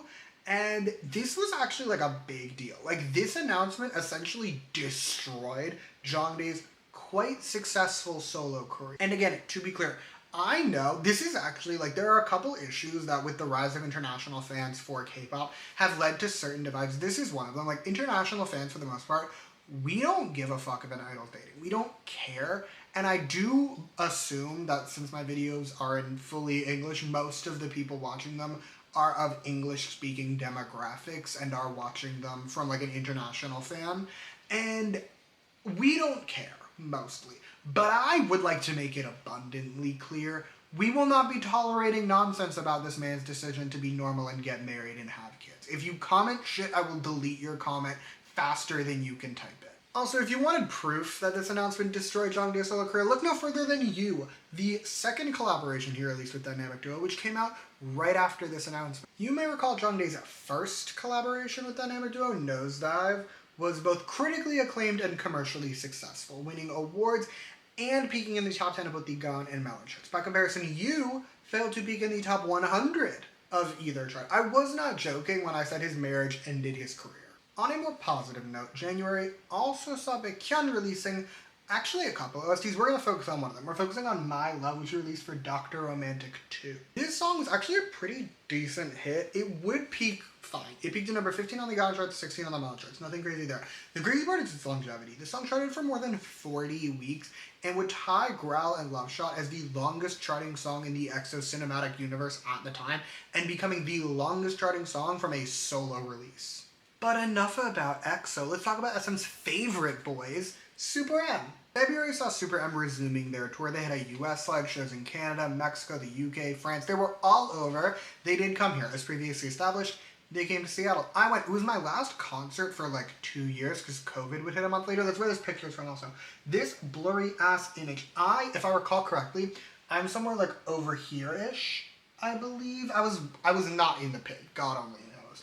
But like, I was somewhere like around here, I'm pretty sure. Speaking of COVID though, COVID would immediately halt the Super M tour, obviously, because, you know, COVID. So they would cancel all their remaining shows, including their Tokyo Dome concert, since again, COVID. But it's fine, because COVID cannot halt an album release, and at the end of March, we would get Self-Portrait, Joonmyeon's solo debut. The album sold pretty great. Clearing Jongdae, it didn't hit Baekhyun levels, obviously, but it did still manage to sell 300,000 copies and made Joonmyeon the fourth I'm pretty sure, member to get a solo number one. Yeah, the fourth member to get a solo #1 album on the Gong. Then there's the title track, Let's Love. This song did, it's like, I'm trying to think of it. It's like Hey Mama, actually. That's a great example. It peaked really strong. It peaked to #7 on the Gong charts and 13 on the Melon charts. That's a great peak. However, it did not chart long. It only charted for a couple weeks and then dropped off the charts. That said, it is a good song. The album itself is good. The one negative I'll say about it, amongst all the EXO solo debuts, this isn't the worst, but it is one of the weaker ones. I think Jongdae and Baekhyun's albums are just stronger for me personally. Like, that's my personal opinion. Plus, some albums we'll get to, I think, are stronger. This one's not bad, but it's not at the same level. April, meanwhile, got us Beyond the Future, an online concert from Super M. It was the first online concert SM did in COVID. If you recall, COVID really popularized SM doing online concerts. Personally, I would never fucking pay for an online concert. You're crazy. I can find it on YouTube for free within 24 hours. But it did happen, and it did allegedly sell 75,000 tickets. On a sadder note, May got us our next enlistment. Junhyun would begin his service on the 14th. He did not drop a single. He is the first member to enlist without a single. However, he did just drop an album, so I think he has a good excuse.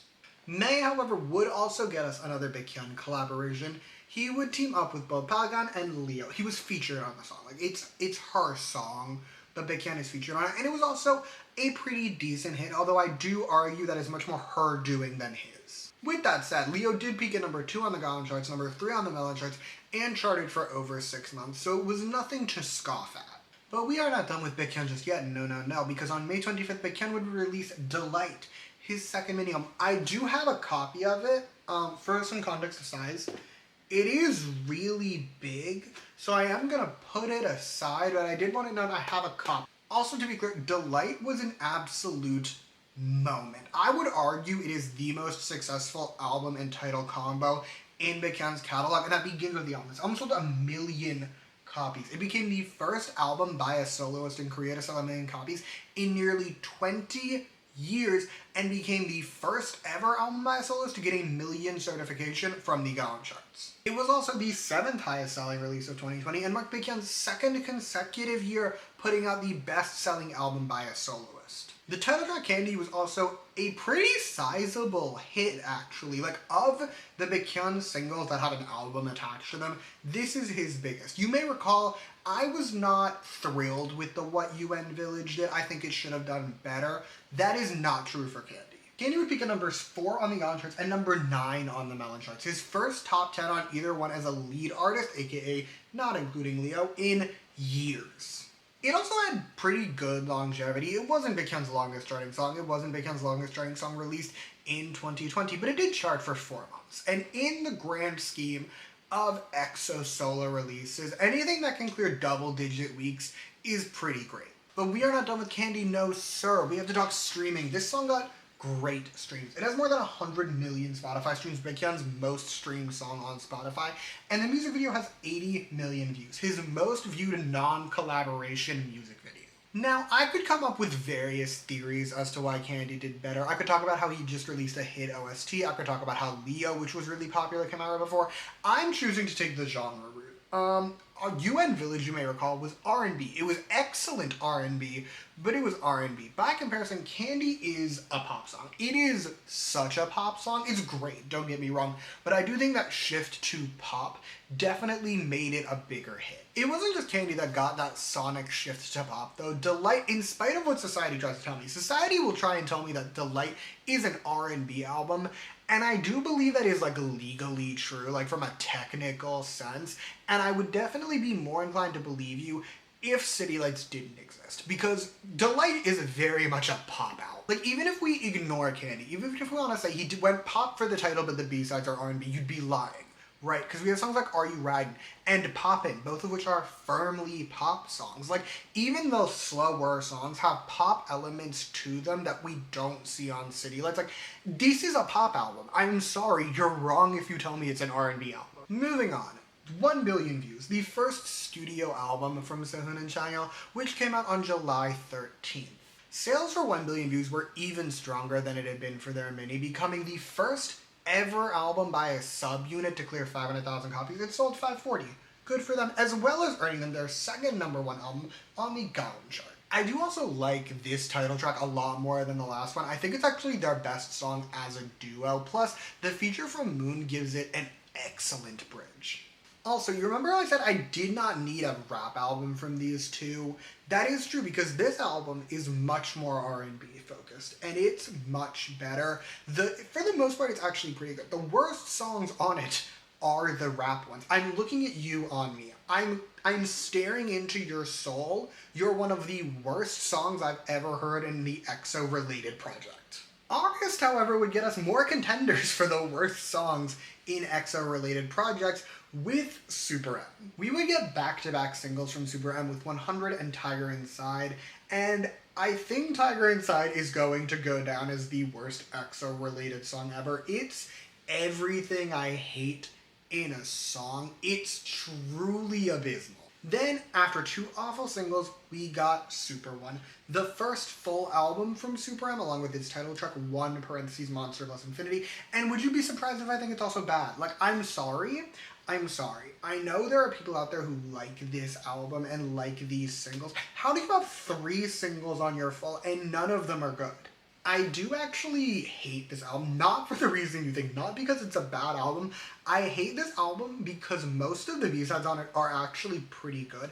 I counted 4 separate B-sides that I felt like had single potential and could have made better singles than the 3 disasters that we got. Because I need to sit down with whoever's in charge at SM and in charge of like Super M and be like, why?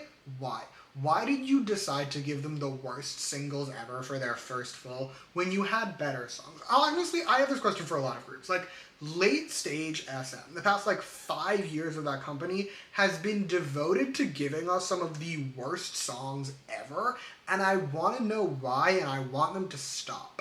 Anyway, this album did sell well while we're here. It sold 500,000 copies and earned Super M a #1 album. Good for them, I still hate you. September saw Jongdae releasing Your Moonlight, another OST, and it did real bad. It did not crack the top 20 of the OST exclusive Melon chart. Like, Melon charts have like an OST exclusive chart. It didn't crack the top 20 there, let alone the top 100 of the mainline Melon or Gaon chart. October, Jongdae would release Hello, a digital single that also flopped. In spite of being gorgeous, this song is stunning, but whatever, it flopped, and then he enlisted on October 26th.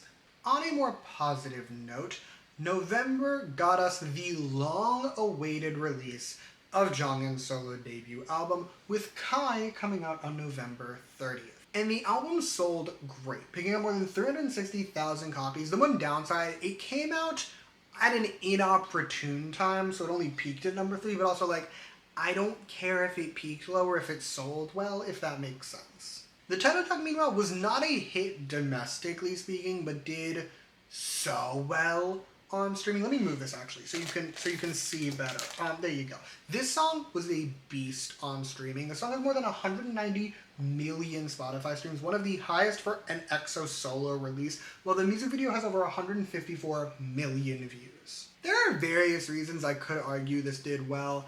I'm choosing to just point out that it's really good. Like, this is a really good song. It didn't hit for me when I first heard it the way it does now, but it has grown on me so much. And this is another one, like UN Village, that's now considered to be one of the best Korean R&B songs from like a K-pop idol. This album itself is also really good. Personal standouts to me include Reason and Nothing on Me, but in general, this whole thing is a good listen. Like, if you put on this album, you will not be disappointed. So, EXO stans were already happy. We were elated because we finally got our Jonghyun solo album. And then we got more good news, with Minseok returning from his military service at the beginning of December. December would also get us our next Baekhyun release with the digital single Amusement Park, which came out on December 21st. Now, you may recall Candy, our last mainline Baekhyun release, was a pretty decent hit. The same is not said for Amusement Park.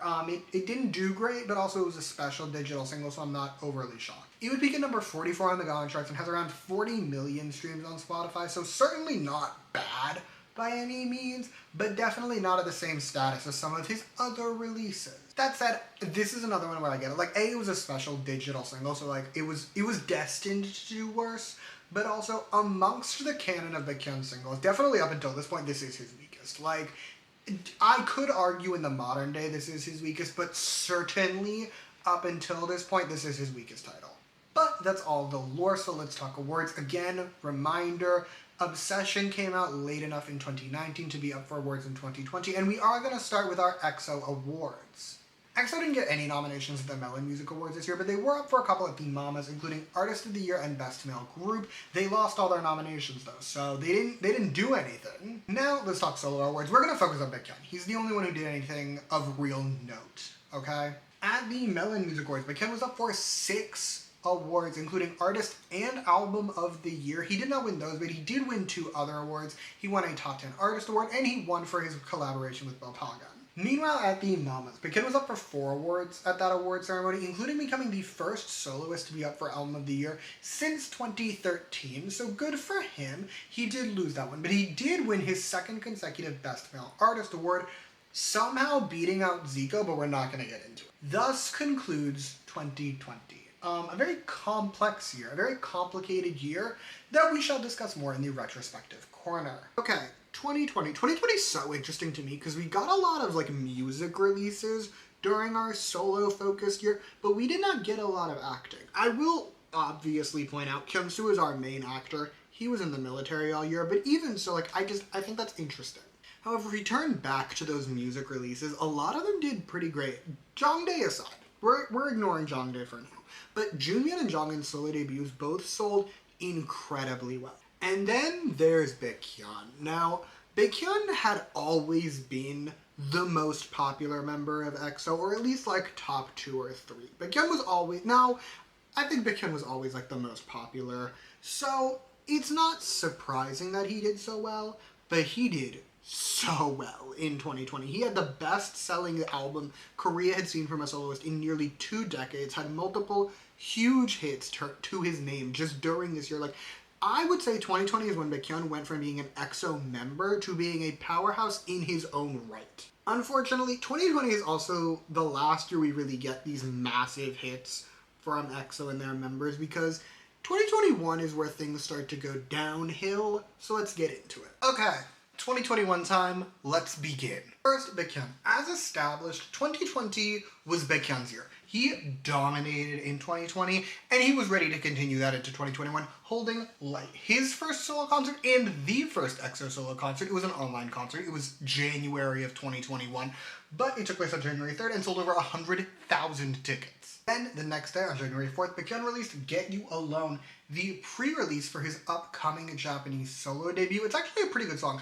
I don't think, prior to taking these notes, I'd heard it since maybe February of 2021. It's really good. It's very candy-coated, by which I mean it's an R&B song with also a lot of pop elements to it. It's good. And then on January 21st, Baekhyun released his self-titled Japanese solo debut. It sold pretty great, all things considered. It would earn a gold certification and become number 2 on the Japanese charts. Enough about Baekhyun. Next main vocal to discuss is Kyung-soo. Kyung-soo's back. He would get discharged in January. He had actually already lined up his next film before he was even discharged, Icon Behavior. It wouldn't come out right away, like he had to film it. He was busy prior to this, but like he'd already lined up another film. Jumping ahead a little bit, March 30th, Baekhyun would drop Bambi. It is right here as well. That is his 3rd Korean solo mini album. First album sales, Bambi would clear 1 million copies, Kyung-soo's 2nd consecutive album to do so, as well as earning him his 4th #1 on the Gaon album charts. As for Bambi the song, it did fine. It would peak at number 14 on the Gaon charts, which isn't bad, but it peaked much lower on the Melon charts. It only made it number 56, and also only charted for around a month before dropping off, so not Baekhyun's best work. March would also see Chanyeol beginning his mandatory enlistment. I would say this is sad, but he hasn't been doing much, you may have noticed. Like, it's not like this was keeping him from many a project. Also, now that I'm looking at this picture, Kyung-soo looks really good.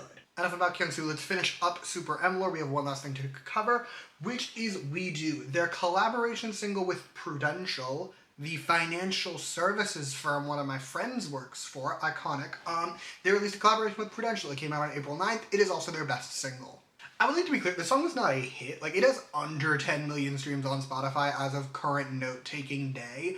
But, like, to me, A classic, an icon. It's just a fun pop song, and after the deep level of hatred I had for the singles off their full, I love it. I love it so bad. It is also, as previously mentioned, the last time we would be covering Super M. If you hated the Super M presence in this video, kind of same, but also we're done with them now and we can go back to pretending they didn't exist.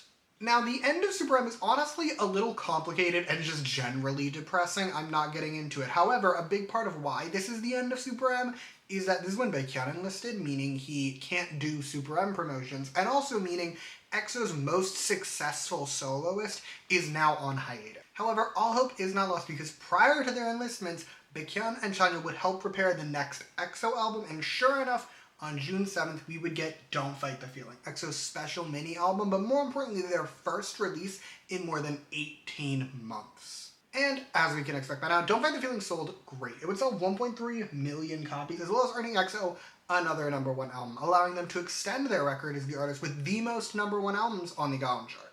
As for the title track, it hurts. It hurts so bad. Don't Fight the Feeling was a massive flop, both by EXO standards and by like the standards for a lot of boy groups, frankly. The song did fine on the Gaon charts. EXO's songs do fine on the Gaon charts, technically speaking. It peaked at number 15. That doesn't make it their lowest peaking single in years, but like it's a top 20. Melon charts. She was at number 75 on the Melon charts, and on both charts spent a singular week charting before dropping off. International numbers were also quite abysmal. The song has 56 million Spotify streams. Now, for your average 2012 debut, 56 million Spotify streams is crazy. Like, most 2012 debuts don't have that. Most K-pop groups don't have a song with 56 million streams, right? The problem is, this is EXO. That's their least streamed single since Universe in 2017. YouTube, meanwhile, is probably where this song did the best. It does have 115 million views on the music video, which is good, but like, again, this is EXO we're talking about. They've cleared numbers literally 5 times that with just a couple singles ago. Basically, this song, a disaster. Definitely not the comeback SM wanted, EXO fans wanted. No one was happy with how this song did, and I think a big part of that is they got 0 promotion for this comeback. EXO appeared on a grand total of 0 music shows to promote this comeback, and I don't get it. Like, I feel like we've all established by now that promotions are good. Like, there's no group out there. Maybe Bangtan can do like 0 promotional cycles and still get a hit, but like, even EXO, you need to promote your songs. I don't get why. I understand that Baekhyun was gone and Chanya was gone, but like, Kyungsoo was here. We could have promoted Kyungsoo. He's famous. Send him on a variety show. I think part of what hurts so bad about the Don't Fight the Feeling promotions not existing and the song being a flop is that the song is excellent, right? Like, this is the danciest thing they've put out probably since Tempo, if not even since Power. Like, this song is pop perfection. It so easily could have been a hit if SM was willing to put in like the minorest amount of effort. It drives me up the wall. I have so many more things I could say about this comeback. I'm gonna save them. I'm gonna save them for the retrospective corner. Instead, we're gonna talk B-side. I will say, first and foremost, as a Jongdae supremacist, I do believe this album is worse for him not being on it. I'm also willing to accept that A, they didn't have an alternative, and B, it's still a good album. Songs like Just As Usual are nice and chill, and Runaway is really cool. However, my golden B-side is going to go to the first B-side on this album, Paradise. Here's my thing with Paradise. It's a good song. It's a great song, even dare I say. But I think this is another one of those B-sides where if you'd taken this out of this album and put it up against other B-sides, not even my golden B-sides, like just other B-sides off mid-EXO career albums, like songs off Exodus or Exact or The War, it would not stack up. It would not even be in like my top 5 favorite B-sides off of those albums. But again, like, this song is good. Kyungsoo on Paradise is crazy. Sometimes I forget that I am also a Kyungsoo supremacist, and sometimes it's good to remind myself of that. Speaking of, on July 26th, Kyungsoo released Empathy, his solo debut mini album along with its title track. It is right here.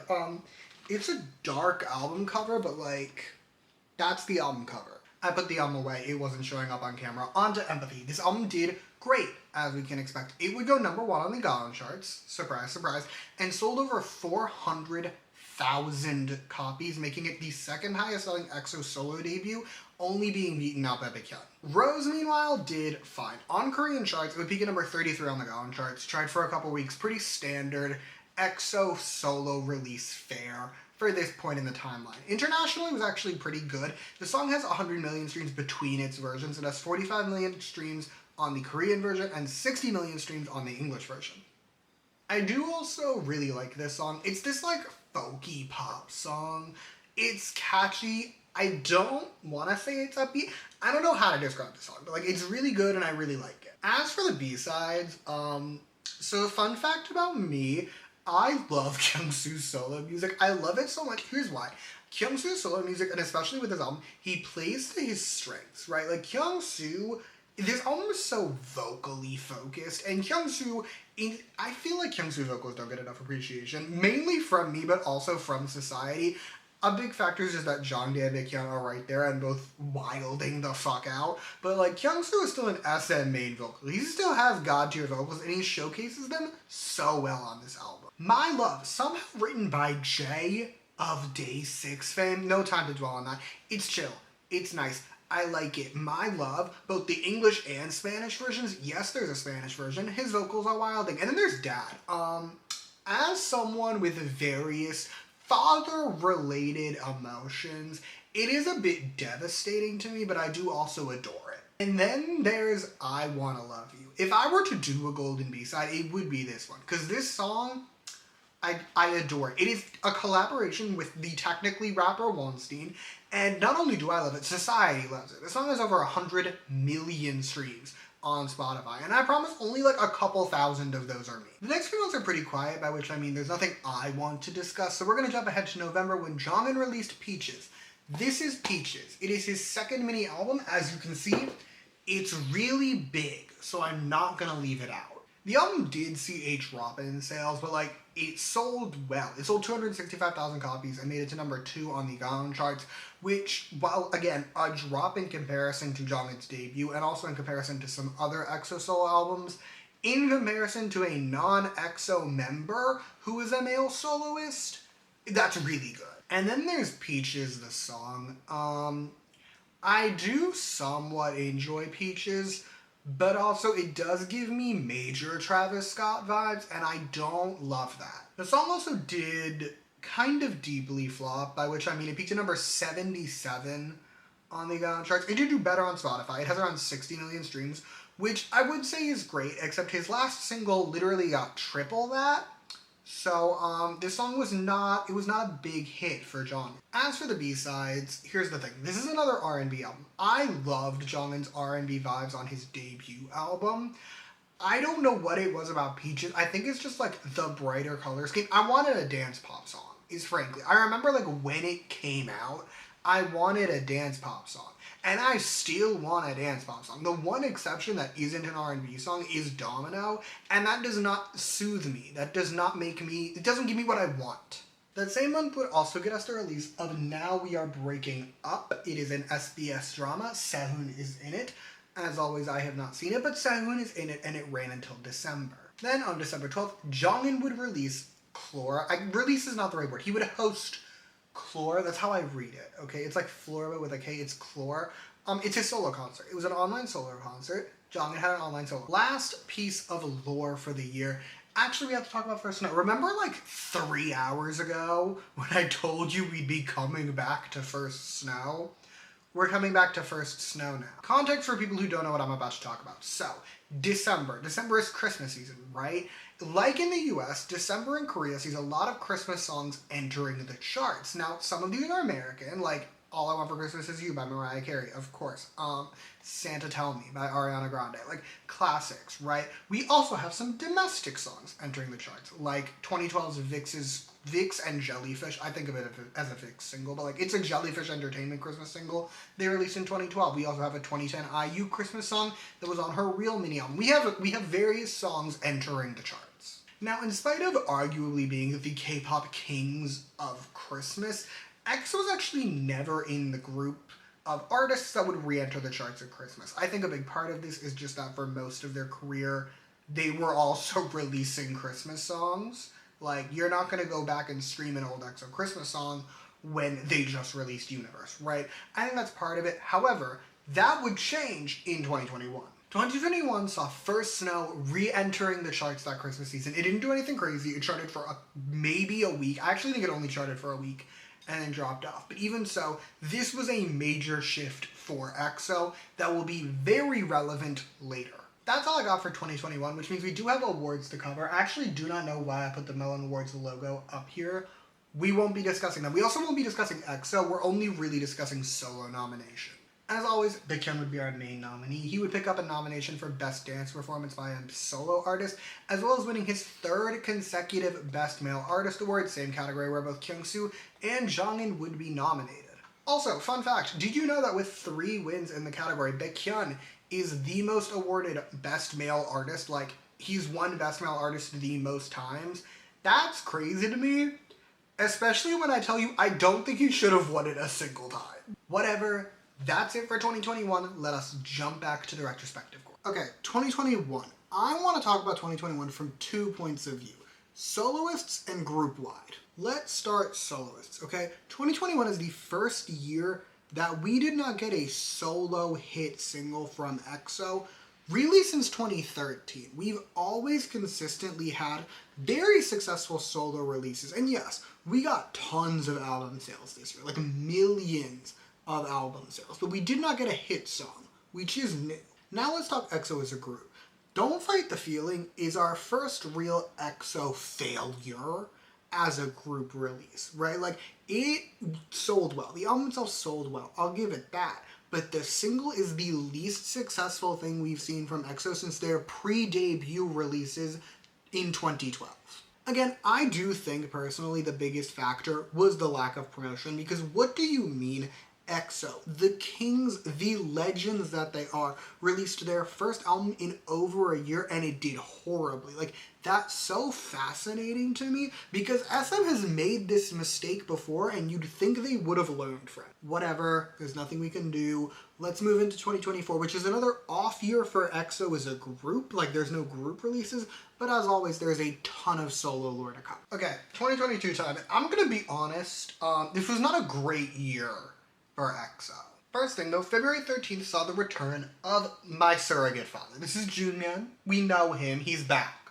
We missed him. We love him. SM also clearly was ready to utilize him because within a month of his return, they'd already announced a new album. And said album came out on April 4th with the release of Grey Suit, Junmyeon's 2nd solo mini album. Again, the album saw a drop in sales, just like Jonghin's had, but it sold 210,000 copies and peaked at number 2 on the Gaon charts. Like, these are still numbers where average male soloists, even the bigger ones, were not able to pull in. Then there's the title track. So Grey Suit did not appear in the top 100 of the Gaon or Melon charts, so not ideal. That said, I will concede, this isn't the most exciting single. It's not bad by any means. There are just EXO songs I prefer more, and to me, my personal favorite way of listening to this song is as background noise while I'm doing something else. Plus, let's talk B-sides for a sec, because for starters, the opening song on this album, Morning Star, one of my favorite openings on any EXO album. Plus you have Hurdle, which is fun. Decanting is cool. Frankly, this is a good album, and if you ask me, I do actually think there are several better contenders for the lead single. SM really should have hired me to run this promotional cycle. Also around the same time, EXO would host a fan meet to celebrate the group's 10th anniversary since they debuted, and in spite of their, let's say, lackluster successes as of late, this thing did still sell out in no time. On more of a downer note, that same day we would also get the announcement that Yixing had left SM Entertainment. Now both SM and Yixing have both stated that he is still an EXO member, which is hilarious when I remind you he has not performed on stage with those men in years. Moving on, April would also get us my man back. Jongdae was back. He had finished his mandatory military service. I missed him. And we would not have to wait long for a post-Jongdae military release when he released the OST and Unfamiliar Day for the show Dr. Lawyer in June. It did flop. It flopped real bad. Now, I'm a Jongdae supremacist. I love listening to him just sing a ballad all of the time of my life. With that said, I do understand why this wasn't a hit. The next few months were quiet, by which I mean I don't care to discuss anything that happened, so we're gonna jump ahead to September, when on September 22nd, Minseok would release Brand New, his solo debut mini. Now, if I'm being honest, this album actually has grown on me a lot since it came out. I would not say it's like this masterpiece. It's not my favorite EXO solo debut, but like it's the pop title I've been craving, so I'll take what I can get. It did, however, not do too great. The album sold 175,000 copies, which again, for your average male soloist, that's great. However, in the grand scheme of EXO releases, that is their lowest selling solo debut. The title track also did not chart whatsoever. However, to me, it's great. As mentioned, it is our pop title. I am a pop girl. I will be supporting our pop title. The B-sides on here, however, are definitely messier. Ironically, my favorite B-side on here is the Mark collab. Yes, we got another Mark collab with Minseok. I still do not understand it, but I do enjoy this one. September also got us Chanyeol back. He finished his mandatory service and was discharged at the end of the month. Moving into October, we would get back-to-back Juneon releases. Not the first time, you may notice, that we have had back-to-back Juneon releases. But either way, the first is Turn Off the Alarm. It is a collaboration with Musupasi. We're assuming I pronounced that right and we're just gonna move on. That same week we also got Call Me a Freak for the show Bad Prosecutor. You may notice Kyungsoo on our screen. Yes, Kyungsoo is in the show. If I had a nickel for every time EXO released an OST for a show Kyungsoo was in, I would have many a nickel. Moving into November, on the 14th, we would get Last Seed, Jongdae's third solo mini album, but more importantly, his first since announcing his marriage, which you may recall, crazily to me, did end his career. And yeah, the album didn't do too great. It did get a #1. Like, it did go #1 on the album charts, crazily enough, but it did not sell well, becoming our lowest selling EXO album to date, and our first solo release to fail to clear 100,000 copies. The title also did not chart, so not doing too great there. I will concede, though, this song doesn't do much for me either. Like, it's a ballad, and it's gorgeous, because Jongdae is the one singing it, and he has god-tier vocals, but in the grand scheme of the Jongdae solo release cinematic universe, he has better ballads than this one. Honestly, that logic applies to his entire album with two exceptions. There's two exceptions on this album that I want to highlight. First is Traveler, the second is I Don't Even Mind. Those are probably the poppiest songs we ever gotten from this man. I Don't Even Mind is actually, like, excellent. I really like that song. But the other B-sides on here just don't hit in the way his earlier B-sides do. But again, those two, Traveler and I Don't Even Mind, I fucking love those songs. I love those songs so bad. Traveler is chill, but it's nice, and I like it. And then there's I Don't Even Mind. That song has had a chokehold on my brain since this album came out. It has very possibly my favorite Jongdae chorus on any of his B-sides, and certainly one of my favorites. Like, that chorus is crazy. That's it for things that happened in 2022, but we're gonna make a change. We're 4 and something hours deep, and I'm making a change. We're changing the way I end years. So instead of ending every year with awards, because spoilers, EXO no longer is really like a player for awards in ways that I feel like covering, we're gonna change. Because conveniently enough, this is when the first snow becomes an actual charter. So we're gonna end years by covering that now. Cool, so 2022, First Snow would make it to number 29 on the Gong charts and number 22 on the Melon charts. Nothing crazy. The song peaked at number 2 originally, you may recall, so like we've seen better from it, but it would also chart for around 6 weeks. So like we're making progress. We're definitely making great progress from the singular week it had last year. And that's it for 2022, so we will be jumping back to the retrospective corner. Hi, welcome to the 2022 retrospective. I would like to start with a fun fact. Who's ready for a fun fact? Do you know that 2022 is the first time since 2012 that none of the 10 highest selling albums released in that year were from EXO or one of their members? Actually, because I know it, and it's somewhat related, I'm giving you another fun fact. Did you know the lowest SM has had an album on the year-end charts is at number 5? Like, the lowest they've peaked, I should say, is at number 5. XM has had one of the 5 highest selling albums released every year since the Gong charts began. Anyway, that's enough fun facts. Let's talk about EXO. 2022 was not ideal. Dare I say it is in fact EXO's rock bottom. Now that said, this is EXO we're talking about. Their rock bottom is still like hundreds of thousands of albums sold. However, if we look at it from a digital stance, EXO and their members spent around 10 weeks charting this year. And more than half of that was First Snow, and that doesn't really count. Like, I just think of 2022 as the dark year of EXO, both from a success standpoint, obviously, but also from a lore standpoint. I know I've been skipping shit. I've been skipping, like, all of the acting lore because I need my limits. However, 2022 felt emptier than most EXO years had. But 2023 is where things pick back up, so let us get into it. Okay, 2023 time. 2023 is actually another really interesting year to me, both as someone who's been an EXO stan for as long as I have, and also who's, you know, written 100 pages of notes diving into the history of the group. Either way, first thing is another discharge. Baekhyun would return on February 5th. He's back. He did a live stream. Literally everyone cheered. After that, on March 13th, Jongin would release Rover, this little thing down here, his third solo mini album. Once again, it did see a drop in sales, but again, it was still one of the best-selling albums from a male soloist released that year. It sold 250,000 copies, and also,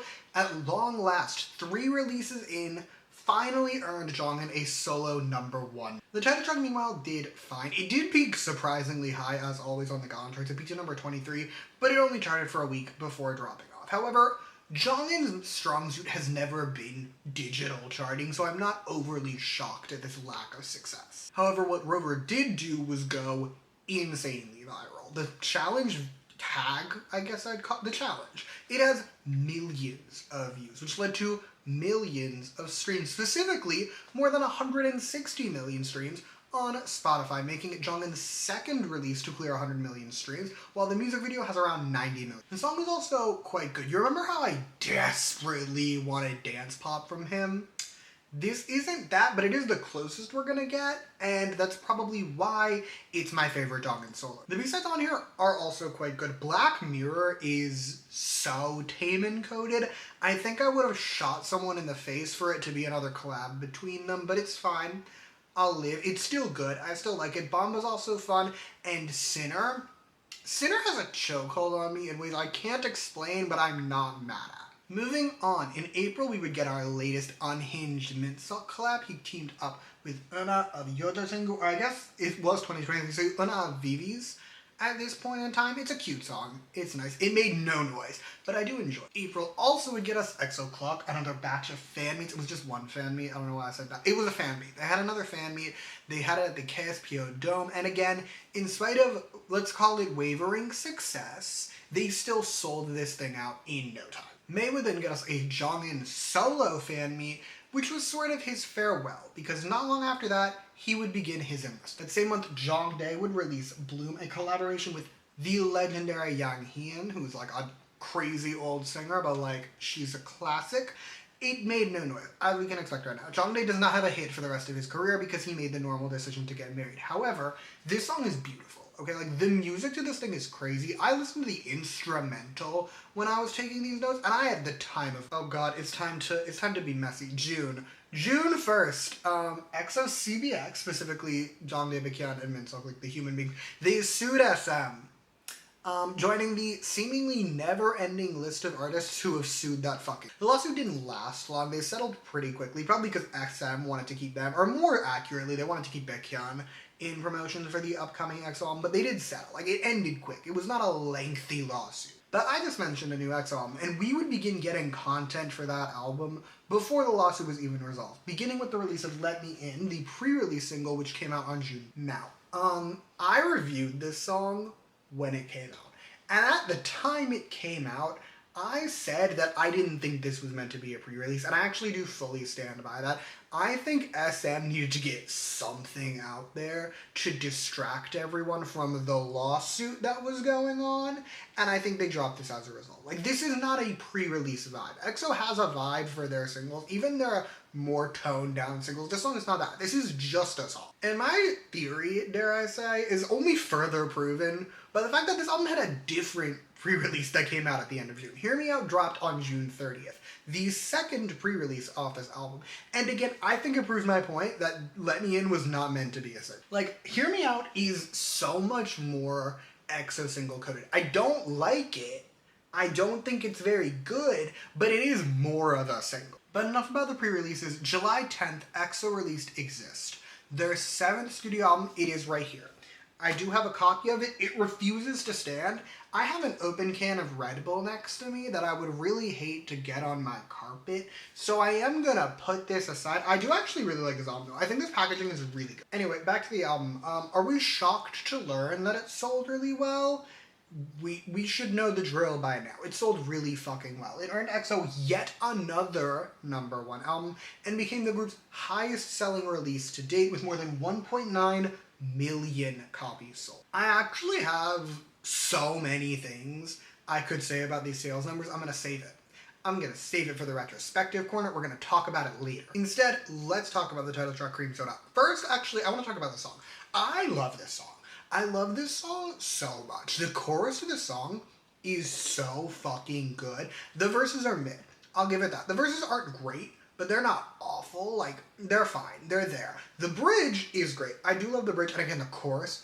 I love this chorus so bad. Unfortunately, I am not the sole arbiter of charting success. This song was another flop for EXO. It peaked slightly higher on the Gaon charts. It peaked at number 13, and more importantly, it spent 6 weeks charting. Now, I know that realistically, right, like if we're gonna be honest with you and I, each other, we're gonna be honest with each other, that's terrible. EXO spending 6 weeks on the charts with their newest release is terrible. It's awful. However, I'm choosing to be delusional and also an optimist and say that that is 6 times as long as their last single charted for, so we should take the victories where we... Now, let's talk about the B-sides off this album. This album is a mess. I will not deny.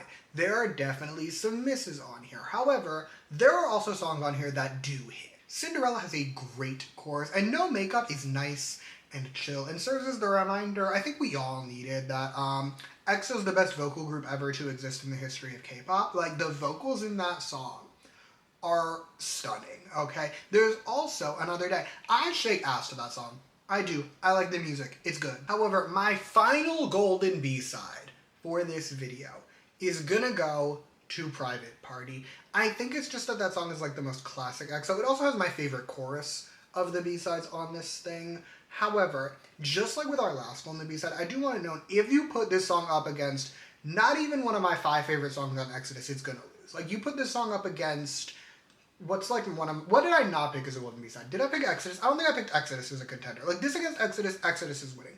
This against My Lady's winning, right? Like, old EXO songs are gonna beat this. And in general, really, for the Exist album, I don't think it has the je ne sais quoi that older EXO albums had. You could argue that je ne sais quoi is nostalgia, and I will concede it's partially nostalgia. I think it's also partially quality. I just don't think this album's as good as their first few. Anyway, back to the timeline. Following promotions for Cream Soda, Jongdae would begin gearing up for his Japanese solo debut, Polaris, for which he released so many fucking singles. I'm not joking. For the 2 weeks leading up to this album, he released a single like every 3 days. There were, I think actually, was every song on this thing a single?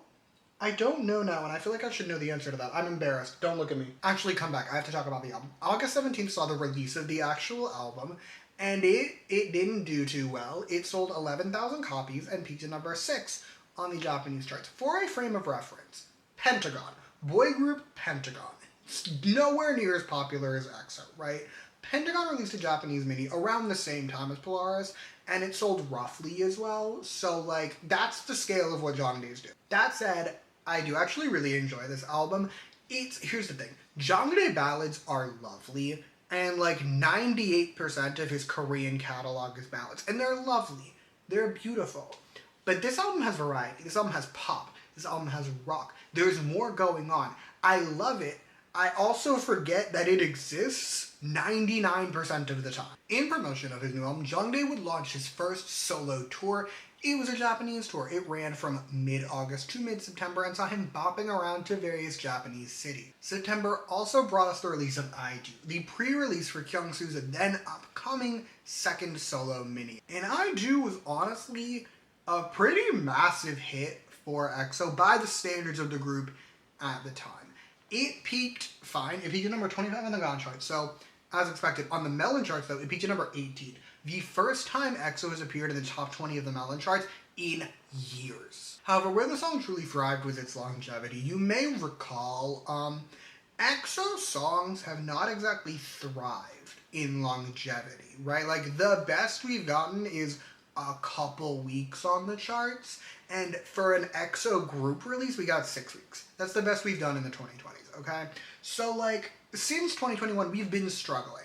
IDU charted for more than 30 weeks, making it the longest charting EXO release. Not even like EXO solo release, EXO related release in years. But IDU was just a pre-release, and on September 18th, we would get Expectation, Kyungsu's second mini-album, along with its lead single, Somebody did fine, although not as well as IDU. It did chart for a couple months, which is nice, and I will also remind you, is longer than the mainline EXO single we just had, so by comparison, Kyungsu is outperforming his own. As for the album sales, similar to pretty much all second mini-albums from the EXO members, it saw a drop in sales. It sold 200,000 copies. It still outsold pretty much every non-EXO soloist in that. The album itself, though, how do I want to put this? It's similar to his debut, but I think he just used the sounds he did on his debut and he improved on them, because I like them more on this album. Like, did you enjoy the folk B-sides Kyungsu had on his first album? I have great news for you. You should go stream Wonder.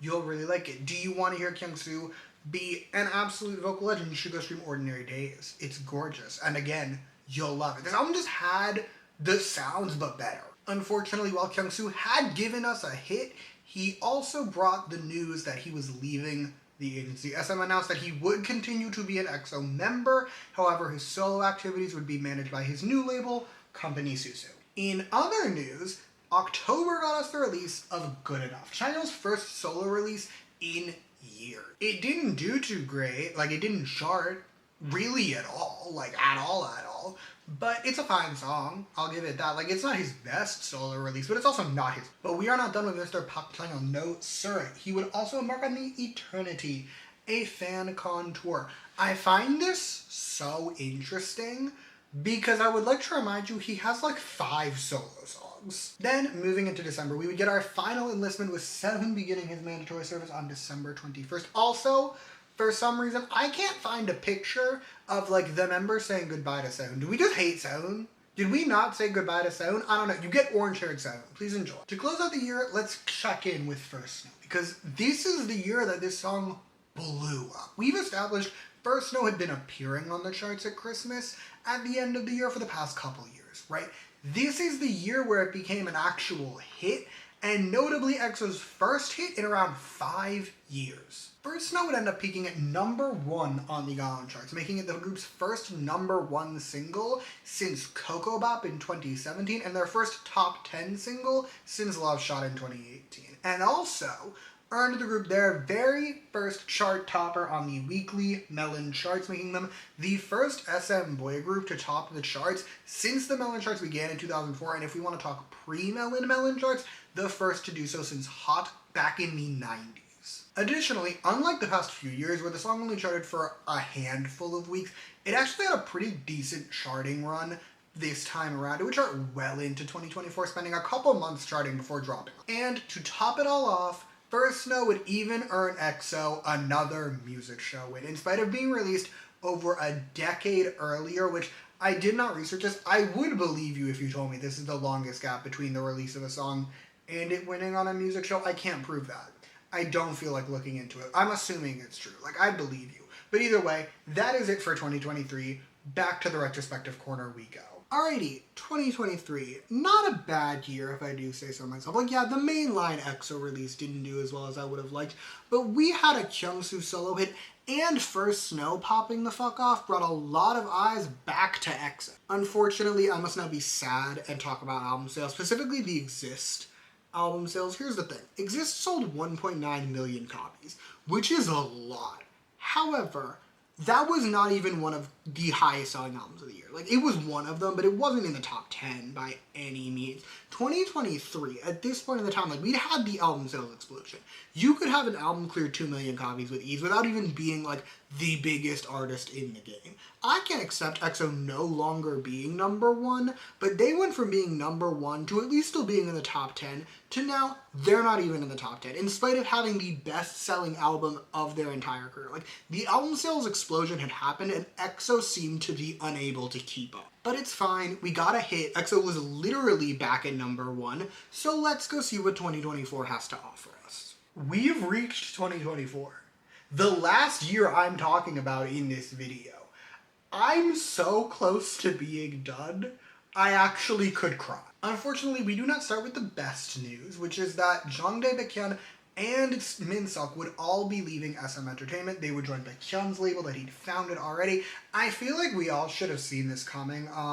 For starters, they did all sue the company, but more importantly, Baekhyun had founded a label to do his solo activity. Like, I have to assume he was just waiting out his contract. In other news, China went back on tour. You may recall he'd done some fan meets back in the November. They were fan cons, to be specific. He'd done fan cons back in November. He went back on tour. He went back on the road in February and March, so good for him. March also saw Baekhyun kicking off a solo tour. He started it off with 2 sold-out shows in Seoul before bopping around Asia for the next several months. He was very on and off tour, that kind of vibe. He would wrap up in July with 2 more sold-out shows in Seoul. So for the next couple months, just remember, Baekhyun's also on tour. Jumping ahead to April 30th, we would get the release of Popcorn, Kyungsu's pre-release for his next album, and also his first release under his new label. It didn't do too well. You may recall the last Kyungsu pre-release was a hit. This was not. It did not break into the top 100 of the GON or Melon charts, but it's just the pre-release, so it's fine, right? Well, on May 7th, Kyungsu released Blossom,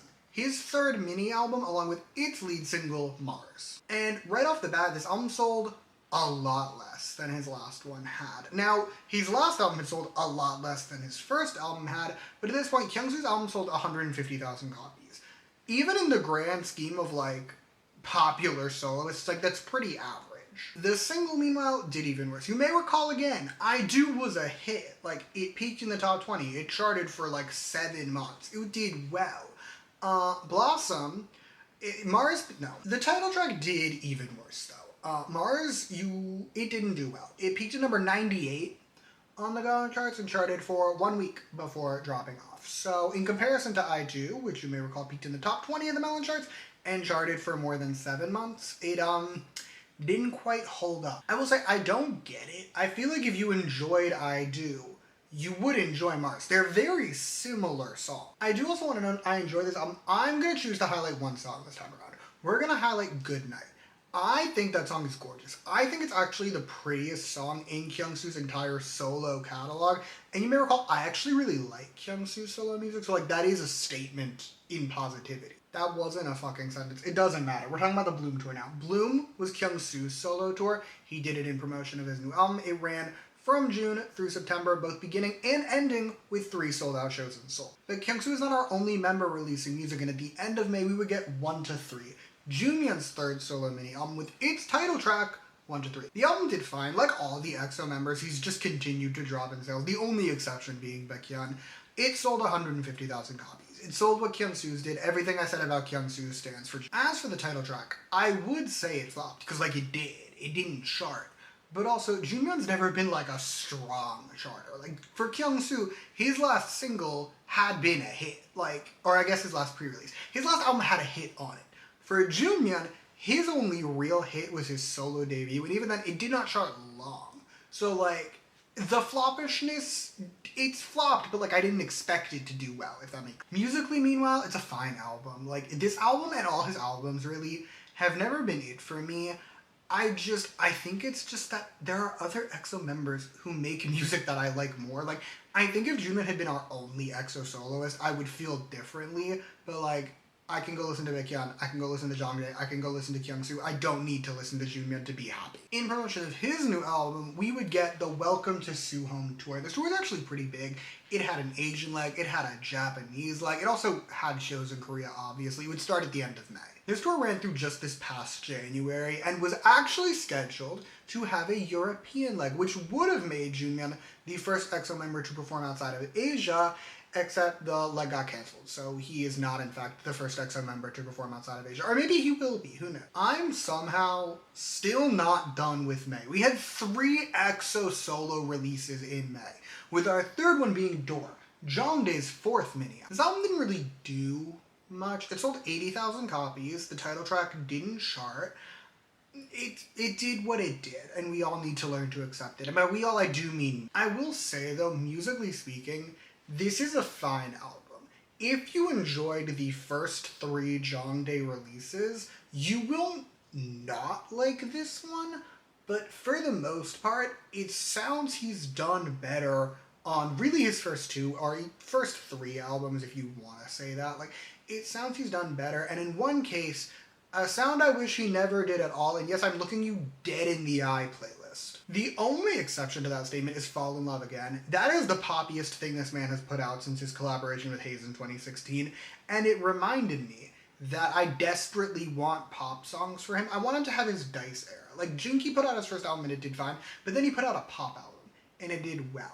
I want that for John. Turning our focus back to Kyungsoo, June saw the release of 16 Fantasy, the first mini album from Youngji, which was led by the single Small Girl, featuring Kyungsoo. This song is actually a pretty massive hit. Like, it peaked at number 2 on the Melon charts and spent 2 weeks at number 1 on the Gaon charts. Like, this song did great. It even earned Kyungsoo some solo nominations and some music show wins. Like, this was a huge hit, and probably the biggest hit we've had from EXO, biggest new release hit. I'm not counting First Snow. Not counting First Snow, the biggest hit we've had from EXO in, probably since Love Shot. I feel like that's accurate. Now, since we had 3 active tours going, we are going to jump ahead to August 28th, when Chanyeol released Blackout, his solo debut. And this album sold really well. It would peak at number 3 on the Gaon charts, but sold over 400,000 copies, making it the best-selling EXO solo release since BAM. The title track didn't do great, which is not shocking. I could have probably told you a Chanyeol solo release wasn't going to chart super well. It didn't. Who could have seen it coming? I do actually like it though, believe it or not. It's this like sort of soft pop rock vibe. I really like the title. The same cannot be said for the rest of this album. I don't dislike it. Chanyeol has much worse releases to his name. However, I don't love any song on here either, so do with that what you wish. Chanyeol would also follow the Kyungsoo Junmyeon blueprint. He went on tour after the album. He embarked on the Cityscape tour. It began in September in Seoul and wrapped up this past Feb. More importantly though, September got us Hello World, the long-awaited return of Baekhyun and his 4th solo mini album. Let's start with the title track. Pineapple Slice did fine, by which I mean it peaked at number 69 on the Gaon charts and didn't chart super long, but that is also better than most EXO solo releases had done this year, so like, we'll take it. But as we all know by now, Baekhyun's strong suit is his album sales, and sure enough, this album became his highest selling to date, with 1.2 million copies sold, as well as another number 1 album, and also made it the highest selling solo release of 2024, and yes, that does mean that all 4 of Baekhyun's albums are the highest selling solo album the year they were released. This is also another good album. I would not say it's Baekhyun's best, because I don't believe that. It's not. But it is good. Like, Rendezvous is fun. Cold Heart is chill, but also fucks. Like, and also in general, the vocals on here are great because they're Baekhyun vocals. October, meanwhile, got us another tour. You remember how Jongdae didn't tour after his new album? He was merely biding his time, because he would embark on the Beyond the Door tour in October of that year. Okay, that's it for occurrences that were released. Let's talk First Snow and how it did in the 2024 Christmas season. Now, it would not do as well as it had done in 2023, but it still did quite well, making it to number 6 on the Gaon charts and number 7 on the Melon charts, making it the second year that this was the most successful Christmas single of the season. But that's it for 2024, meaning for the final time in this video, we will be returning to the retrospective. Oh my fucking god, we did it. We did it, Joe. We made it to our final retrospective in this goddamn behemoth. Now, 2024 saw a couple shifts for EXO, but the one that I want to focus on is actually about the members themselves. I think 2024 is the year EXO really dissolved, beyond, for lack of a better term, I guess I'd call it. Like, EXO had always been doing a lot of solo promotions, at least for the past several years, but by 2024, EXO wasn't really a group with soloists in it. They were a bunch of soloists that might occasionally interact with one another. Like, for context, we've had multiple solo tours at this point. All the members except Sehun have released a solo album, and most importantly, at this point, most of the EXO members are not under SM Entertainment. Like, with half of the actual active members of the group under other labels, it begs the question, what the fuck are we gonna do now? Plus, Minsuk and SM just had major beef. Like, since I've started filming this video, Minsuk and SM have had major public beef. It begs the question, what would the next EXO album even look like? For example, EXO was listed as a performer at the latest round of SM Town concerts. By EXO, they just meant Joonmin and Chanyeol. The other EXO members were not on that stage. So again, like, what's the next EXO album gonna look like? And that's assuming we even get one. Personally, crack theory time, I don't think we're getting one. I don't think we're gonna get one anytime soon. Like, maybe I think in 2027 for their 15th year we might get one.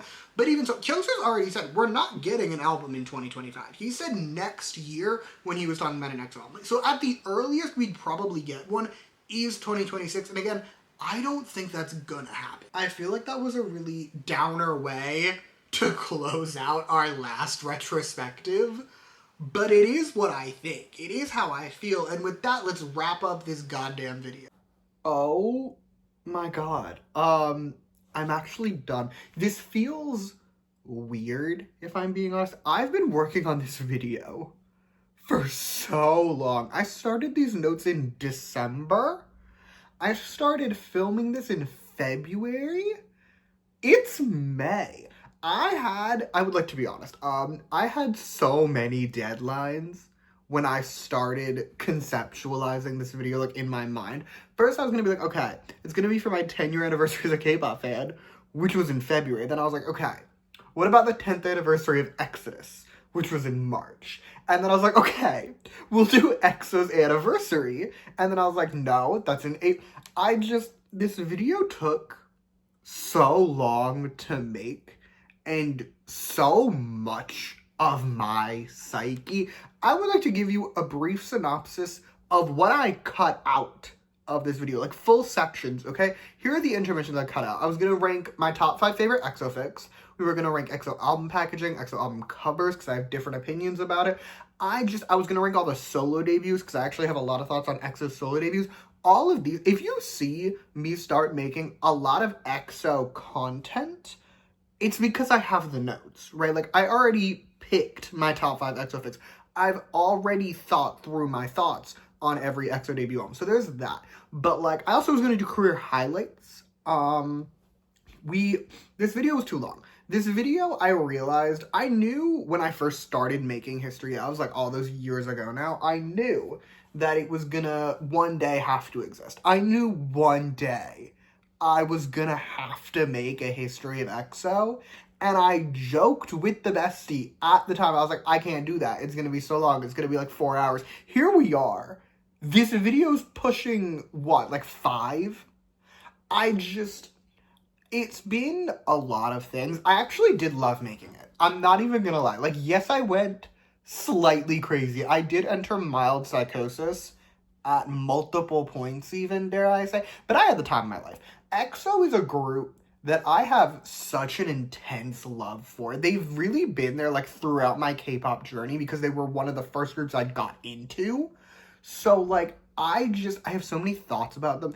I have so many feelings about them. I think I said this in the video. At this point, I don't know. But to understand my brain as a stan is to understand my brain as an EXO stan. The two are interlinked. Like, you can't talk about one without talking about the other.